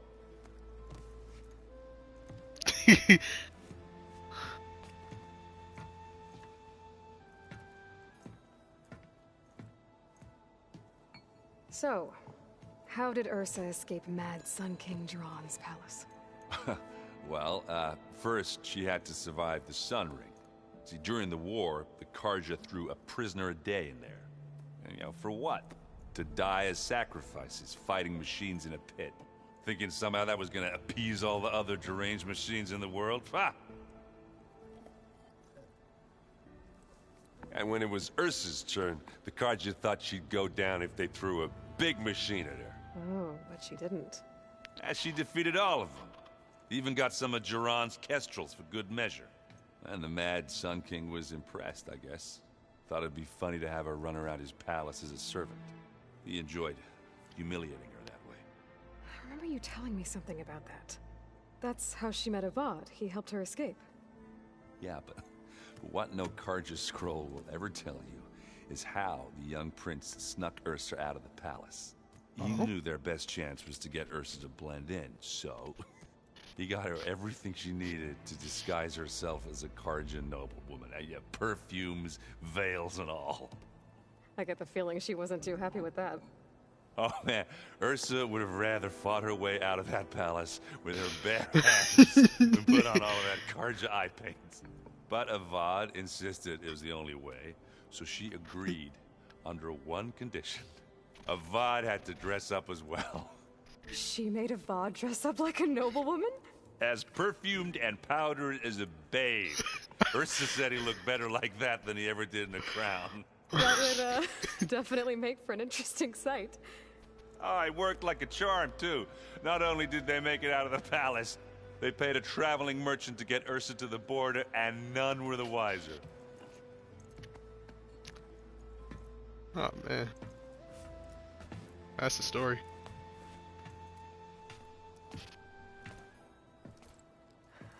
You were right. That was a story best told over a drink. All good stories are.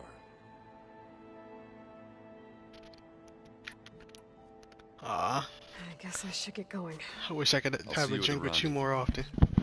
With my hammer ready. I wouldn't have it any other way.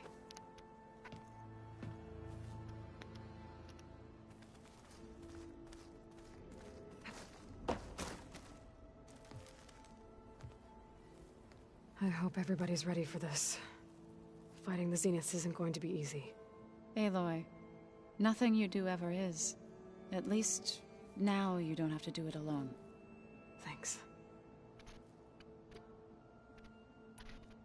You and Aaron seem to be on better terms now. He may have terrible taste in music, but he did apologize for mocking my tribe. And that ale he keeps raving about isn't half bad. I still plan on beating that stubborn face of his to break our sparring stalemate. Try not to hurt him too bad. So they're both Everyone here equal. I like that a lot. Working together. If it weren't for Varl, none of it would have happened. You know, there was this one night, right before Varl left with you to go to Gemini. He realized I was having trouble sleeping. I was nervous about the mission. To be honest, I think we both were. So, he asked me to join him in Gaia's dome.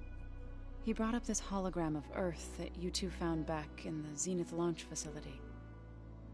We sat there, just looking at it. I thought about how Plainsong was just a speck on that great sphere. How every corner of it must be teeming with life. And any fears I had about our mission were gone. I miss him terribly. I know.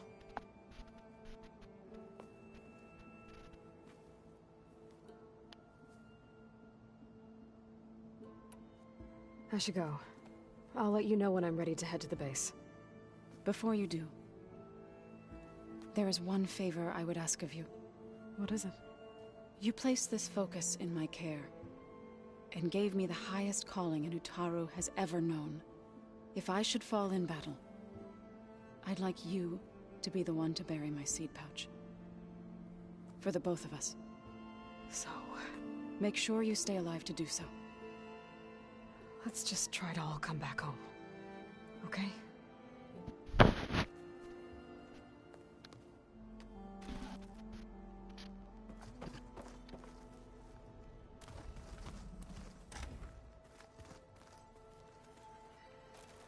Oh, look at that, the lover's room. It's sad. He's gone.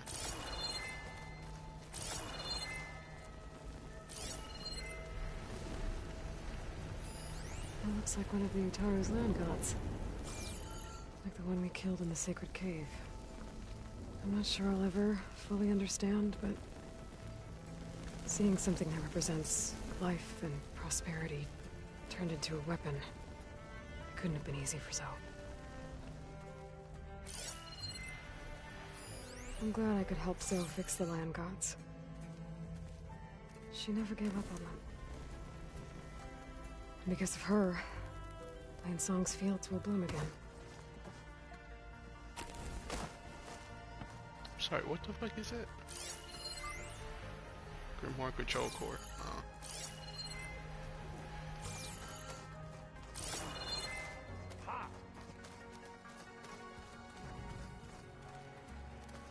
Nervous? I'd be lying if I said I'm not slightly apprehensive. The plan will work. if we all focus on our assignments. Right.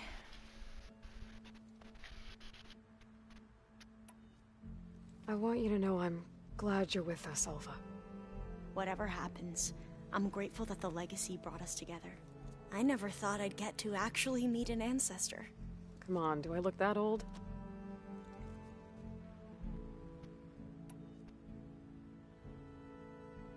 Kotallo will protect you inside the Zenith base. I'm not afraid.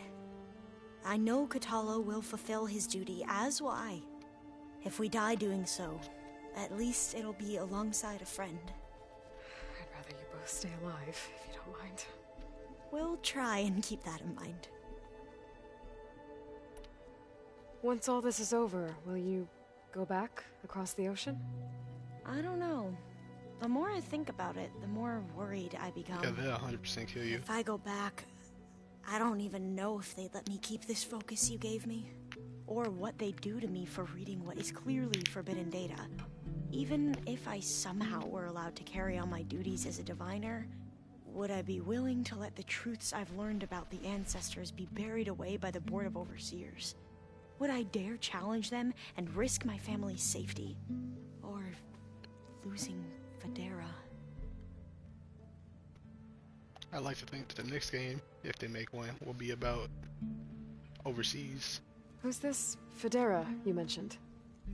She is another diviner. One of our best. We used to be rivals at the academy. I hated her guts. But apparently there's a fine line between hate and love. We became very close, and then I was assigned to the expedition. She promised she'd wait for me, no matter how long it took. Well, that was smart of her. She won't do any better. Yeah, I don't know about that. I do.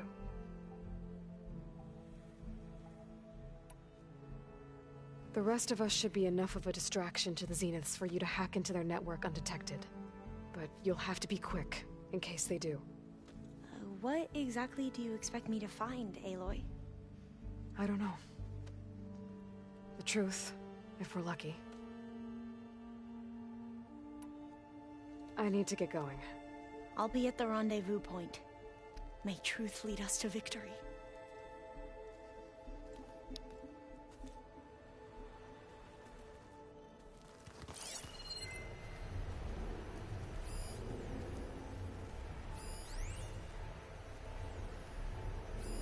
Looks like an artifact from Thebes. Ugh.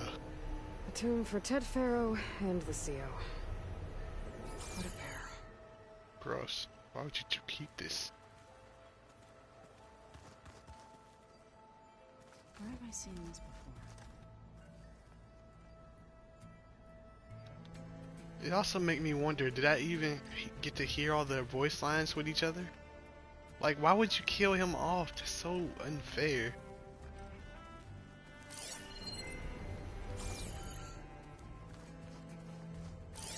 At least it feels unfair.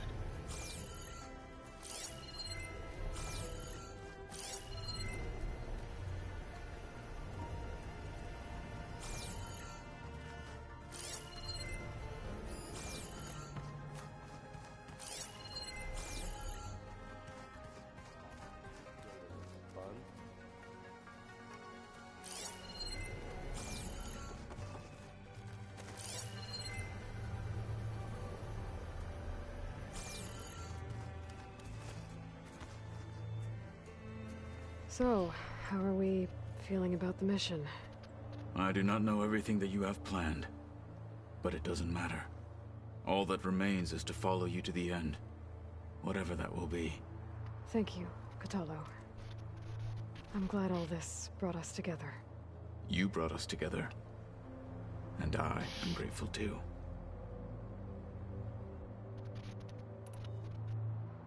We didn't really get to talk about what happened at Gemini. There was nothing more to say. If he were Tenakth, Varl's bravery would have earned him sacred burial at the Grove, among the most distinguished of our tribe's warriors.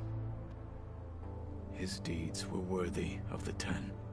When the fight is done, I will have the Inkers etch his memory on my skin, so that it may live on I'm sure he'd be honored.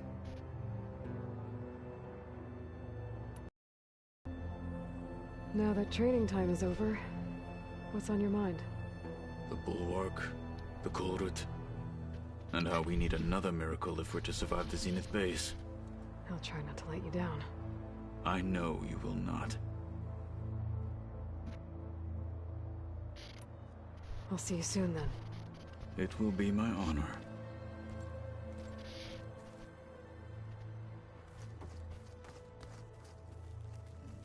I see you've got your new arm ready to go. Yes. It still feels strange. I've gotten used to the absence, but no matter. I'm sure I will need it before the attack on the Zenith base is through.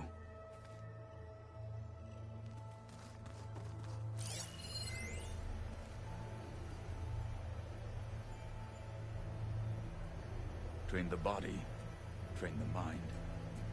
That's what the Chief always says.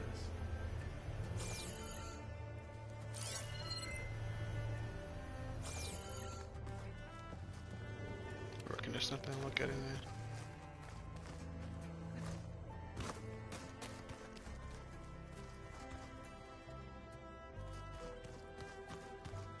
Welcome back, Aloy.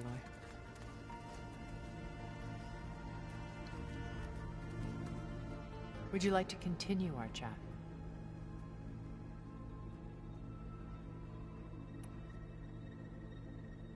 So yeah, nothing. I should be going. I'll be making final preparations.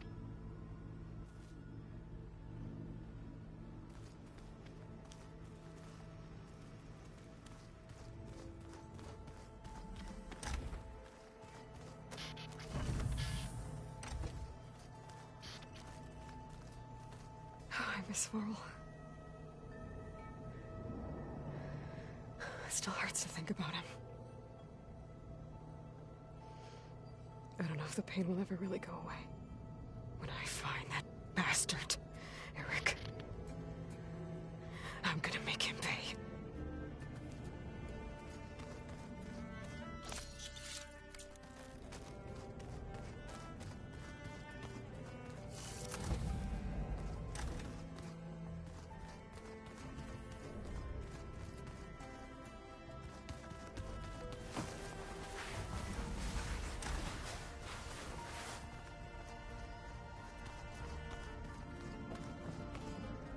Come to rattle the cage. Yeah, that's it. That's all for now. Leave, then. Aloy stomping off.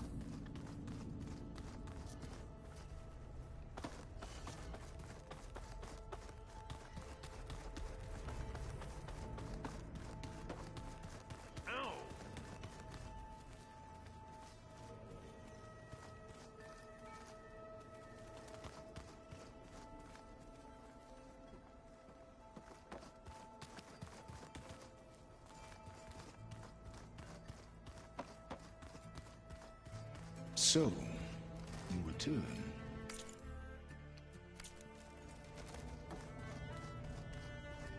Something else? I'll be going. As you wish.